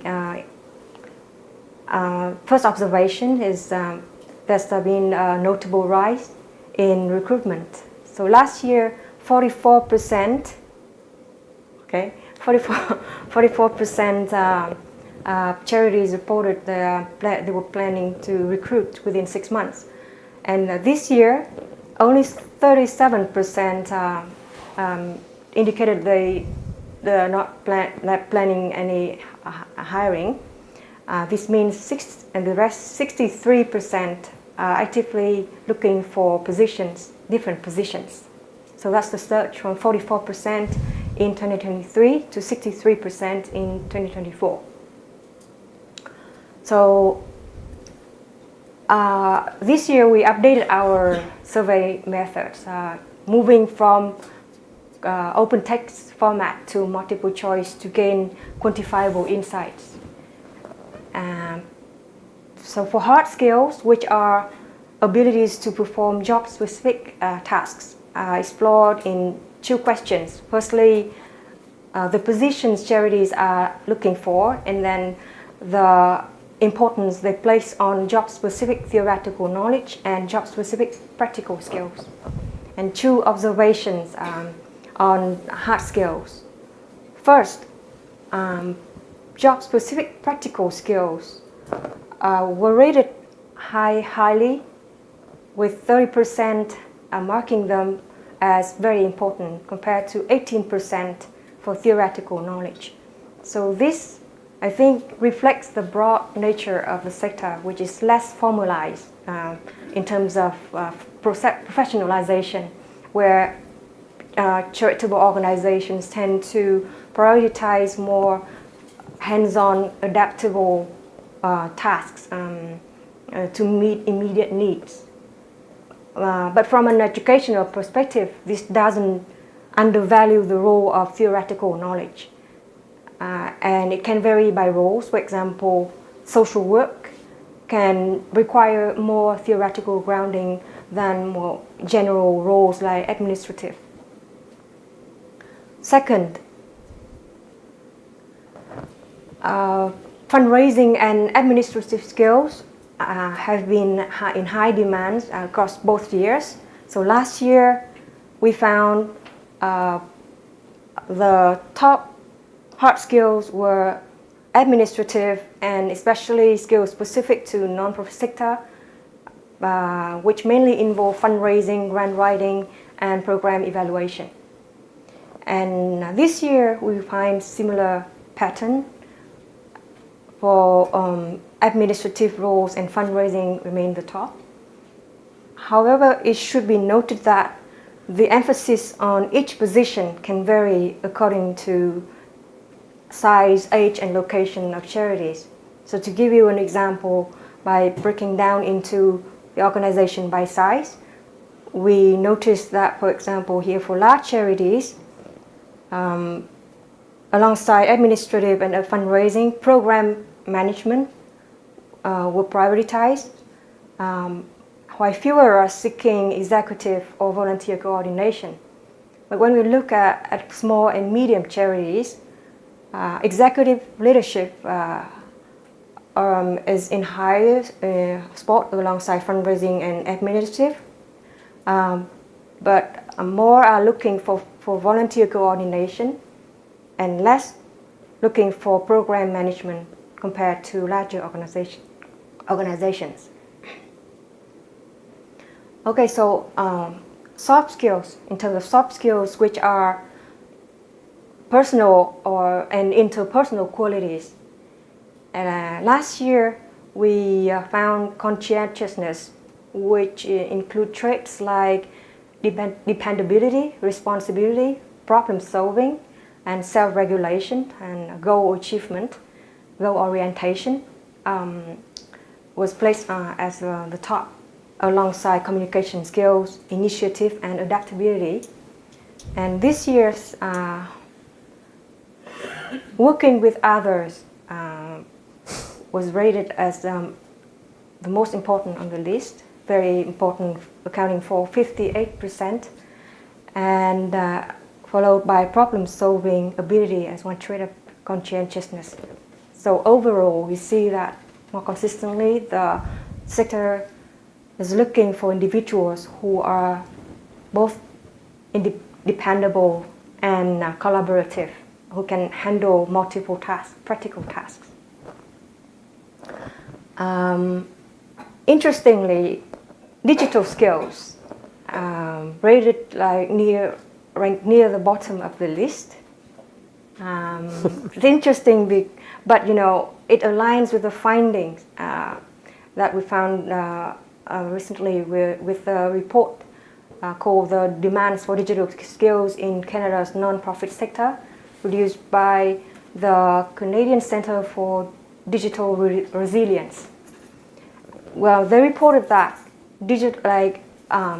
so they analyzed 30,000 job postings, and they found out that most of them, a lot of them, lack digital skill requirements.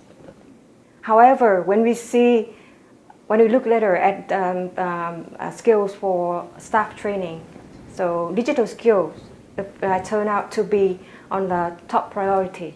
So this opened up for maybe a question for discussion and further exploration as to this can be a missing link when they send out job postings, and maybe a message to practitioners. So that brings me to the next part of our presentation on staff training, on skill priorities and approaches. Our survey attempts to address a research gap in the sector. The last Pan-Canada report on skill development was published in 2011. It was called the Current Skill Developments for the Non-Profit Sector by the former HR council for the nonprofit sector. And here's the first standout finding. Only 4% of charities do not currently provide education training opportunities for their staff. This means 96% of charities are now actively engaged in staff training. So we see the high level of commitment as an indication, clear indication of dedication to skill development in the sector, even amid resource challenges, difficult challenging time like this.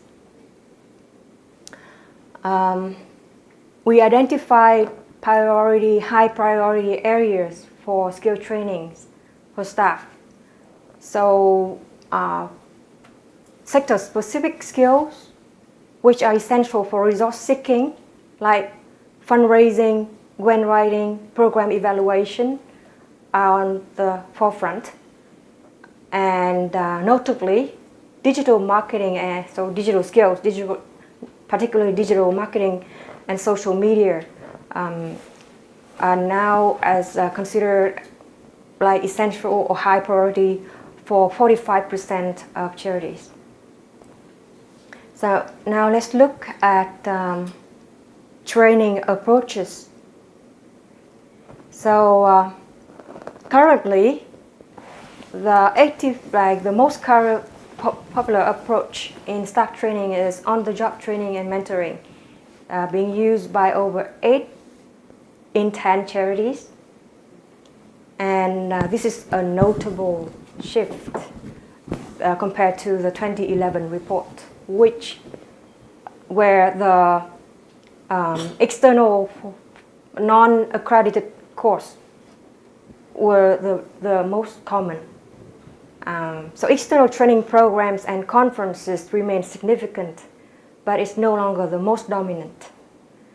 Another key trend is the rise of online courses and online training. So 70% of charities are now employing online courses and webinars, up from 1/3 in 2011. However, partnerships with educational institutions remain underutilized. So this aligns with the 2011 report, where up to 88% of charities were not actively engaged with educational institutions in terms of training, staff training. So that's so I want to talk a little bit more on the degree of dependence of charities, especially small charities, on informal approaches compared to larger charities, particularly between the external, so formal here, the formal external and the peer learning, as can be seen when we break down by 2 groups of charity size. So for small charities, you can see here, they tend to prioritize informal approach. So peer learning is used more commonly than external training programs. So this is different when we look at medium and large charities. So for medium and large charities, external training programs were more commonly used than peer learning and knowledge sharing sessions.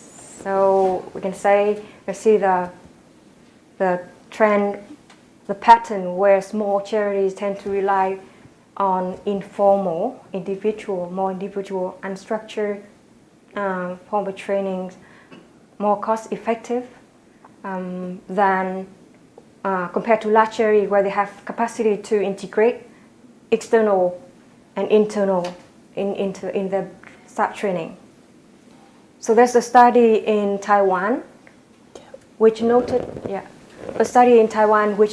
the shift to informal internal training in charities, especially for small charities. So the resource constraints are the main factors that led these organizations to adopt informal approaches. And these researchers stress that context really matters in shaping training design. And you see here in our survey, we see similar patterns in Canadian charities where contextual factors, especially limited budget and lack of time or scheduling conflicts, really push organizations to adopt more informal approaches. And you have 2 minutes. Yeah, so this brings me, as I move to the third part of my presentation, so the final, I would like to make some reflections on staff training, and I'd like to make some comments on the most dominant approach, which is on-the-job training. So on-the-job training, although it has advantages, it can be cost-effective, it can be flexible, but it can carry risks, particularly around inconsistent learning. And one of the misconceptions around it is that it is free and it can be done alongside regular duties, no dedicated time for it. And another misconception is that anyone can serve as an on-the-job training trainer, and this can lead to varied in learning quality. And together, all these factors can contribute to a gap in learning outcomes and a waste of time as well. So limited time, so they use on-the-job training in very unstructured way, but it turned out to be a waste of time, and so not a gap in learning outcome. And so to close, I would like to share some implications drawn from the literature and from our survey findings. So the first point is that organizational context should be taken into considerations when designing training. And, you know, all those specific challenges typical in charities, especially lack of time, should be taken into consideration, and dedicated time should be allowed for it rather than taken alongside regular duties. And second, structure on-the-job training can be valuable, and it can offer some like the balance of flexibility and consistency. And using guides, planned sessions, and regular feedback can allow for the best use of limited resources, but at the same time, more efficient practical learning experience.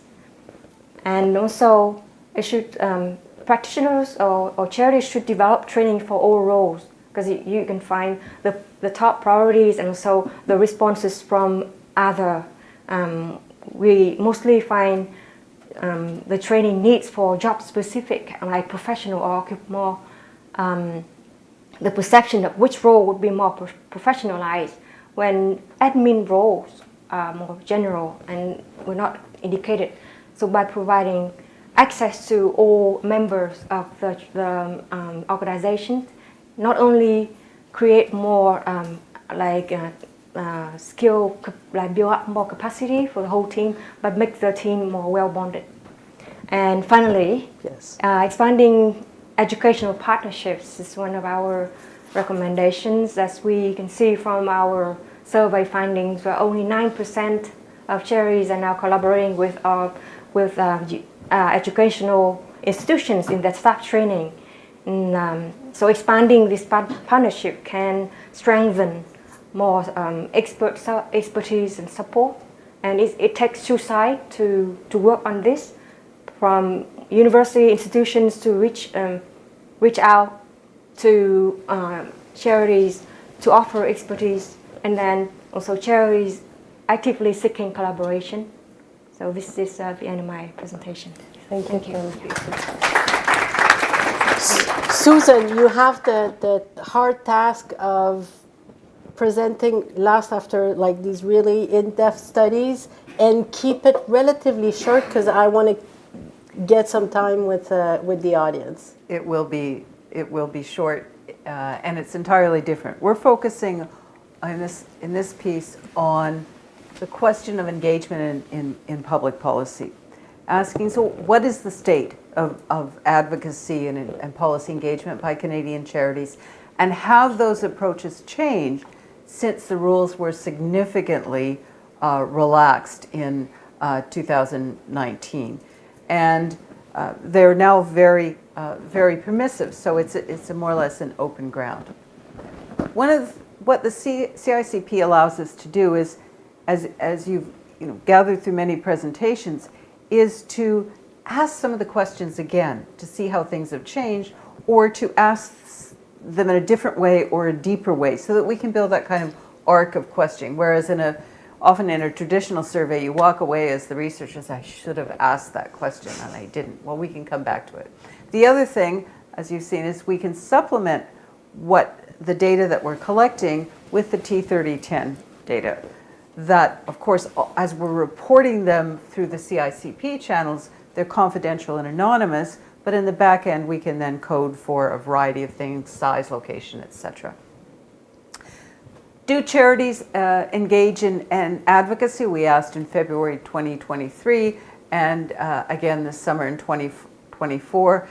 And the answer is there isn't much difference. About half said no, we don't engage in any in policy advocacy to change programs or legislation or other kinds of participation. Roughly half say no. Slightly less than that said yes in 2023, and a little bit more in 2023. I don't think that difference is significant. So it's about half and half.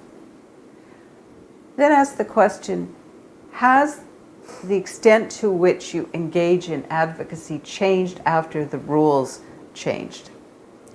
What we're seeing here is that more than a third, 37%, said, it's not in our mission. We don't do policy. It's not relevant to us. And over 40% said nothing's changed. Only a small percentage, 6%, said it's increased in some way at all. So the rules on political activities, that shift has had little change, little effect on behavior. Why not? Why don't you engage in advocacy? And the main reasons were fairly consistent over time. Again, not relevant to our mission. Other organizations advocate on our behalf, so we don't need to, somebody else does it for us. We have a lack of time, expertise, or financial resources. You could pick all of those, so they may all come into play. A fear of losing support from other funders was also significant, be that governments, foundations, or the public at large. So we're concerned about how engaging in policy has implications for what else we do. When we came back and asked the question a year later, added to that was simply the difficulty of engaging with policymakers and the difficulty of identifying other organizations, other charities, concerns, and the networks that we might work with in an advocacy sense. And in 2023, 10% said we don't engage in political activities because we're afraid of the CRA rules. And a year later, 12% said the same thing, which is entirely wrong because the rules have changed. So it shows that there's some misunderstanding of what the rules actually are. Then we wanted to know, well, how do you engage for those who do? And you can think of engagement in policy as a kind of spectrum. From being passive, we're asked for information and we'll provide it. We're not proactive, but if government asks us, we will provide it. That more preparatory phase, we do research to shape ideas, shape the discourse around policy, or we encourage our members or others to advocate, to be part of it. We have, in effect, a call to action. Or being more proactive the part we might call lobbying, which is engagement directly with public officials, elected or public servants, and trying to influence legislation or programs in that direct way. And then at the far end, that kind of co-creation that Nick Moyer alluded to this morning, where you sit down with government, you say, let's figure out the policy or its implementation together, so it's very collaborative. And here we've asked, I know it's hard to read the numbers, those who'd ever engaged in that, we do it always, we do it sometimes, or we do it often, or we do it sometimes, and those who said we do it often. And I want to point out two things. One is that the most common engagement is we discuss getting grants. So we meet with public officials about funding, which is probably in one sense a good thing, but it also means that we're not engaged in policy about the sector or about policy more generally. It's more of a self-interest. And the other thing where participation was very limited was in research. Only 4% we said we do research around policy. And only 4% said we encourage our members or others to engage. So there's that limited bringing others along. And of course, those who are more active are the larger organizations. They tend to be more urban, and they tend to be the more mature, which we put between 25 and 40 years. Again, then going into the background data we have around size, extra large and extra large organizations rated the importance of engaging more significantly. So we asked how you do it, and then we asked, well, how important is it to engage in what are now under the CRA language, the PETAs. And on the left of on the blue are the overall percentages, and the other are the percentages by the number in the category, because as Paloma noted, for very small organizations, we have fewer. It's seen as more important, not surprisingly, by larger, very large organizations. But I would point out that even smaller ones, which are in the left-hand side of the color coding, even they say it's important, more important to be engaged in policy development. So we have some contradictions. I think it's important. We're not doing it very actively. What are the implications? I think there are implications for the regulator and for funders. If 12% don't know the rules have changed, they're afraid to engage. And they say that. We're not engaging because we risk losing our status. That's an educational opportunity, relationship building opportunity for the funder, or for the regulator, Charities Directorate. But a number of people say, for all the talk about trust-based philanthropy, we're afraid of losing funding from other sources, from foundations, from government, from donors. So there's still a missing piece of trust in there that we're concerned that those funders will penalize us if we engage. Then I think there's a lesson for the sector, which is the need to come together, not to advocate as an individual organization, but to build those coalitions. And yet many are saying, well, somebody else does it for us. They're not saying we're part of that, somebody else does it for us. They indicated the difficulty of accessing those networks within the sector. And the implication, the message I was saying, alluded to it this morning, is the need to build some of that cross-sector leadership within the sector, to be collective advocates, as opposed to relying on individual charities that say we don't have the time, the money, the expertise, and we're afraid of how we do it. And then there are implications for government. Many said we have difficulty engaging. We don't know where the doors are. They're difficult to reach the public service. We just don't. We don't have that connections. So if government, for good public policy, wants to hear from those who implement the public policy, who shape it in a whole variety of fundamental ways, who know community needs. There's a responsibility on the part of government to better, to make that easier and facilitate that. So I mean, we're digging into some of the deeper ones. There's been a similar U.S. study. We're working in that comparison, and it'll be a report coming out soon. I think we need to explore more about the coalitions and how we facilitate more of that cross-sector leadership. We can engage these conversations with some of the sector umbrellas. And importantly, we can ask and find out from you, which you are about to do, what do you, sector leaders, need and want? Thank you.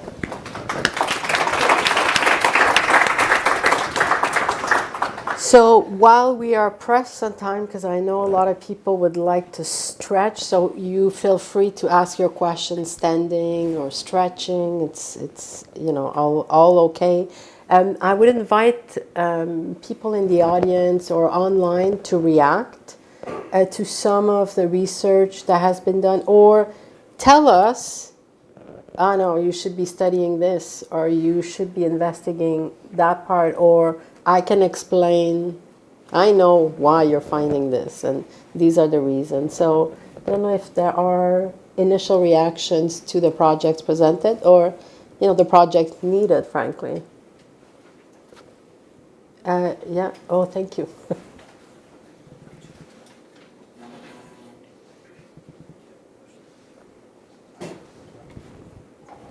Can you introduce yourself, Carter? Yeah. Hi, everyone. My name's Carter. I'm a grad student at Carleton, and I had the pleasure of actually working on this project a couple of years ago. So my questions are going to be mean, not sure. Would you mind just going back to the slide that had the advocacy, the levels of advocacy question? Can I go back from that? I'm not sure I can. Oh. Oh, okay. It's very. I was just wondering, so in terms of like lobbying and stuff, you talk about discussing grants. Are there plans to also look at kind of what other topics that charities are advocating for? Like, are they, for example, are they advocating for kind of like broad policy, or is it more focused on policy that regulates the sector, like regulates the sector, or regulates kind of like the problems that they're trying to address?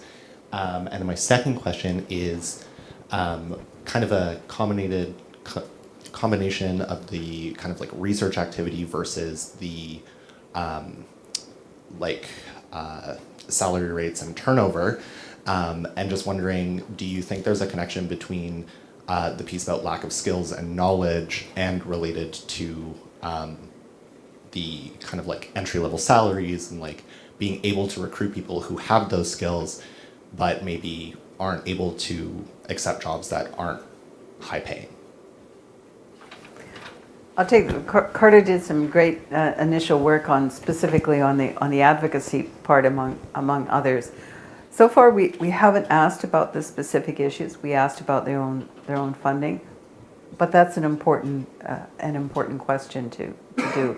And we can also break it out in terms of presenting to parliamentary committees, which only 2% say they often do, whether it's a parliamentary committee on an issue or one of the sector broad, say the finance committee. So good idea to add that as a question. Thank you. Yeah. Well, my issue on staff and training, where you mentioned that whether the lack of skills could be one of the reason why the low salary for entry level. I don't think so, because compared to other sectors, I think more people with higher education are now working in in the non-profit sector.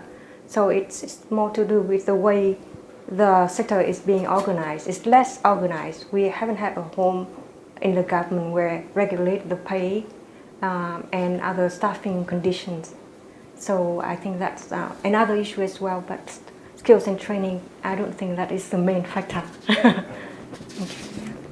Thank you. Hello. Kathy from the Lawson yeah. Foundation.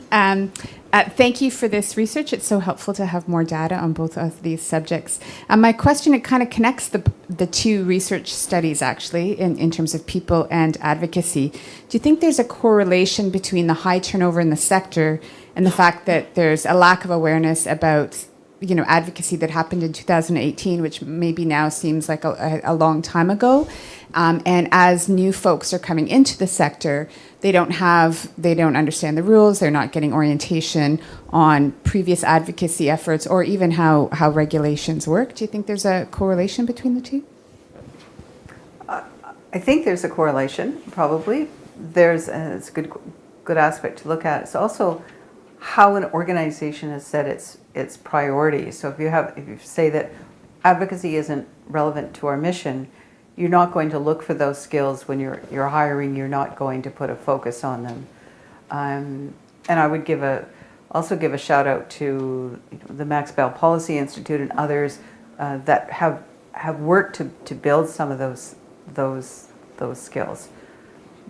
But I think it's more deeply embedded than just turnover. That may be part of it, but I suspect that's not the key issue. But also, if I can add, in practice, one thing that we notice is, and it links to the size of the organization and the big chunk of organizations we have in the smaller parts, is the culture of onboarding. Because that's also linked to the high turnover. And you don't have necessarily this culture. You learn on the job right away. You hit the ground running, and the lack of dedicated time to onboarding. We see this, governance problems. That's a huge issue in the boards, but it's also mirrored in the organizations as well when people start job, whether it's at entry level or you're supposed to know what you're doing as you start. And it links back to what I was saying about knowledge management, data literacy, because institutionally we don't necessarily value keeping record of what we do, how we do, collecting the right information, sharing documents, and this is all part of this ecosystem necessary to long-term survival as well. Institutional memory, knowledge management, data processing, and so I think the high turnover rate actually affects the ability to do that in many ways. That would be my reaction to it. Grant? Yep.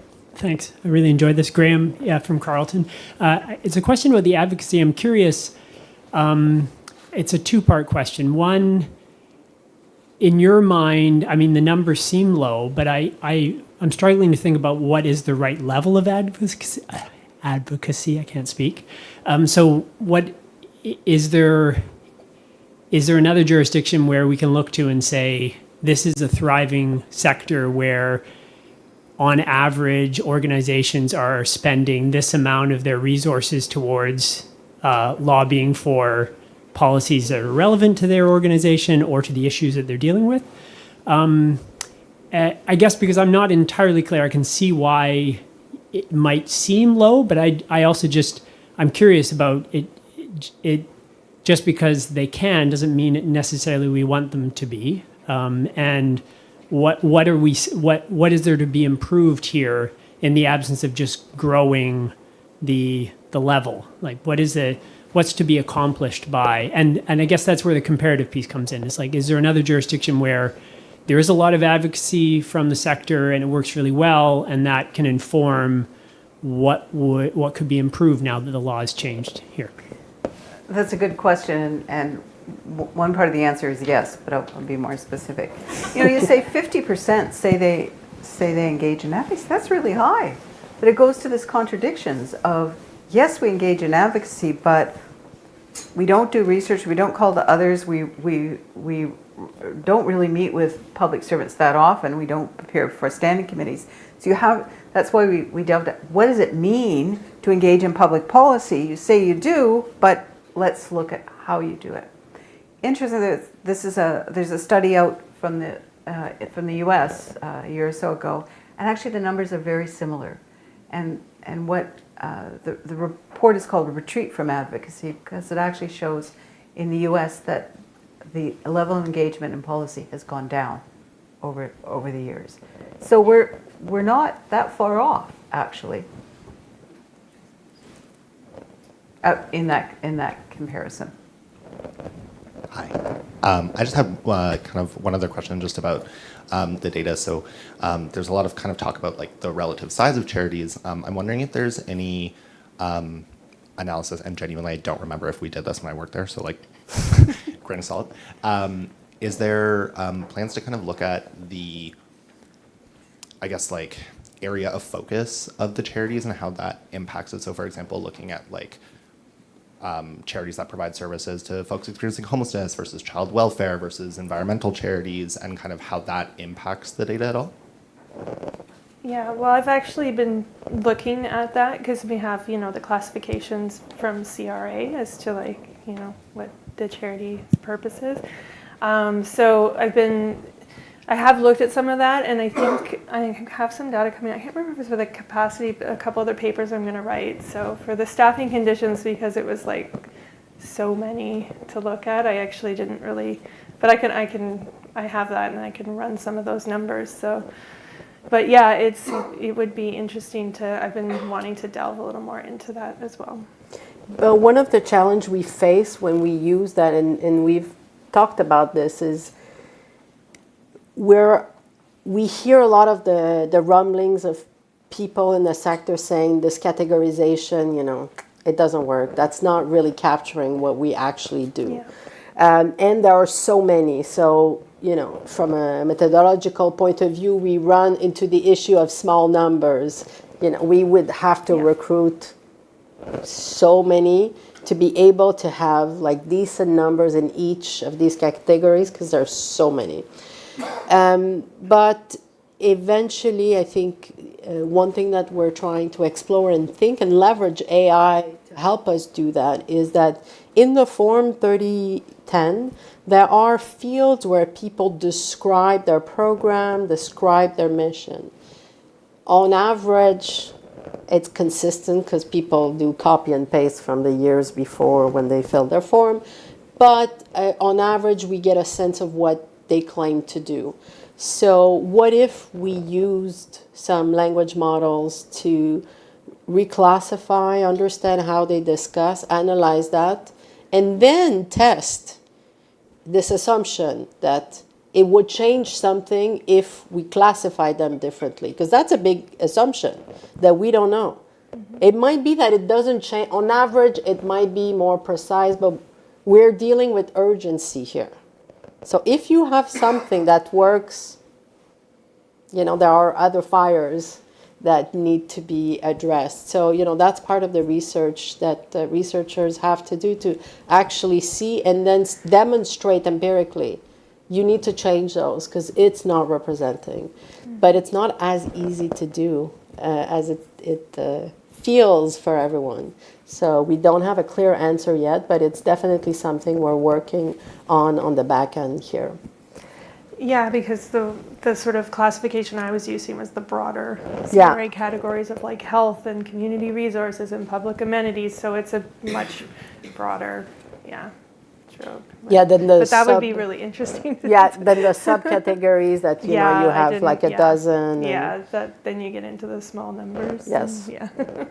And, on this note, I'll let you, Laetitia, I'll give you the last question and last comment, but if you can introduce yourself. Yeah, I'm Laetitia Gill, and I'm co-director of the Master in Philanthropy at University of Geneva, but I'm based in Montreal. It's quite weird, but anyway.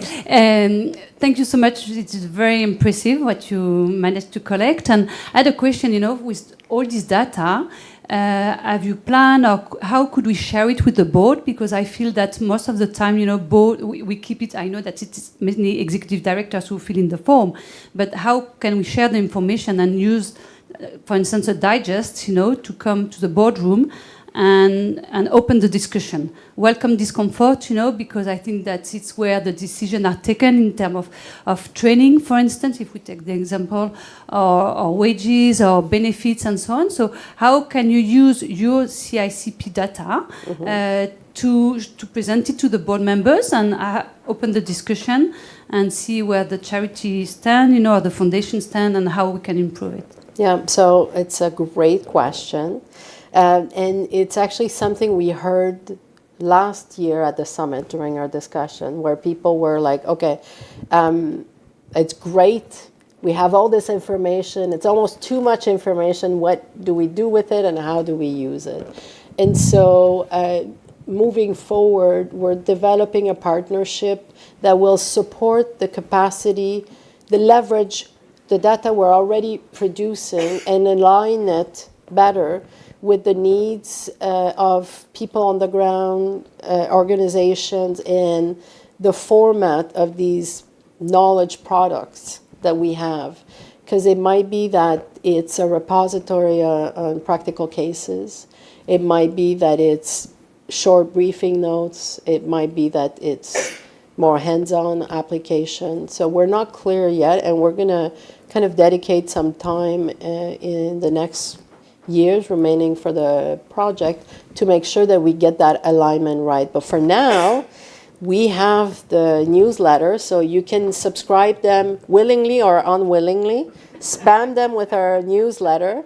And every week we produce a raw report. Every quarter we have a more in-depth report. Our newsletter summarizes already, so you don't even need to go open. You have the summary, and soon we'll launch these GPTs to really dig into the data easily. So I think, there's going to be some ways, but we're working on that, and that's the dream, right? That people within organization, people that can make the decision, use data to make those decisions. And so hopefully we accomplish that. Thank you. On this note, I ask you to thank our presenter and our team, really. There's so much work behind and debates that we have and, fights about size, but all in good spirit. We have a coffee break, so I would ask that we reconvene at, and I want to get the time right, at 3:45 on the dot for our final arms chair discussion, which hopefully would be lively, knowing the people on the panel. I know it will, so thank you.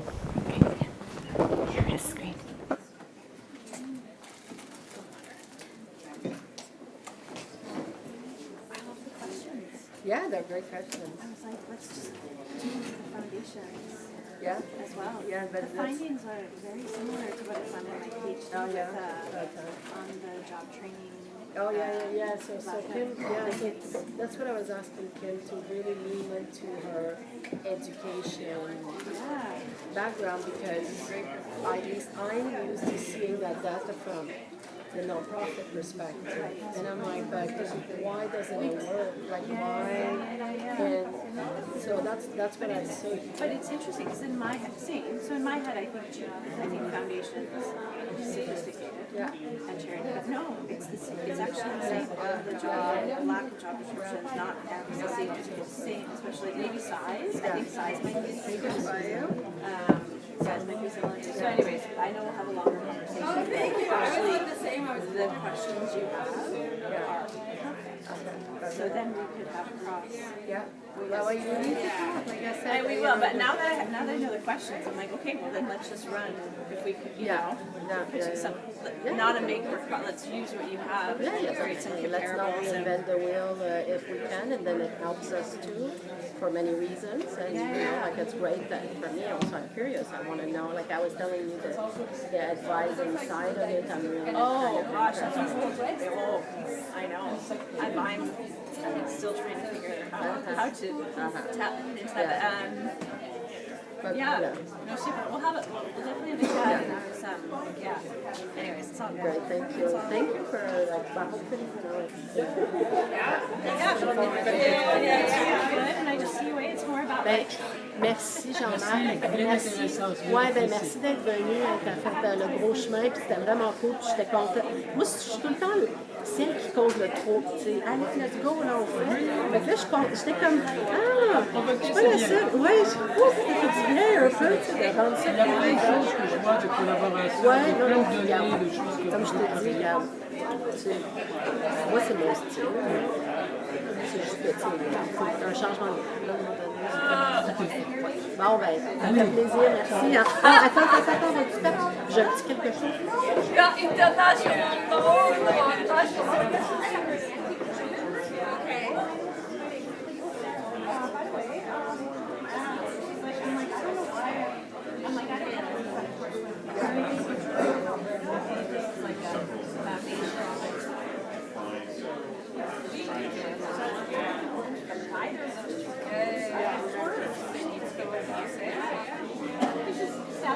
I was like, oh, see, that's really nice. And then I saw that they wanted to say it.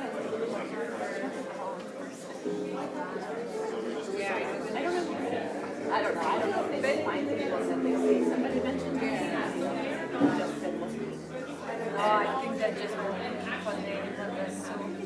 But I have to say, it's a new that somebody can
Hello, I can. Can you hear me?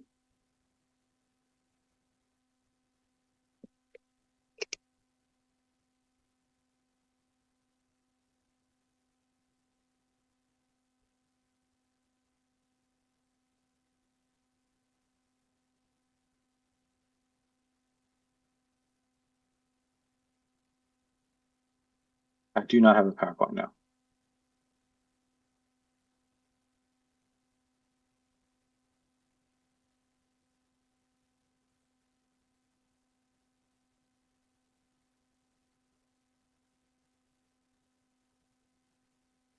Okay, thank you.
Yeah, no worries, I'm here.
You gotta ask for what you want, right? Exactly.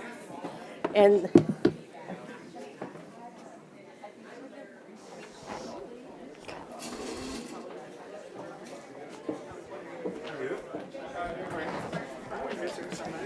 yeah, Duke. Yeah, Duke is going to be online. The nerve. So please join us. Yes, yes, yes, please. Oh.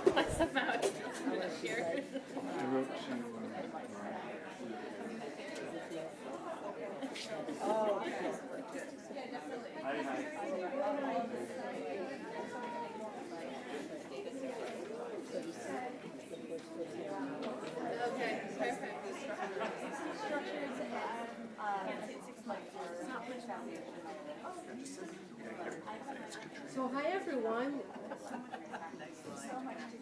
Hi everyone. I think we're gonna reconvene because we have one of our esteemed panelists online, and they're probably just, oh, is it starting? Yes. So hi Duke. Hello, everyone. Nice to virtually be with you. I'm sorry I couldn't be there with you in person, but it is a big milestone birthday for my wife, and quite frankly, I like her better than I like all of you. Yes, we collectively approve the choice. That's great. That's great. Thank you so much. So today's last panel is an armchair discussion. So I don't know if you're all familiar with the format, which is basically, it seems like today we've had a long armchair discussion. But it's going to be even more. So the goal here is to really have an informal,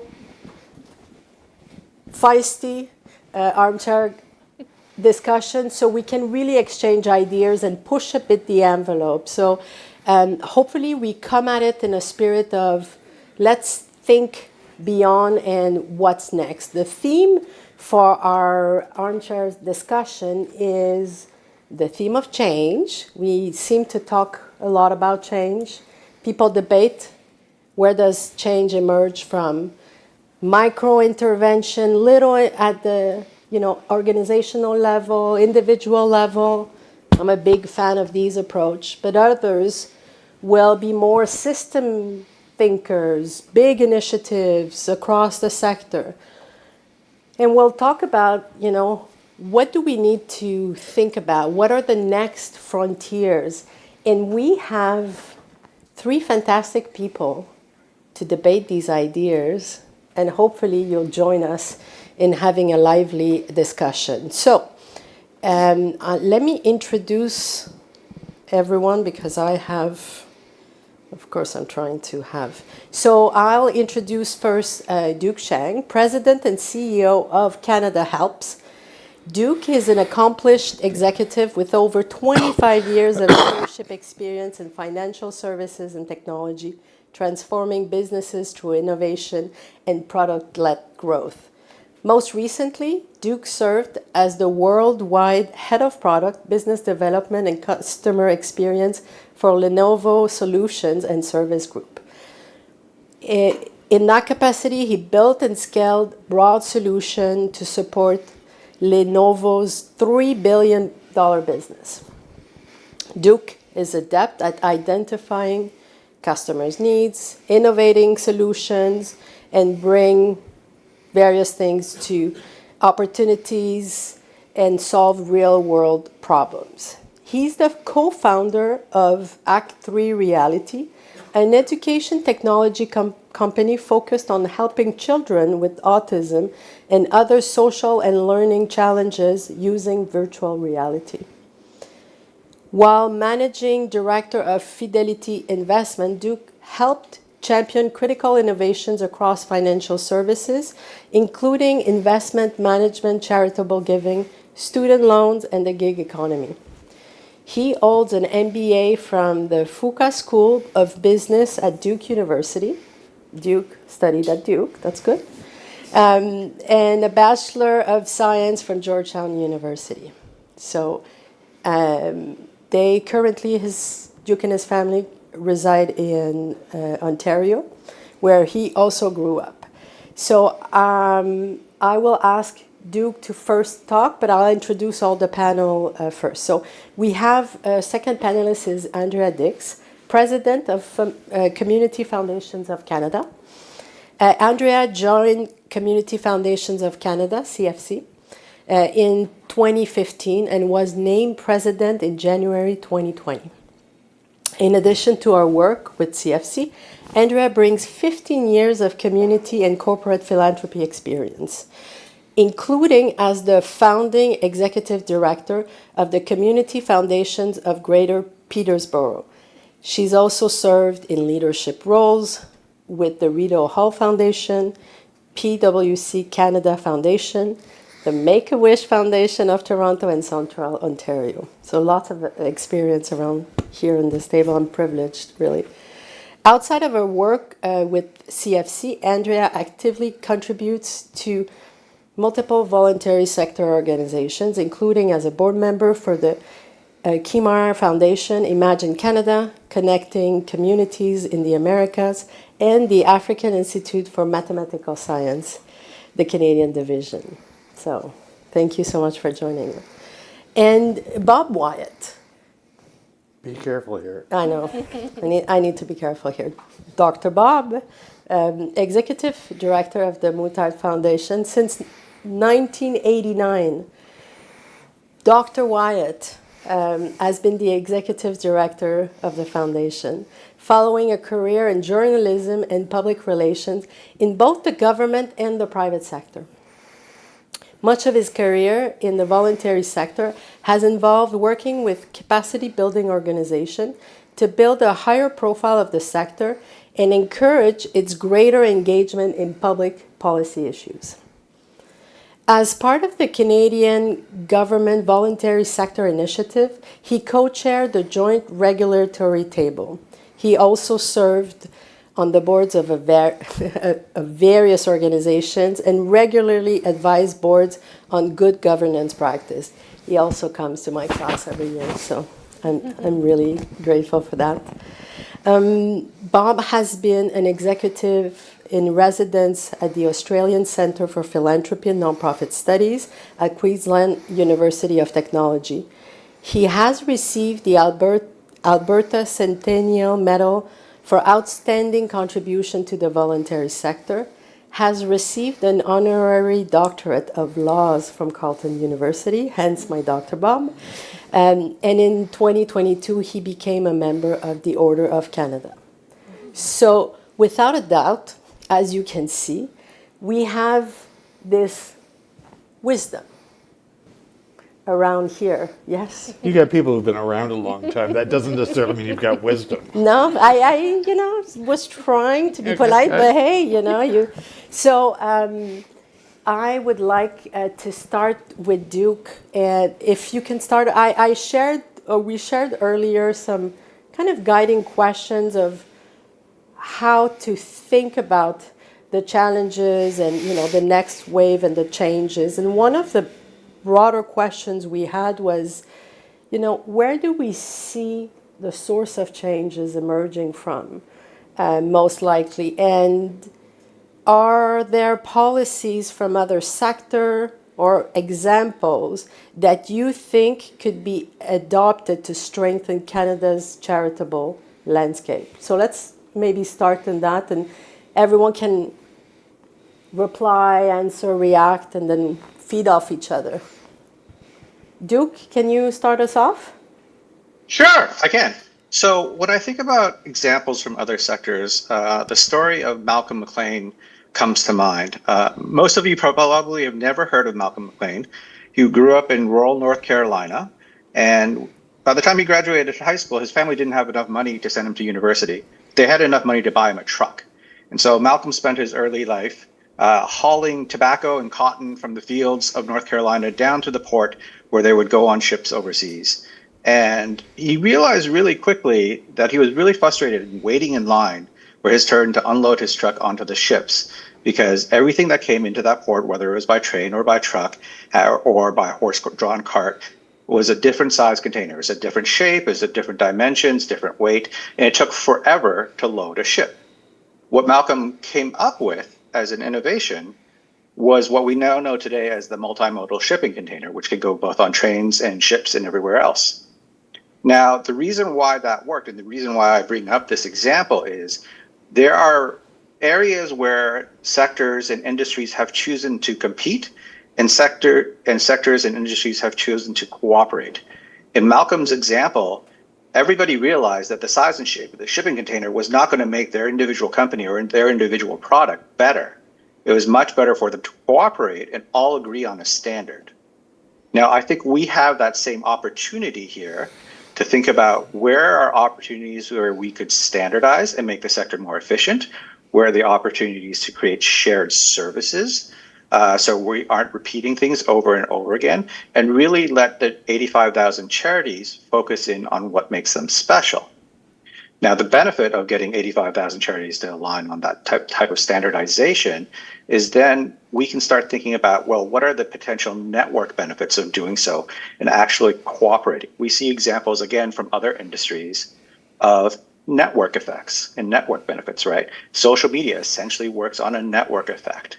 Amazon works on a network effect because they bring together millions of buyers and millions of sellers. Wikipedia works on a network effect because they have millions of writers and millions of editors as well as millions of readers. We haven't yet, I don't believe, harnessed the collective power of the 85,000 as a network working together. If we could do that, that would be a lot more powerful. But right now, it feels a lot of the time when you're out there, it's the 85,000, sometimes aligned, sometimes federated, but mostly warring factions. Thank you, Duke. Any reaction, Andrea? I don't know. Is standardization, cooperation the answer? I think it's a great option. I think it's a great response. It makes a lot of sense. Where my mind kind of went is if we think about who we are as people and the human side of this, and the way in which we are actors in the system that isn't working for everyone, and the way in which we collaborate, the way in which we might innovate, and the distinction between whether or not those are actually leading to change and transformation, or if they are optimizing the system that we still are within, right? So the distinction being optimization is like those little clicks along, whereas transformation is the complete transformation. It's something completely changing.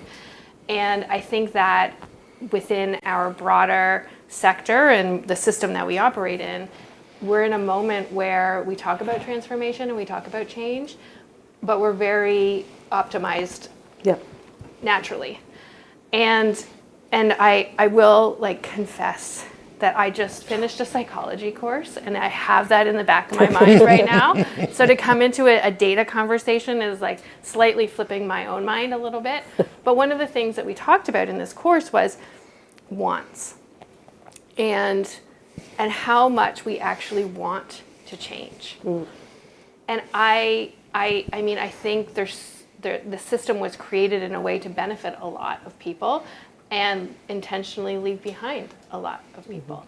And so in the decision-making spaces, and the people who sit around the room, who sit around the table, is there a real want to change, or are we talking about change? Which is how maybe, and maybe this is a hypothesis, are we simply talking about transformation, but really we're just optimizing slightly? And another conversation I was in recently, which sort of solidified this a little bit, and it's connected to pace, because when we talk about change, how quickly are we changing? You mentioned that.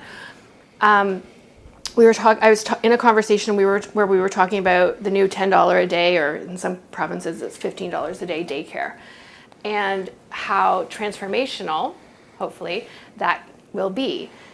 And I didn't know that it's the result of the Commission on the Status of Women from 1967. 1967! I was not alive in 1967. Don't brag. Well, you weren't the executive director yet. So. Close. And that's 57 years, I think, if I've done my math right. And that's how long change takes. And still we're arguing about it. And so maybe I'm wondering, why is that? Why doesn't change happen? And is it because there's so much power out there and control that doesn't actually want it to happen? Ooh. All right. Yeah. Bob? Yes. Bob. Yeah, it's hard to follow that one. I went in a slightly different direction. So all three of us went in a slightly different direction on this question, and I focused on the issue of where is the change going to come from. I would like to believe that the change is going to come from the sector. What I actually believe is that change is going to come from government. and I haven't got a whole lot that you haven't heard at least once or twice today. There is every reason to believe that there will be a change in government next year. There is every reason to believe, in my view, that even in the pre-election budget of the current government, there are going to be significant cuts. I mean, Treasury Board has already made clear we're reducing the size of the public service, that there are no longer any guarantees. We also know that a new government is likely to regard that as optimizing when they want to be transformative, to take Andrew's language. When there was a change in government in 2006, the sector took a hit of $6 billion. That's in 2006 dollars. We're talking real money here. Yeah. We're talking organizations just gone. We're talking core funding gone. We're talking a number of programs that had existed for years gone. We then got, since 2015, back into, everything's complacent again because we got people who like us and everything's going to be tickety-boo wonderful. And we keep forgetting that governments change. That's one of the realities of life. Given what happened last week in our southern neighbor, I am even more fearful about changes that could come. So one of the things I warned my board about in September was that the Conservatives have indicated they want to do a tax commission. They want to review the Income Tax Act. Andre, be scared. There are a number of economists who believe the charitable donation tax credit is inefficient, expensive, and inappropriate, and believe it should be taken out of the Act. We haven't even talked as a sector about what that would mean to us. And I think the implications, we've got all sorts of data that talks about the elasticity and what the impact will be on donors. We in Canada have never had to face that. But my even bigger fear is not that they take it away entirely, but they divide the sector. Because, for example, I can't see a Conservative government saying to religious organizations, we're taking away your tax credit. I can see other parts of the sector being told that. Well, is the sector then going to start feeding on itself? Now, Duke and I have had this conversation about shared services before, and he knows I am a strong proponent of it. We've tried it to promote it in the past. It's gone nowhere. The thing to remember is we are not talking about 85,000 organizations. We are talking about a very small percentage of those who are large enough to need any of those services. Let's never forget the demographics of our sector in this country. We've got 80% under $500,000 annual revenue. They're not going to use a lot of services. They should use some. But the 65% that are under 250, they're not using any of those services. So let's remember that we are demographically a bunch of small organizations and a few large organizations. And that changes all of the equation for me. And then when we add on, and Susan and I have talked about this at considerable length, those numbers on the study about advocacy scare the hell out of me. If charities don't know what the rules are, if they say we don't do it, if they're in fact not doing it, in my view, they are not serving their beneficiaries well. And it need not be sector level stuff, but policies that affect their beneficiaries are things that they should appropriately be advocating on. The reasons they give for not advocating, in my mind, don't make a whole lot of sense. But when they say they're letting others in the sector do it for them, the follow-up question I would have for them would be, and how do you know what they are saying? And my experience, at least, and Andrea, I suspect you got the same with some of your smaller members, is they don't want to do it because boards form the political spectrum, right? And they're not all of one mindset, so they can't agree on a position to take. What that sometimes ends up causing is we go to lowest common denominator, and we go in with an ask that's just silly, or is not going to make any significant change. It's certainly not going to be transformative. So I think in the absence of our ability to figure out how to advocate in the next probably 11 months, be prepared for a roller coaster. And if I can kind of intervene and respond here, what's been interesting for me, and I find that we've talked a lot about this issue, willingness, capacity of cooperating, sharing resources. And I remember, so prior to coming back to academia and studying and deciding this, I used to lobby. We didn't call it lobbying because good people do advocacy.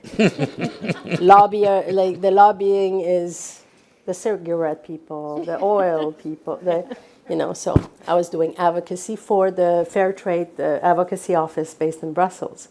And what was interesting is that we needed to coordinate a position. Just put out the paper. So you draft the paper, you circulate it. By the time it comes back, there are 4 words people agreed with, and everyone has their amendments to the amendments to the amendments. And we waste so much energy in trying to converge, which I think is a good process, but a problematic process because it really waters down what everyone wants at the end. But everyone wants ownership. So your question was, why doesn't it not change? Because effectively what we're asking is to and now I'm going to be controversial. Jean-Marc left, but I'm the other Montrealer here ready to put some gasoline on the fire. But why doesn't it not change? Maybe it's because you would be putting yourself out of business. Yeah. That should be your business, to say, if we end poverty, I'm not needed anymore. And that's not necessarily pushing your mission forward, like your survival as an organization. So you mission creep, you change, and you adapt. Maybe that's part of the problem. I don't know. Yeah. So I've heard the theory before, the hypothesis before. Yeah. I'm not prepared to attribute malafides, that people are trying to keep their job. No. Laird Hunter, who some of you will know, has often said to me, never attribute to malice that which you could attribute to stupidity, which I think is a really good philosophy of life. We in the sector have this uncanny ability to analyze the hell out of anything. We go into analysis paralysis. We argue about every comma. I'm an academic. Hold my beer. Yeah. Like that's, when nobody really cared. Yeah. So one of the things that we've talked about in the sector for God knows how long is we prove the importance of the sector by shutting down for 24 hours. And in the view of many of us, that would simply cause the country to come to a complete stop. So when I was doing my sabbatical, I spoke to senior leaders of charities around the world. And I remember being in Melbourne and being invited for tea at the home of a woman who ran a very large social services organization. And we started talking about that. And she laughed. And I said, "What's so funny?" And she said, "It would take us 8 years to decide on what day we were shutting down." And everybody I've talked to in the sector can relate to that. Yeah. That's not a good day. I've got a golf tournament that day, or my board meeting is that, whatever. We can't get ourselves together. I mean, we call ourselves a sector, and I believe we are a sector. We sure as hell don't act like one. Can I pick up on, please. on what Bob was saying? And Duke, feel free to chime in. Yeah. Sure. Go ahead, Andrea. I am an optimist and an idealist at heart, so I'm gonna give us a little bit of hope here. Great, please do. Okay, and while also fully agreeing with what you said. One of the things, one of the questions that was circulated was examples from other countries or from other sectors. And I think we have to remember what we've all lived through in the last 4 years and the way in which the pandemic was a moment in time that required us to show up differently, to advocate differently, to support community differently, to just be different in how we lived our lives, but also how we worked as a sector. Anita, you're here. We partnered alongside Red Cross with the ECSF. And I can't remember if it was 18 days from first conversation to first dollar at the door, or if it was 9 days from when we launched to first dollar at the door. It doesn't matter, because those are incredibly different timelines through which money moved. And I'm sure, Duke, through Canada Helps, you have incredible stories from that moment in time. And that moment in time, I think, shows us that transformation is possible. That wasn't optimizing. We weren't optimizing anything. We were taking what we knew and using our hearts and our minds to do things differently because that was what was required, and we did it. And so it's possible in the right circumstances. And so without having another pandemic, how might we create those circumstances? And, I think, Bob, you made a really good comment about what will be the catalyst for transformation. We know things like pandemics are, okay, we don't want that again. Is it government? I agree with you. I think that's a really astute comment. But what else might we be able to do ourselves that becomes the catalyst, because we know it's possible? And I think sometimes in our approach to optimizing, what we end up doing is the analysis. What if this, what if that, what if this, or this person didn't like that, this person didn't like this. And that's exhausting for so many. It's frustrating. It's why we have burnout on the top of those lists. It's why we have turnover that is so significant. And yet we know that transformation is possible. We just don't want to do it. And I know that's really simple and it's not what it is, but there's just something in there that I think we have a demonstration that's really significant that this is possible. And so I'm curious how we might construct that together. Duke, I don't know if you wanted to add. Yeah, I think, I align with a lot of this conversation. It goes back to what I think Bob was talking about, which I think about as what's the forcing function for change? And whether that's going to be hopefully not another pandemic. But if you think over the history of innovation, which is a topic we're going to talk about later, innovation usually happens in critical moments where you're forced to innovate, when you're pushed to go further, right? And it happens relatively quickly, right? Human beings went from discovering flight to going to the moon within, 60 years. So it can happen, but what's the forcing function going to be to make it happen? And then and this will come back at the end here, what's the tipping point, right? When do we get to the tipping point where either the sector starts tipping really badly in a negative spiral that causes this, or we get to a tipping point where we actually create positivity? We don't know what that point in the horizon is, but we should start figuring it out before it hits us. I don't know if there are reaction, because I'd like to have a conversation if there's a reaction in the audience, or we can continue on change, and why it happens, why it doesn't, examples, suggestions. We'll give you the microphone, so to make sure that everyone. Forget my comment by the time Yeah, sorry, I'm the same. Hello.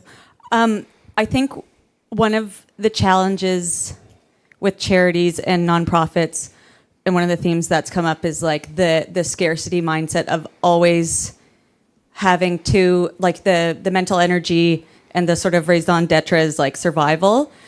and generally speaking, humans just aren't very good at weighing long-term needs in the face of short-term, and it's a sector that doesn't act like a sector, but the one thing that binds is like the hustling.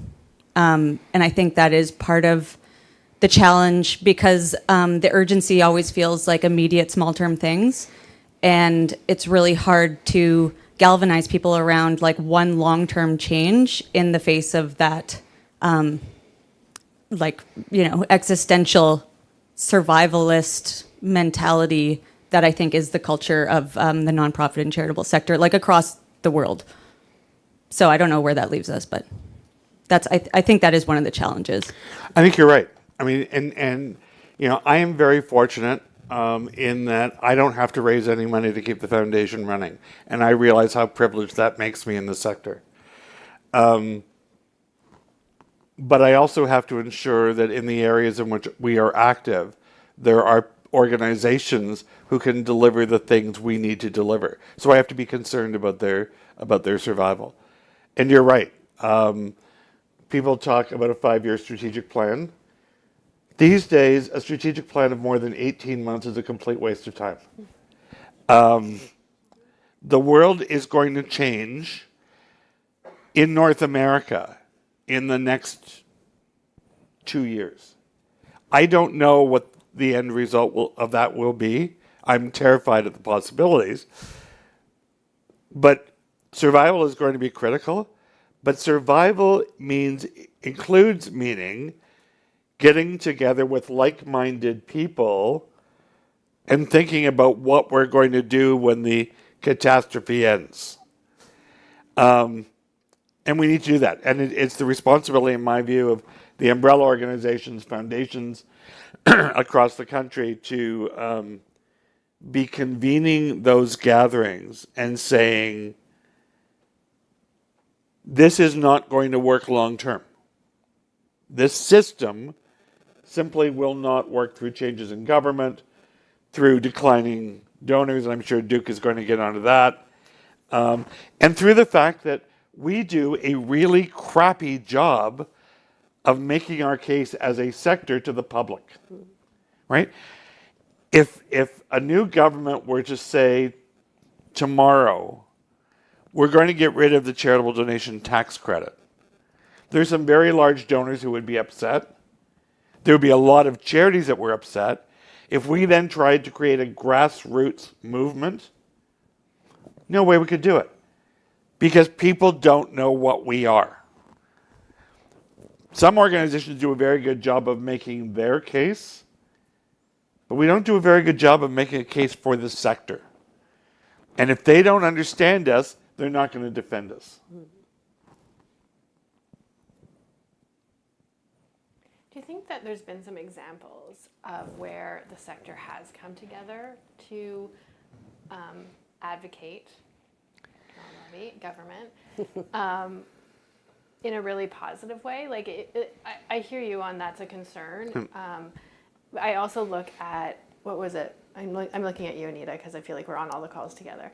Bill C-32 about, and Kevin, you know about this, about where the T3 was going to be a part of every single donor advised fund would have to file a T3 form, which is another government form that would have been problematic. Kevin mentioned he has over 1,000 donor advised funds. Imagine doing annual filings for all of those.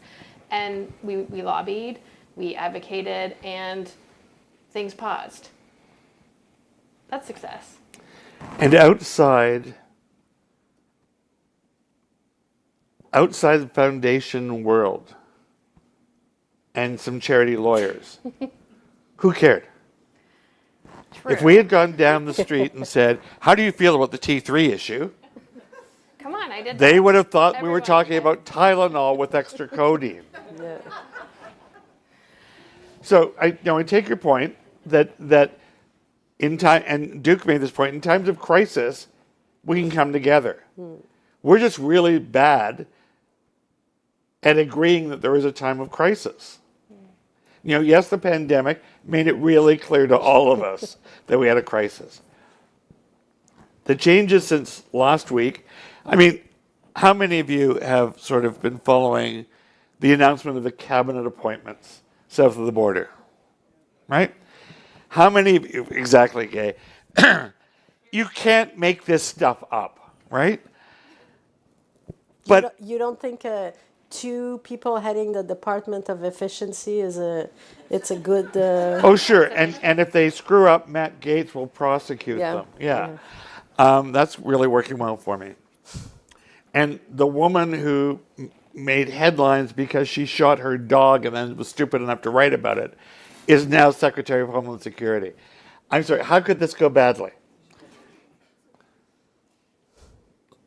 It's not going to be that bad in Canada. And somebody said earlier, one of the things we have not learned to do well as a sector is talk to opposition parties. It is not Armageddon, but it is going to be unhappy. And I'm saying, if we know there's a crisis in a year, I'd like to do the planning now, if you don't mind. Yeah, I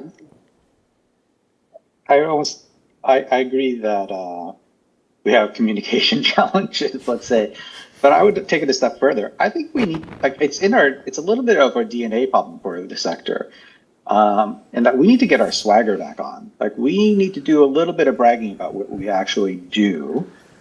This is really doubly difficult, I think, in this sector, because generally people who are in the social goods sector are pretty humble people about what they do. They don't brag. And then on top of that, we're Canadian. So we're like doubly not braggy. But in this case, like, people out there are doing amazingly incredible, important work that other people should know about. Other people should realize what happens, to your point, Bob, if it goes away for 24 hours. But we're just not good at communicating that right now, and communicating what we actually mean to Canadian society, to Canadian economy, all these things. And so I think if there was an opportunity to reframe us from 85,000 small businesses to a force to be reckoned with in Canadian society, I think that's the real thing that we should be focused on, is communicating what we actually already do today. Agreed. Yeah, and to piggyback on that, because one of the other questions we had was if we think of the next 5 years as an opportunity to reframe the charitable sector, what would be your top priority for change? Like, and so Duke, you proposed that. I don't know if there's another, this is how we need to go about change in 5 years. And I saw a hand after. At the risk of throwing a stink bomb into the room, if we wanted to make a transformational change, we would be doing, and this goes back to Nick Moyer's point this morning, we'd be doing a lot more consolidation. Yeah. We do not need 85,000 organizations in the country. We would be much better off with some smaller number of larger organizations who could achieve economies of scale. The downside of that is I don't want to destroy the passion of the people who have set up small, what we dismiss as mom and pop charities, but they are doing direct service, human being to human being, and they are doing it in large part in rural Canada. And we saw some of the results today about the urban-rural split. I think as a country, that's one of our biggest challenges. And that problem is going to get worse. We don't need to make it worse because we're pulling charities out of them. So I don't have an answer as to who I would make go away. But if we got into a smaller number, then we could start using the shared services that Duke is talking about. We could have more influence in our communities than we have now. And I think Duke is absolutely right. We, to use a biblical thing, we hide our lamp under a bushel basket. We aren't out there saying, you could not survive 24 hours in this country without charities. and be able to prove it. I went to a conference in the States, a Council on Foundations meeting, and I was sitting, and this topic came up. And the woman next to me was from Kentucky, and she said, we actually did some work on that and got a community college to do some work on it. And she said, what do you think the biggest problem would be in the state of Kentucky? And so I guessed healthcare, I guessed a couple of other things. Firefighting. Half of the state is covered by volunteer firefighters. Hadn't even occurred to me. I suspect the same is true of large swaths of Canada.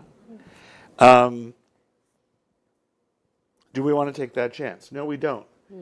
But we need to tell the world that's who we are. So it's the volunteer fireman. It's the candy striper in the hospital. And I think if we started telling our story, if we bragged about it, and Duke, thank you for that, because I think that's exactly what we have to do. We have to brag about it. I think we could also reverse the volunteerism problem. I think people would want to join in. Yeah, we've got to make it sexy to work at the sector, right? Like, we've got to make it sexy. People want to be able to come here. They want to have purpose to what they're doing. And then we can start really attracting top talent to it. And then we can start talking about making real big changes. And then we can start talking about all these other conversations that have happened today around fair and equitable pay for people who work in the sector, around operational efficiency and modernization. All these happen if we can start attracting the attention. And look at what we're already doing with basically subsistence funding. Look at the impact that we're having with subsistence funding. Imagine if we actually got to a point of some abundance, what we could actually do. So there was a couple of comments. If you could identify yourself and. Yeah, I'm Gay Hamilton, and I'm from the Royal Canadian Naval Benevolent Fund, and I'm sorry we're rebranding. I keep telling people I won't be repeating that name. It's a very old organization. I wanted to go to something that, is it Andrea? I'm sorry, yeah, that you said earlier, about psychology. So I absolutely agree about telling the stories and attracting attention, because that's how you do fundraising too. Because one of the things, I've just been through a brutal 3-year change management piece in a very old organization. And what I found was in reframing and doing all the things that we're talking about on a micro level, evidence doesn't always count. Human beings don't always listen to evidence. Look south of the border, but of course we have some of our own problems with that. So reframing has to be done with a deep dive into the psychology of convincing. And evidence is extremely important. I'm not downplaying that.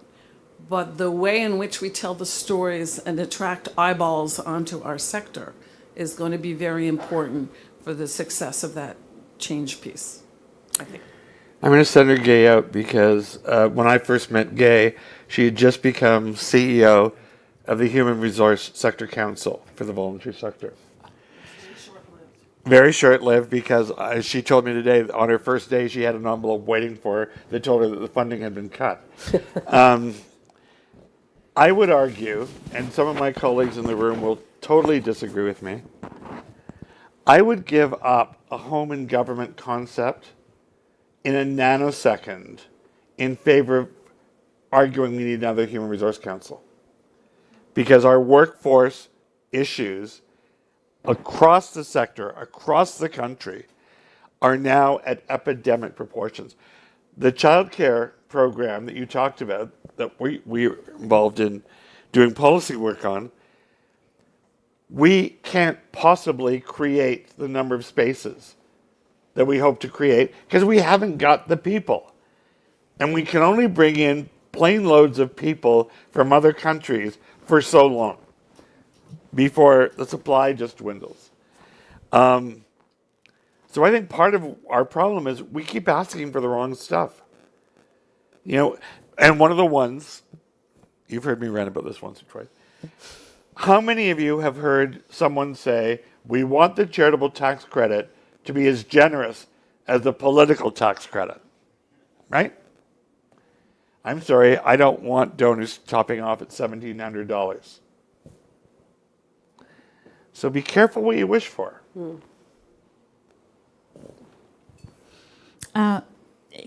Really interesting conversation around the topic of amalgamation. Laura Bonnet from Yellow Tree Grant Services, and we work with organizations across the country. We work with tiny ones, middle-sized, large ones. And when we talk to the small organizations that are trying to find grant funding, and our first question to them is anybody else in the same game as you? Like, is anybody else doing the same thing? You've got to look at that because funders are going to look at that. Who are you? So in theory, I support some sort of a process of amalgamation. But, as a political scientist and someone who went to Canadian Studies here at Carleton, the idea of sort of amalgamating up can sometimes diminish differences, whether that's power relations that we're looking at, identity-based power relations or underserved communities historically, or whether it's the three-nation view that we might want to, that will never go away in Canadian politics, in Indigenous rights, truth and reconciliation, etc. And I also sat on a board, I've sat on many boards, but I sat on a board of a very small community organization who couldn't afford to pay a staff member. And so we ran for a number of years, did great work. And the idea was, okay, let's join this national platform. Not going to name it, but let's join this national platform so that we can have shared services. And we don't have to be the ones, paying that one staff member that we get a grant for the summer or doing, income tax or whatever. So we joined, but what ended up happening is our funding actually decreased because there was only one charitable number that this organization could use when they were applying for grants, and that they wanted it obviously for themselves, not for us. I think that might possibly have been rectified since, but there's a lot of problems, and decision-making was taken out of our hands for a lot of the things that were important to us. So I think if there's any movement in the sector towards the concept of amalgamation, these ideological differences, the political differences, the theoretical, difference needs to be incorporated into any lens that we use, and decision-making needs to be fully examined about, how if organizations are, decentralized and on the ground, how do they still get to take part in the decisions that matter to them? So, anyhow, thanks. Thank you. I don't know if you want to comment on that or not. In the work that we've done with amalgamations, when I go in and facilitate initial discussions between two or more organizations, I say, you can pick up the business page of any newspaper and you can see for-profit organizations talking about how much money they will save if they do this. If you are doing it to save money, leave now. Because there is no evidence in our sector that mergers save money. There is some limited research that suggests it may slow the pace of increase in expenditures. But because we have no control group, the research is, in my view, questionable. What we do know is if you do not spend a lot of the time that you're discussing amalgamation dealing with the cultures of your organizations and the culture of the new organization, it will fail. We're based on our values, and we should be. And so those have to work into the conversation. But there have been some very successful ones. And the reality is we are spending, going back to Duke's shared services model, across the sector, we are wasting hundreds of millions of dollars a year on services that could be delivered more appropriately in a shared services model. And if we turned that money which is not to say they all have to amalgamate, and we only have one large charity, as long as it's mine. But it does mean that they're of enough size to need those shared services. Then all of that money that's now being spent because every organization wants its own bookkeeper and its own IT person and its own this and its own that can be turned into mission-based work. Yeah. This might take us in a slightly different direction, but it's connected to the comment about telling our story. And I came in halfway through the day, so I'm not sure what the full conversations were of the morning. But so far, we've spent a lot of time looking inside, looking internal within the sector. And the comment about how do we tell our story is how do we tell it to the broader world. And I think that's a wonderful thing for us to be talking about. I read something recently that was making some connections between how we often focus on the limitations or the scarcity without focusing on the abundance or the opportunities. And it talked about how if you study something like a disease, you learn a lot about the disease. You don't learn about how to live a healthy life. If you study depression, you learn a lot about depression. You don't necessarily learn about joy. If you study divorce, you learn a lot about that. You don't learn about what is love. And there's something in that has been sitting with me since I read it, and it's coming up for me right now, in that how do we take the bones of everything that we have here, which is so good, and there's such important work that is happening, and how do we add in some of the elements about how proud we are to be part of this work, how proud we are to be part of the sector. And there was a conversation earlier today where we were making comments about how do we be more optimistic and not allow a narrative that sometimes gets perpetuated externally onto us, but also internally a little bit, that we're someone's like little lost cousin who can't make it up the stairs. Because that's not true. We know about all the data that tells us all of the incredible things that our sector contributes to this country and to the world. And how might we infuse that into a conversation around, because you asked, my scribbles are now hard to find here, but about the next 5 years and what would you focus on? I'd focus a little bit on that personally. And some of the structural pieces that I think that would enable that are rooted in some of the systems that we have, like governance or administration or requirements that could give us more time and space to tell the story. I think sometimes we're so caught up in the administrivia of work, whether it be governance, whether it be reporting, whether it be other things like that, that we're spending less time doing what we say we want to be doing. And so I just wanted to bring that in about like what's our equivalent to the joy or the love or the healthy living, that certainly it's important to know about disease, it's important to know about depression, it's important to know about divorce if we use those three categories, but there's so much other stuff out there, and how might some of the research, even through CICP, help us to frame that other side? Yeah, and it's a good segue towards the conclusion. Liz, I'll give you the last comment, and then after we'll conclude, because I know a lot of people need to exit, but please.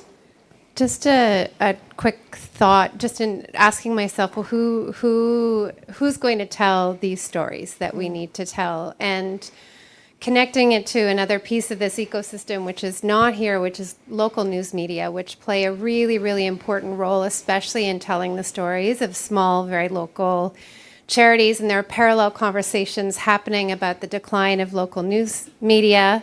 Recently, now local news media do have, some of them have charitable status and can be invested in, but I'm just thinking about them as partners and allies. And I think in the current political context, I think that local news media is going to become more important than ever. I think people will be turning away in some ways from, I know I've shut the radio off right now, and I've just subscribed to the West End Phoenix in Toronto, the local newspaper, because I'm like, this is where I'm going to get news in the coming year. So maybe this is a very personal story, but I think this is an aspect of that we need to who else needs to be around the table in talking about the stories that we need to tell about ourselves as a sector, and who needs to be engaged.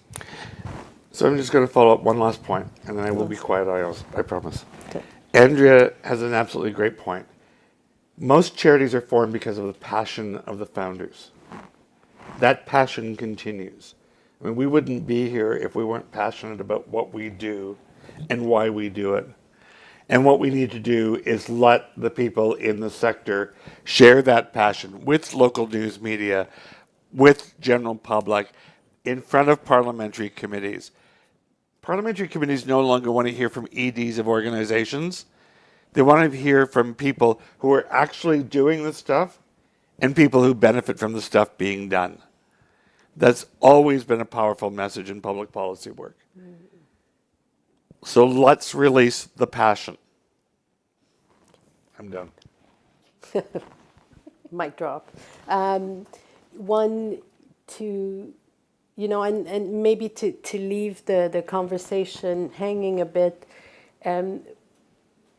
we as a university, what's the role we can play in leveraging this, telling the stories, linking our skills, our ability, the data? Because one of the questions I asked everyone to reflect on were, how can charities use data like this, what we produce at the CICP, or others, to strengthen their work? And I think it links to telling their stories.